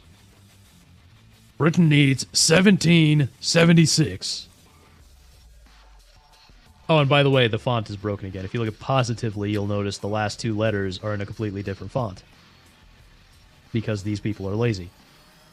Charlie received counselling to help them process the other events in their life, and they felt much better for it. Let me guess, the counseling's half going to be, why did my mom kick my dad out of the house? Congratulations on completing all the scenarios. Let's explore the consequences of your character's choices and see what lies ahead. Oh boy. What is Prevent? Prevent is a referral program operated by the Home Office in partnership with local services. It was set up in 2003 as part of legislation responding. It's part of the British Patriot Act. So in other words, they use terrorism to go after anti-woke people. Bingo. Sign up for re-education camp, turn in your dissident family members and closest friends. That's exactly what this is. And they do it all under the guise of terrorism. Oh, it's the terror guys. Totally, it's the Middle Easterners, and it's not our own MI6 and CIA and globalist cults setting them up to blow us up in the first place. Responding to the 9/11 terror attack in the USA. Don't look at the Israelis dancing over The overarching aim there. of Prevent is to stop violent extremism from happening within our community. What is this person? Like, look on the right. What is this person on the right? Like, it's supposed to be a fat old man, I assume, but it looks like a teenage girl cosplaying as an old man. Like, what the hell is this? I hate corporate art. It's disgusting. It's disgusting. Ugh. Communities. Prevent works on the basis. Pregnant man. Oh, God. Why are you right-wingus? Right-wingus? Why are you right about that, Wingus? Why do I believe you? Why were you You were joking, yet Yeah, I don't even know what to say.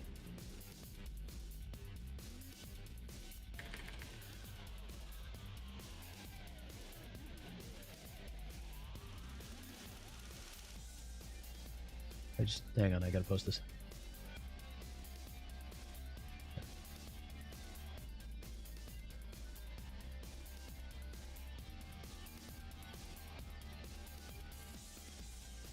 They're just dancing. It doesn't mean anything. Stop looking. Stop noticing. Yep. Yeah, we're not allowed to ask questions, are we? You can find this out by checking the early life section of their Wikipedia pages. Should I add a pregnant man emote to Rumble? I mean, I know there's the emoji, but like a picture of an actual man who's supposed to be pregnant. Because there's an iCarly bit that I'm suddenly thinking of. Yes. Basis that any ideology can be harmful, and therefore anyone can be at risk of becoming radicalized.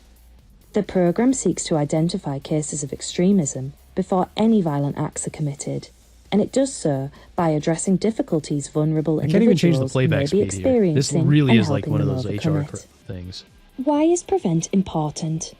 Prevent Use is an Arnold important from part of the Junior. UK's counter-terrorism strategy because it I'm assuming seeks that's a to movie? tackle extremist behaviour as it emerges instead of after. Oh, wait, you know what? I think I know what you're talking about. Yeah, Junior's yeah, okay, he gets pregnant. Yeah, that makes sense. He undergoes an experimental... Yeah, okay, that makes sense. That's weird. Yeah, I guess that is also an option. Yep, that one. Yeah. Could also do that. Attack. It acknowledges that underlying issues and vulnerabilities play a role. You know, so we can't look at the people who are actually committing the acts of terrorism. You know, we can't look at certain places in the Middle East or our own... You know, we can't look at our own intelligence agencies, quote unquote. We just have to say it's the people who don't like wokeness. What horrific imagery of Arnold dressed as a woman? Oh, God.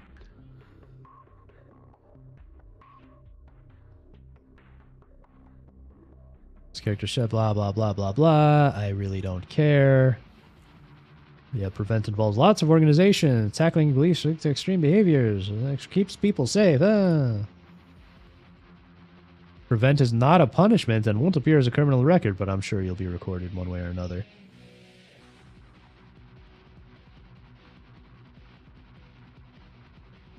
Speak to a trusted adult, blah, blah, blah. I really don't care. You know what's funny is you can't even click these links. Like the game just does not let you even click the links. Wait, that's not the right emergency number. Hang on.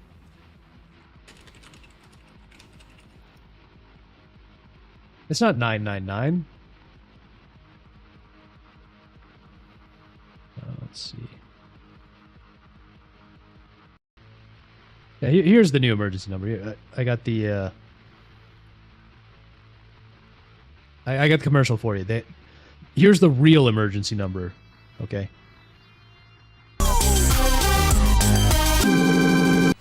Has this ever happened to you? Oh,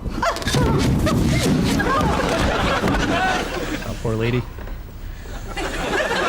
Oh, she's fine. From today, dialing 999 won't get you the emergency services. And that's not the only thing that's changing.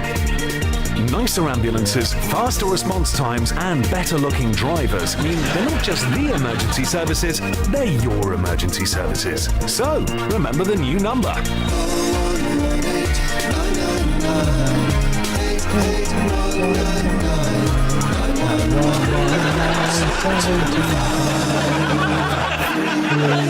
That's...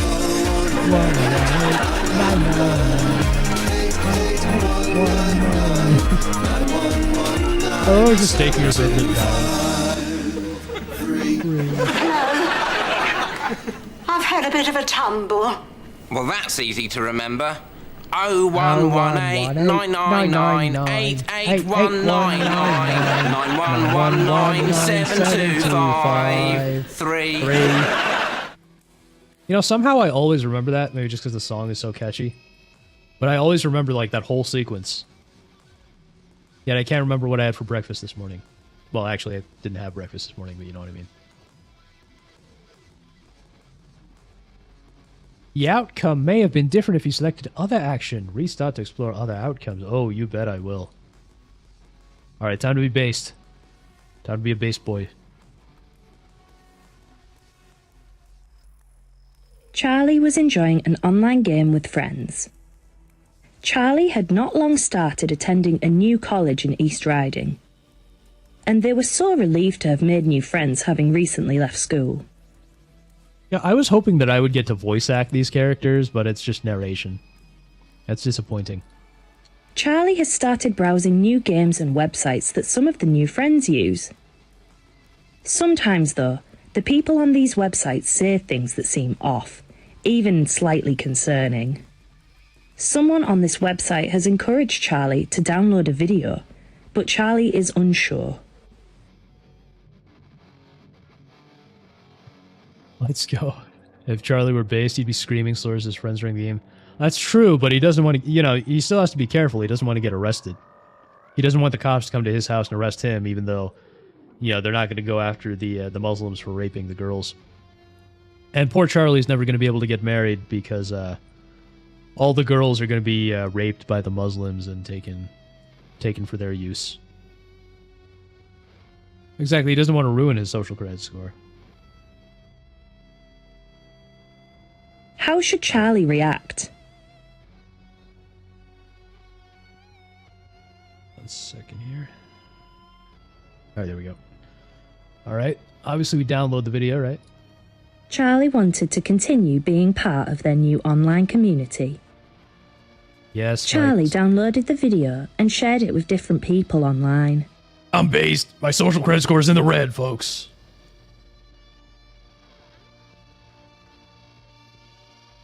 Charlie felt relieved and happy that people were liking the video and also sharing it. I hate everything happening in the UK so much. Holy shit, yeah. I'm with you there. It's such a sad country now. I'm glad we had 1776, but I'm not glad that we had the Federal Reserve or the 16th Amendment or the 19th Amendment. Deep down, Charlie wasn't sure if this was the right thing to do, as some of the ideas in the video were extreme and violent. Don't question it yourself, Charlie. You're right. You know deep down you're right. It's important to remember that downloading or streaming certain content can lead to a terrorist offense conviction. It's the worst choose-your-own-adventure game ever made. Yeah, it's a visual novel, basically. But the good ending is still better than Mass Effect 3. Which good ending? Which ending are you considering the good ending, Rodney? I assume the ending I'm going to get this run. By the way, Rodney, have I told you about the Mass Effect 3 mod that changes the ending? So in... Oh. Alright, see ya, Snap. Thanks for hanging out. Hopefully you're able to catch the Chudways replay if that's something you're interested in. But yeah, thanks for hanging out, man. Have a good one. Our good ending. Gotcha. Yeah, so... Rodney, have I ever told you about the Mass Effect 3 ending mods? So, I know I never played like the original Mass Effect 3 ending, which was like, I know it was bad, it was really bad, and then they released that epilogue DLC, or they patched it or something to give it like the 3 color-coded endings, the red, green, and blue. There is a mod, and I installed this mod. It's on the Legendary Edition as well. So there's a mod that updates the ending to work better, so you just take the red ending. Yeah. There is a way to fix the Mass Effect endings. Let me see if I can find for you. There are a bunch of mods for Mass Effect 3, by the way. The Legendary Sham ending mod. Okay, here's what it's called. So, yeah, I know it's Nexus Mods, but that's just where everything is. So, this is the Legendary Edition version. It's called Audimus Happy Ending Mod. What it does, and spoilers if you haven't played the games, but I mean, come on, they're like really old by now. I didn't use that mod for my last playthrough, but I might have to for the different ending. Yeah, you totally should. It's a good mod. Yep, sadly Nexus has the Stranglehold. Yep. I took all of my mods off of Nexus mods years ago after they censored one of my mods because I turned a brown character lighter skinned. I was like, you know what? Screw you, Nexus. I'm taking all my mods and going home. Yeah, so they modify the ending, and what they do is basically you do the red ending. Like, you just have to do the red ending. But it makes a whole bunch of changes, so...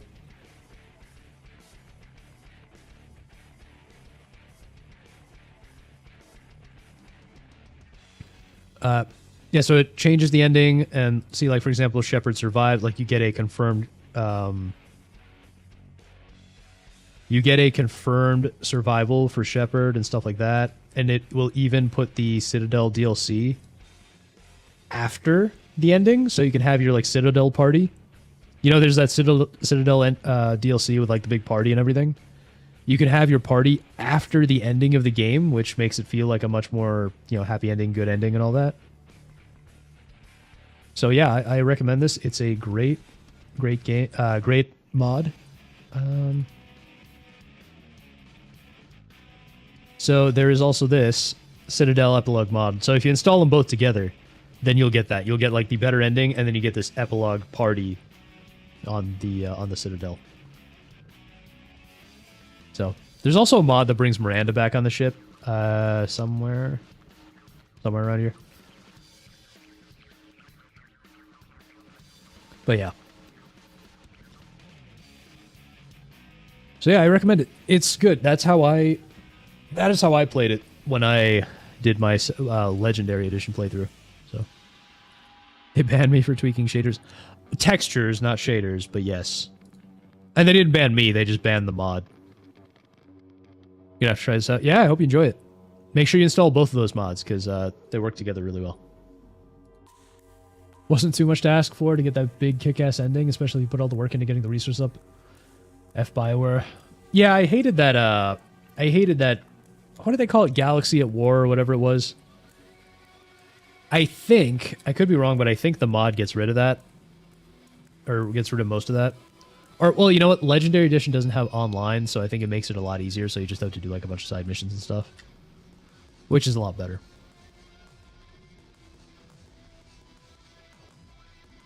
Alright. Time to be more, Charlie is receiving an important grade on a piece of work they submitted for their hospitality course at college. Time for young Hitler to continue on his journey. Charlie put in a lot of effort for this work and is excited to receive good feedback. Charlie takes a seat in class and waits to get their grade. To their disappointment, Charlie doesn't do as well as they expect. They got 60 out of 100 for their work, but they wanted at least 75 out of 100. To make matters worse, somebody else got 80 out of 100, and the teacher said that this person has received a job offer. Charlie has applied to dozens of jobs, but hasn't had any luck yet. Somebody else in the class tells Charlie that this is proof that immigrants are coming to the UK and taking our jobs. Well, the base trap is telling us what to do. Base trap is telling us that the immigrants are taking our jobs. So, of course, we agree this time. Charlie approached the classmate angrily. He agreed with the ideas and began shouting about them in class. They keep saying Emma, but her name is Amelia, Jerry. They took our jobs. The teacher let Charlie know that the school has a zero tolerance on hate speech. Oh, it's hate speech, is it? The teacher was concerned by Charlie's outburst and tried to get to the bottom of it. Charlie became more agitated and ended up having to sit alone for the duration of the week's lessons because of the hurtful things they said. He was punished for being right. Charlie has been chilling out all afternoon. They've been scrolling on social media. They spot a video that seems to be getting a lot of attention. Charlie watches the video and learns from the video that Muslim men are stealing the places of British war veterans in emergency accommodation.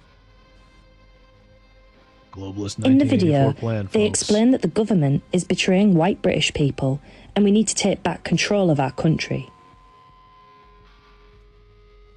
You know what this is? This is a young Paul Joseph Watson. Well, imagine my shock. Reported to the commissar for wrong thinking. AIMA to enforce our Anglo-Saxon roots. Damn right. Take back control. You know, I actually have some Paul Joseph Watson videos we could watch. But I'm saving them for another time. Alright, so of course he takes the base route. Charlie couldn't believe what they were seeing. Charlie immediately began typing comments and sharing the video with their friends and family, wondering what they could do to stop this. Does it? Amelia short stamina? Okay, I guess that makes sense. Like Melee James to Melee Jim. Charlie immediately began typing comments and sharing the video with their friends and family. They felt that they'd performed what they could do to stop this by standing up for veterans and white people's rights. Based. Unfortunately, Charlie didn't realise that some of the groups they were engaging with online were actually illegal. Oh, it's illegal, is it? It's illegal to engage with ideas online. Well, imagine my shock. Charlie has been enjoying a family dinner at home when they receive a notification from their friend. The credit score is so low, Charlie can't even buy food now. Oh look, and he has a single mother. Well, imagine my shock. Well, imagine my shock. Charlie's mum makes a comment about using phones at the dinner table, but Charlie checks in anyway. Shut up, you bint. You couldn't even keep your man at the dinner table. Amelia, Charlie's close friend, has made a video encouraging young people in Bridlington base to trap join a strikes political again. group that seeks to defend English rights. Amelia encourages Charlie to join a secret group on an app Charlie hasn't heard of before. Charlie isn't sure whether to join, explore further, or ignore. This is why Dad left, you cunt. Of course, we share the video and join the group. Charlie thought the video the friend posted was so funny. They couldn't believe how many likes Amelia's memes were getting. It was inspiring. Of course. Of course, we do it all for the for our base dick girl with GF. Charlie joined the secret group on this new platform. Their phone wouldn't stop buzzing with messages of support and invitations to participate in several similar groups. Charlie's mum was not so pleased and grew suspicious of all this new activity their child seemed to be involved in. Charlie was seeing their dad at the weekend. He lives in Hull, so their weekends look very different to their weekdays in East Riding.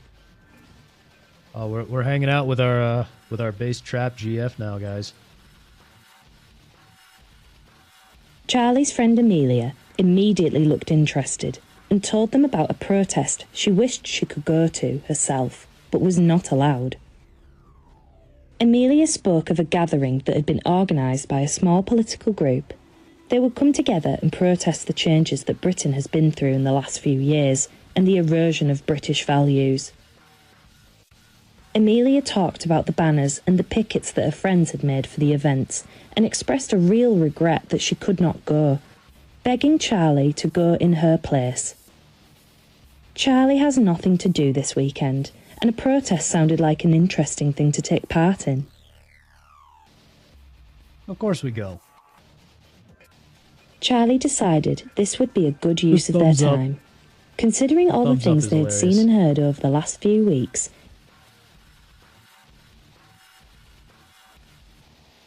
it would be good to express their feelings about it with like-minded individuals. Well, if it means I get a girlfriend out of all this.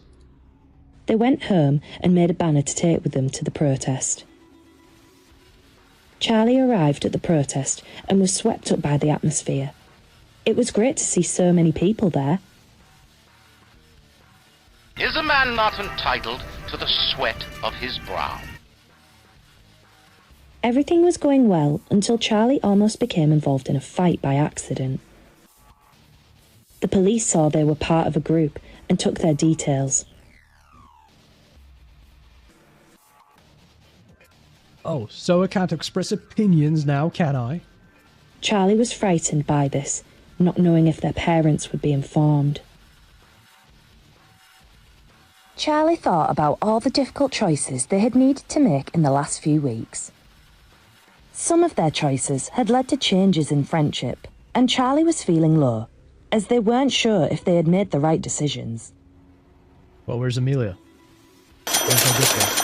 I feel so alive! Uncle for Vendetta tipped $5.40. Remember to report your neighbors, family and friends. Go your local party office for support and re-education at one of your designated camps for concentration and correction.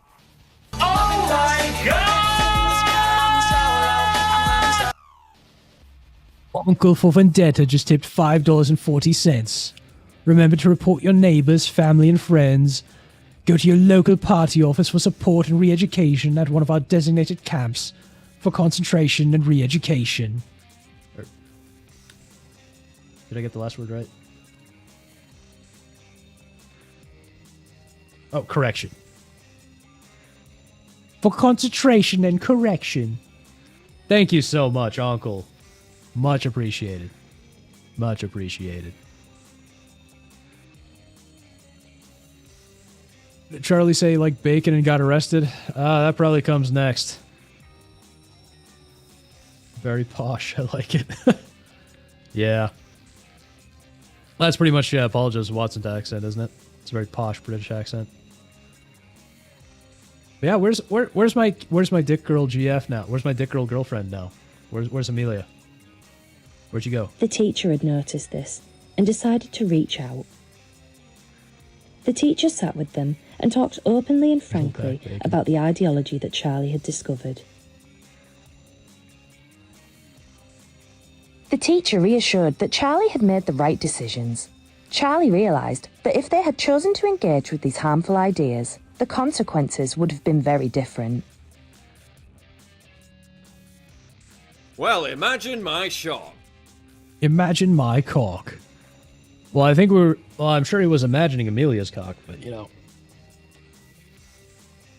Also, yeah, so it seems like maybe they didn't change the endings, because it seems like we got the exact same ending as we did last time. Because the teacher reassured that Charlie had made the right decisions when we literally made all the decisions we were not supposed to make. And we did engage with the harmful ideas. So it's like, what even is this? This isn't even a good propaganda tool. It stinks. It's a joke. Charlie accepted. Charlie's teacher. This is literally just the same as everything else. Literally, this whole thing is completely meaningless. Okay, so let's start this. Let's start to Chudways here. This short shitpost VN is a work of fiction, obviously. One day Charlie came home from school and saw his sister crying in her bedroom. Charlie asked his sister why she was crying. This art makes me uncomfortable. Nope. She told Charlie that when she went to the toilets at school, she saw a strange man in a dress washing his hands.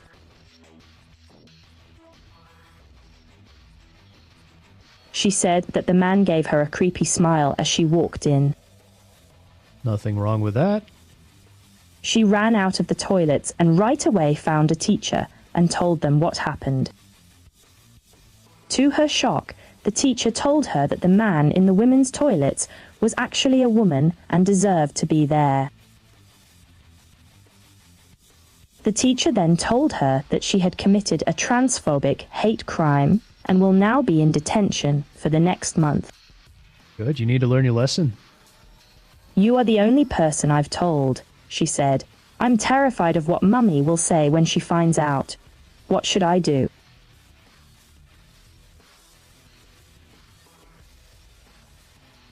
I'm going to tell her she's a transphobic bigot. You tell your sister that what she did was awful to the poor trans woman. Now look here, you bigot. Your sister starts to cry loudly. Deserve to be there is a fun way of putting it. Well, you know, I mean, the women voted for it, so it's only fair they suffer the consequences. You leave the room and tell your mother about how transphobic your sister is. The next day, you are walking down a hallway in school, and you see the trans person walking towards you. Is it Amelia? Hi, Charlie. Right, I wanted to talk about your cute sister, said the trans person.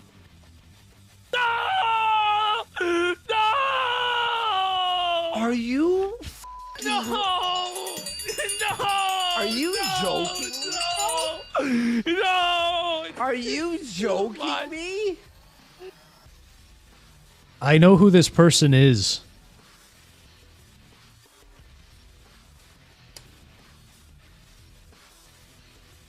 Oh, the image disappeared.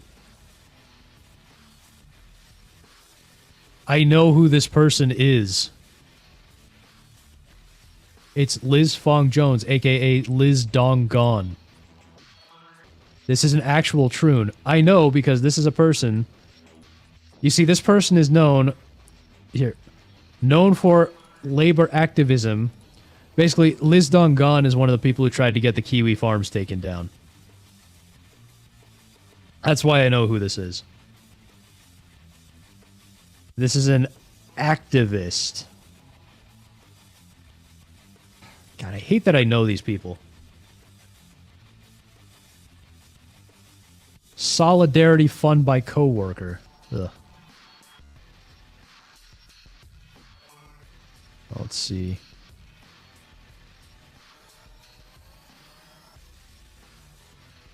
Oh yeah, you remember James Damore who made that memo saying Google was an ideological echo chamber, complaining about how they were woke.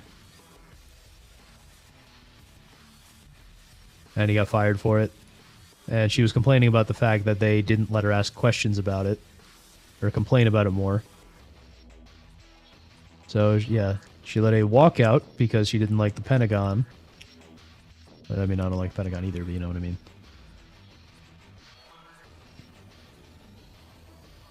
She quit from Google. She, quote unquote, quit from Google. And Google really didn't give a shit. Fong Jones has continued to publicly advocate for inclusion, equity, and diversity in the workplace.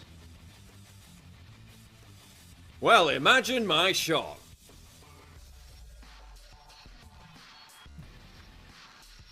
And here's why I know her.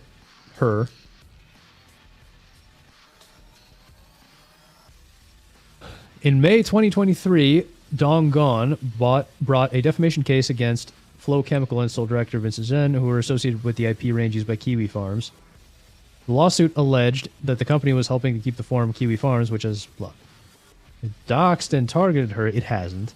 Doxed, yes, but nothing else. And other Troons online. Other LGBTPs online. And there was a default judgment, which I don't know if it was ever paid out. But Dong Gon is transgender. Dong Gon's parents were not supportive, and Dong Gon's biological father disowned Dong Gon.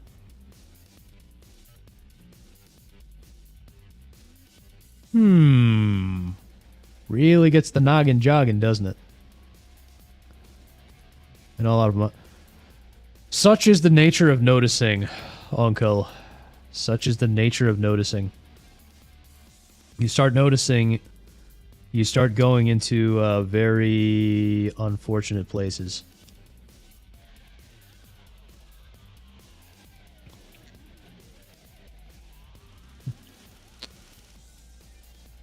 Yeah. He's acting enough like a woman, all right. Yeah, that's true. They always try to get all criticism taken down. They can't handle it. They can't handle it. Was she in one of my Steam gifts? No.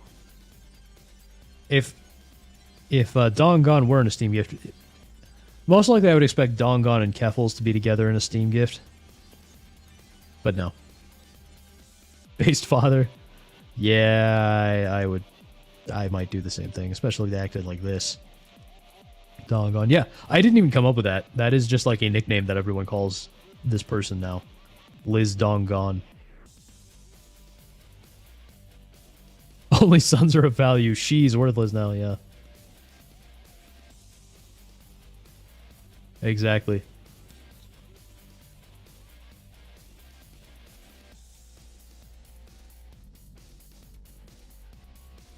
Obviously, we threatened the tranny. Because now that we know it's Liz Dongon. The word cute echoes within Charlie's mind. His sister is only 11 years old, and this older boy is calling her cute. He loses it. "Who the fuck are you calling cute, you tranny freak?" screamed Charlie. I would show you Liz Dongon's Kiwi Farms page, but the problem is that Kiwi Farms is full of, like, doxing. It is full of doxing material, and I cannot show that on stream. The tranny's face goes pale, and a look of shock washes over his face. "Teat, that's teat transphobic!" The tranny stutters as he takes a step back, frantically looking for a teacher to knock Charlie too. "You stay the fuck away from my sister. Do you understand? If I hear that you go near my fucking sister again, I will make it look like you went a long way down. If you catch my drift," said Charlie. See, I wish I could turn off the narration just for the actual quotes. Because I think it would sound more powerful coming from a man, you know. Although clearly the narrator is a TTS and not a real person. "You stay the fuck away from my sister. Do you understand? If I hear that you go near my fucking sister again, I'll make it look like you went a long way down, if you catch my drift." The tranny nods in a panicked fashion and runs off. A purple-haired girl walks past and gives Charlie a knowing nod. Oh, here's our base trap. After school, Charlie is on his computer. Our base trap is coming. He gets a message from a friend saying, "Dude, you have got to see this guy. He just lost $2,000 gambling, and he freaked the fuck out." Wait, did it say $2,000? Because it's 200,000. I do agree. Well, thank you, Jerry. I try.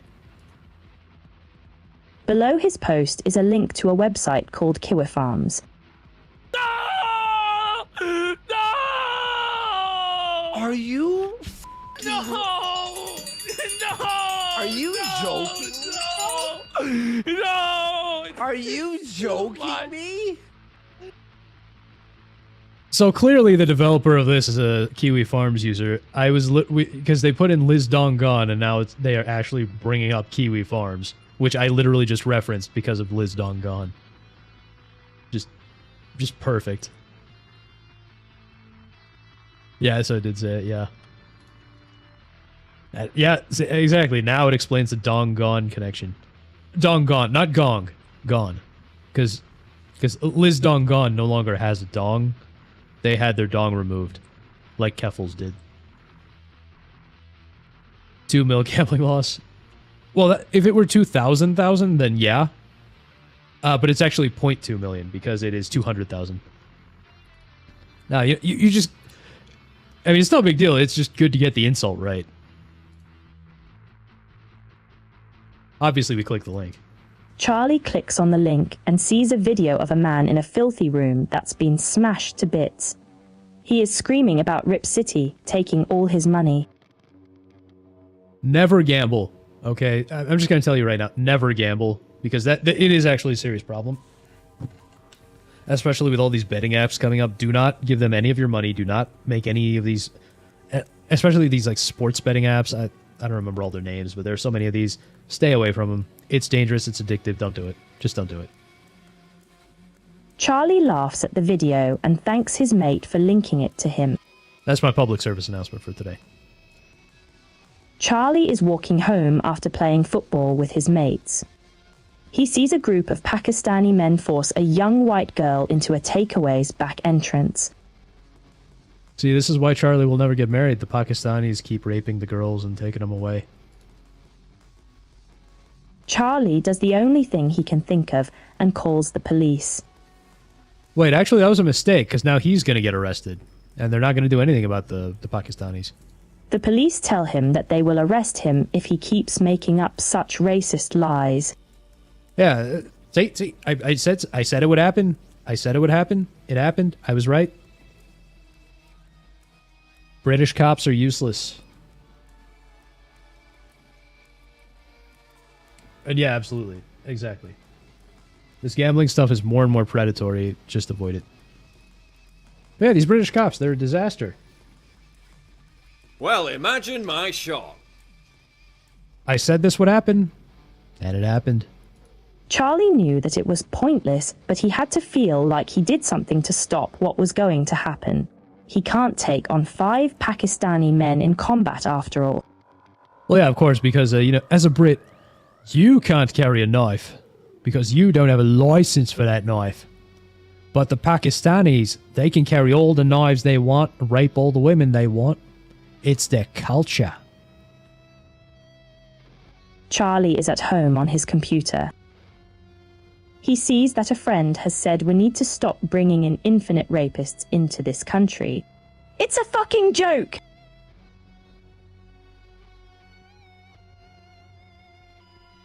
Wait, why would I tell him to remove his post? Charlie DMs his friend and tells him to delete the post.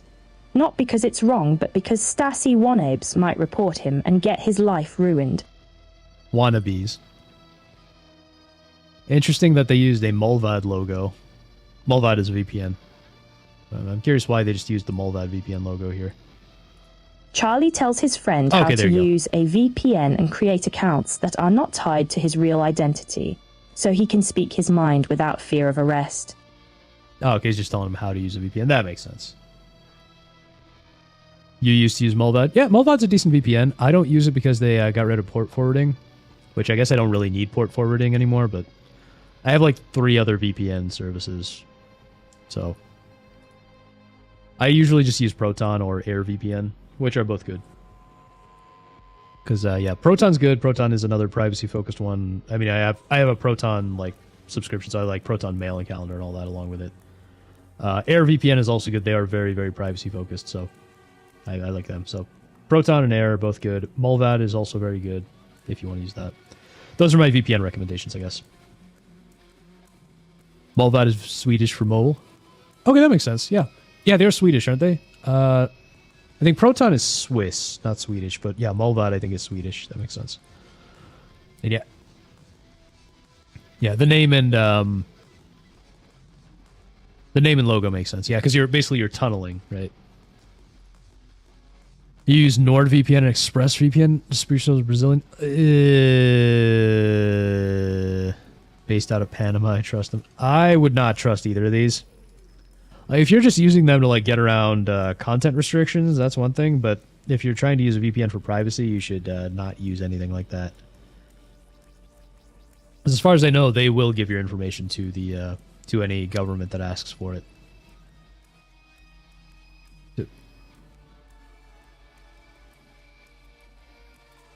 I honestly don't know.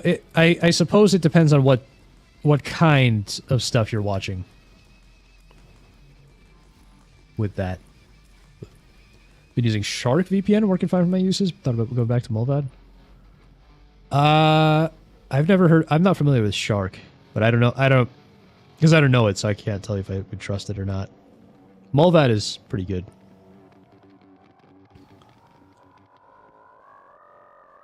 Yeah, Mulvad's pretty good. And like I said, Proton and Air are also decent. Surfshark, okay. I see them sponsored in a lot of places, but yeah, I've never looked into them. Make yourself Yankish, even Google thinks so. Real. Well, I mean, you tell me what else. You tell me, Jerry. I don't know. It seems crazy, but in the modern day UK, it's what you have to do. It perfectly pronounced UK. Wonderful. Charlie is at home at 7 p.m. and he is hungry. Well, where's Mum with the tendies? Charlie is considering getting a takeaway, but he has heard how takeaway delivery companies like Just Eat and Deliveroo are one of the main ways the boat migrants make money. $12 for 3 years, can't beat it. There's a reason it's so cheap, Jerry. They're probably selling your information. Not into a list of stuff except drugs. I mean, I don't do drugs or anything either, but, you know. If you're, like, for example, if you're totally legitimately acquiring movies, you know. You gotta be careful. But is Charlie's mom so lazy that she's not even cooking dinner? This is what happens when you have single mothers.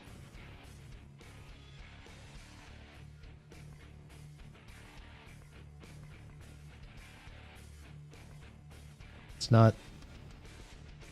There's no audio? What the heck? Huh. Why'd they be in Panama if they leak them? I'm not saying they leak them, I'm saying they probably sell them. Gotta research. Because remember, Panama has very different laws. Yeah. No, there's no narration. Yeah. You know what? Charlie orders a takeaway from an Indian place nearby on Just Eat. Oh. Well, why not have a minority bring you your food? What he doesn't realize is that the head chef of this restaurant wipes his bottom with his hands and doesn't wash them afterwards. Oh no. This is real, look it up. Panama? What? The doorbell rings 1 hour later. Charlie opens the door to see a migrant who can't speak English shout "Pen pie! Pin!" at him. What was that? What even is this TTS? Charlie gives the man the PIN code and takes the cold food in. Charlie eats it and thinks to himself that it wasn't worth it at all. Panama has no laws regarding this. There's this whole scandal called Panama Papers here with a bank called Nordea, and the point of having papers there is that they don't need to leak them to the feds. Yeah, I'm familiar with the Panama Papers. Oh, okay, I don't know the song, Uncle. Yeah, I'm familiar with the Panama Papers, Jerry. What I'm saying is I don't know if they necessarily will respond to legal requests, because I just don't know. What I'm saying is they probably sell your information, is my guess. Damn it, Charlie, should have just made yourself dinner. Yeah. Charlie is going back to school today. As he walks into the school gates, he is stopped by a teacher. "Come with me, Charlie," said the teacher. Charlie is led into the teacher's room. LED, it should be LED, LED. "Charlie, we heard from Emily that you threatened her the other day at school. This is unacceptable. You will be in detention for 2 weeks." It's the end of the day and Charlie is in detention. Oh, here we go. Beside him, he sees a girl with purple hair and a choker. He believes that he has seen her before. It's our base trap. "Hey, Charlie, right?" The purple-haired girl says to Charlie. Charlie, right? "I saw you stand up to that tranny freak the other day. Pretty fucking based. I'm sorry that your sister had to go through that. Don't worry, though. We will help you deal with that fucking nonce cunt," said the purple-haired girl. If you're not familiar, nonce is British for pedophile. "What do you mean by we?" said Charlie. "None of your business," said the purple-haired girl. Charlie went on to complete school. It was a challenge, but he was able to get a job in computer programming. That is, until his Indian manager fired him to replace him with a less qualified Indian programmer. He's literally me, guys. He's literally me. Because that happened to me. It's 2035. The Islamic State of Britain, as it is called now, has completely changed. The boatloads of Muslims, imported by naive left-wing politics under the hope that they would keep voting them in power, have instead made their own political bloc. Well, imagine my shock. Really? You mean the people with a much more powerful culture than yours showed up and made their own political bloc? Instead of just voting for your weak pansy politics? How'd I get fired if I'm... Well, I got laid off. And they basically just outsourced everything. Also, keep in mind that, you know, I may be of Indian descent, but I am an American citizen, and that typically works against you. There's actually a lawsuit where, I want to say it was Apple, made it against citizens. Here we go.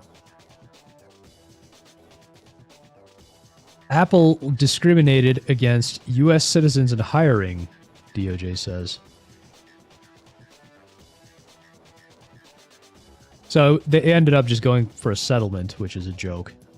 Settlements are always a joke. But yeah, Apple was literally known to discriminate against American citizens in favor of foreign labor. And they're not the only ones. They're just the ones that got in trouble for it. Guessing it doesn't show on your American and hype it. Yeah, I am very much an American, so. No, I never worked for Apple. I'm a straight man. I'm not a homosexual. But what I'm saying is that Apple isn't the only one. Most of these companies are pulling shenanigans like that. Since the native white British are now the minority in the country, Sharia law is now the de facto law of the land. Charlie, as a kuffar, has to pay a jizya to the new caliphate leaders since he at least didn't convert. Glad I could make you laugh. Based. Yeah, I hate Apple. Apple is gay. I don't use Apple. Apple sucks.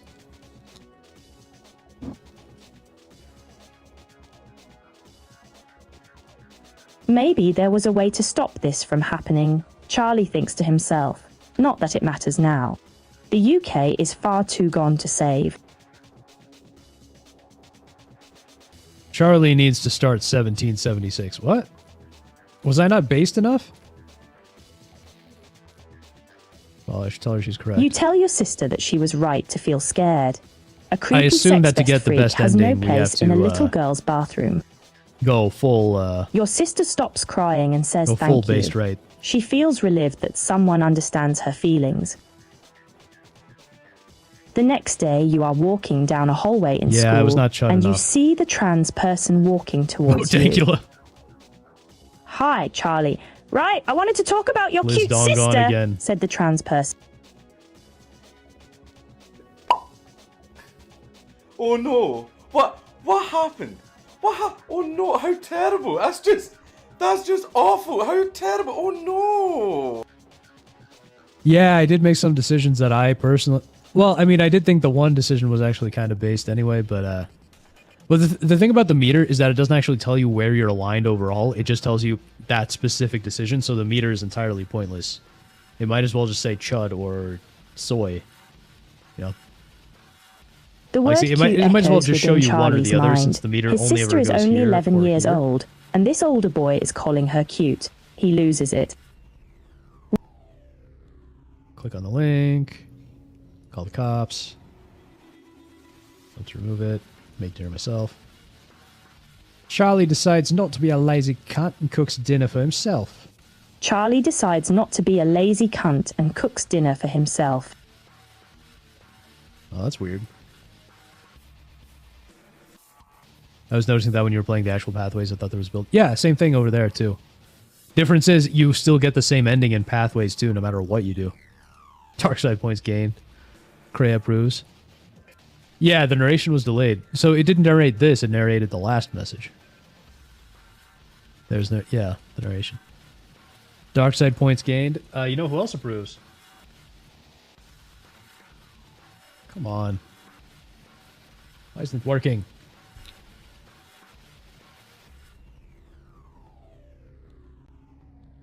Dang it. Why does it only work sometimes? Wait, I didn't even use my desk avatar. I'm so disappointed in myself. I didn't even use my desk avatar for this. But it was supposed to be this avatar. There we go. Yellow also approves. Dark side points, Dark side Phil. Dark side Phil approves of the Dark side points. Because I'm Dark side Phil. I have points. I love my points. Why did that not work? For some reason, I couldn't go straight from my normal avatar to my my DSP avatar.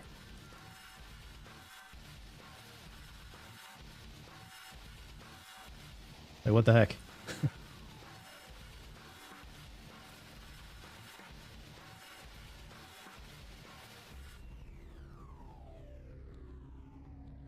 It's working. It's working. Yeah. Yeah, see, it worked. It worked when I went to the desk and then went to DSP, but for some reason it doesn't work if I just go straight from normal to DSP. I don't know why it does that. It's really weird.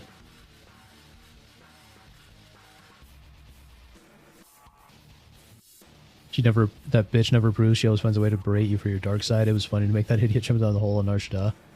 Crazy complicated. She wants you to think for yourself. What game is this? Is this KOTOR? Is this KOTOR we're talking about?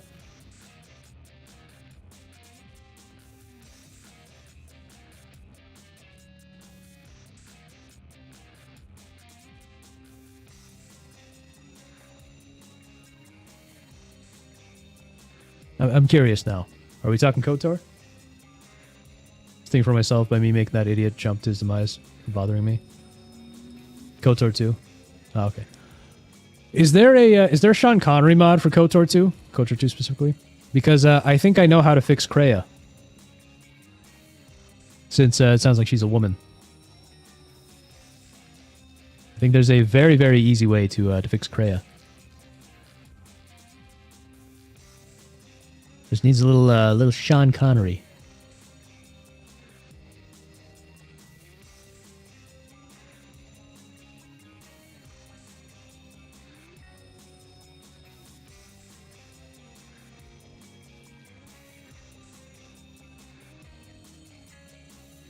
Yeah, so I don't know why this isn't narrating properly, but it's supposed to be.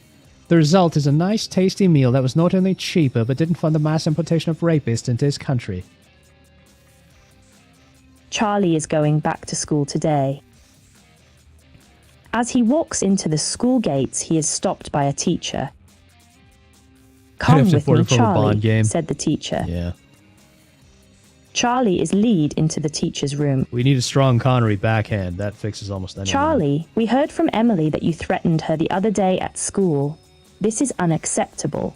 You will be in detention for 2 weeks. It's the end of the day and Charlie is in detention. Here we Beside go, him, base he trap sees Amelia. a girl with purple hair and a choker. He believes that he has seen her before. You said backhand, but YouTube... Hey, Charlie, right? Yeah, YouTube censors The a lot of purple-haired stuff. girl says to Charlie, I saw you stand up to that tranny freak the other day. Pretty fucking based. I'm sorry that your sister had to go through that. Don't worry, though. We will help you deal with that fucking nonce cunt, said the purple-haired girl. What do you mean, by we? Said Charlie. I'm part of an organization with the goal of undoing all the fucked up shit decades of rule by retards have done. We are going to deport all the fucking illegals, and that is just the start, said the purple-haired girl. Oh, see, she didn't say don't worry about it. She actually told us this time, so we did something right, I think. Look, Charlie, you seem like a good fit for our organization. Would you like to join us? Of course we join her. We need our base I trap knew you'd girlfriend. say yes. Trust me, mate, we are going to make a difference. I'm Amelia, by the way, said Amelia. Charlie and Amelia protested the state of Britain and through successful campaigning was able to deport all the fucking sand niggers and the people who supported them. What an ending. It's 2035, Britain has finally earned its title as Gret. Decades of intentional destruction has been reversed. The United Kingdom has freedom of speech. The United Kingdom is no longer the rape capital of the West. Yeah, it's the rape capital of the world instead. Why is she holding scissors? Charlie and Amelia have since married and had children. Safe in the knowledge that they have fought for and helped bring back a country worth growing up in. Had children. Okay, well, then I guess that means Amelia isn't a trap in this case. Tusken Raiders, actually. Ending C, return. I assume that was the good ending. I don't know what else. Not a trap, yeah. I assume that was the good ending. A smirk beg. Charlie gets on him. We're just gonna skip through all the soying. I'm just curious what Mate, ending we get. God, you are so... Oh, she's popping the boat. Oh, okay, that makes sense. Wouldn't like a pin make sense? I don't know. I'm over questioning it. Charlie thinks... Charlie doesn't... Take away... On the other end, as he passes the group, Charlie says, sorry. The pack is... Charlie collapses to the ground. Charlie collapses to the ground. Charlie loses consciousness. He bleeds out minute. Okay, there you go. Ending A model citizen. So you never get the Charlie takes aim for the dinghies and lets loose. You never get the banner image here. Or like you never get this banner image. Where is it?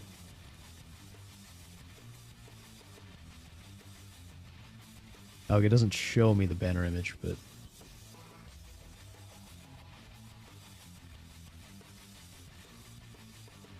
yeah, it's a shame. So the this picture from the banner image, it doesn't show you in any of the endings, which is a shame.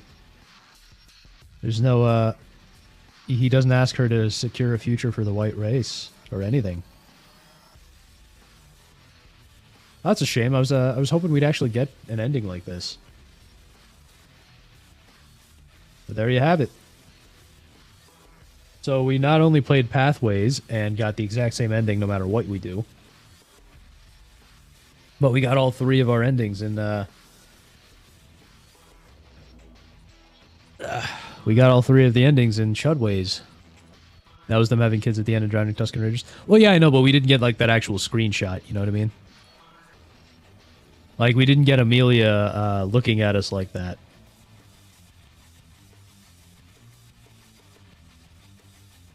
But yeah, that is Pathways, and it is 8 o'clock now, so I'm getting kind of hungry. I don't think we have enough time for Just Cause 3. Yeah, fair point. Yeah. Yeah, so I don't think we have time for Just Cause 3, but let me see if there's anything else in here.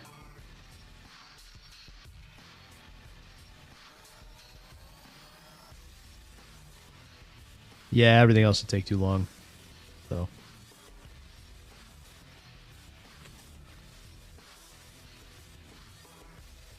Yeah, so I think we'll probably just end it here.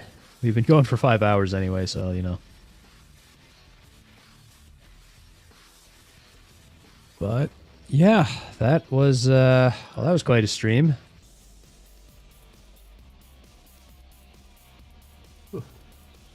Yeah, if we if we started the game at like 5, if we started this stuff at like 5, 3 hours ago, that probably would have fired up Just Cause 3 for a while, but I don't think it's much fun to play Just Cause 3 only for an hour. So.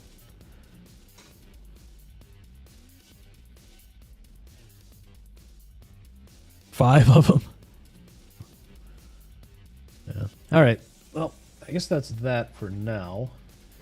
So let's go to the screen.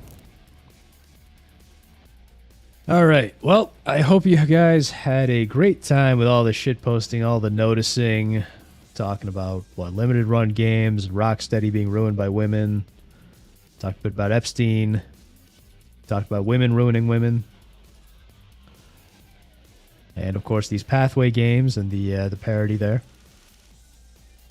It was a hoot. Well, glad you loved it. Glad you had a good time, Fractured. Oh, and one more thing, fucker. Before I go, don't forget to like and subscribe. I mean, there was clearly more effort put into the Chudways game than into the actual Pathways game, if I'm being honest. It was fun. Glad you had fun, Wingus. Yeah, so thank you all for coming by. We had a lot of great people in here. Wingus, Fractured, Uncle. Hey, thank you for being here, Wingus. I appreciate it. Well, let's see, who else do I have in here? We had Jerry.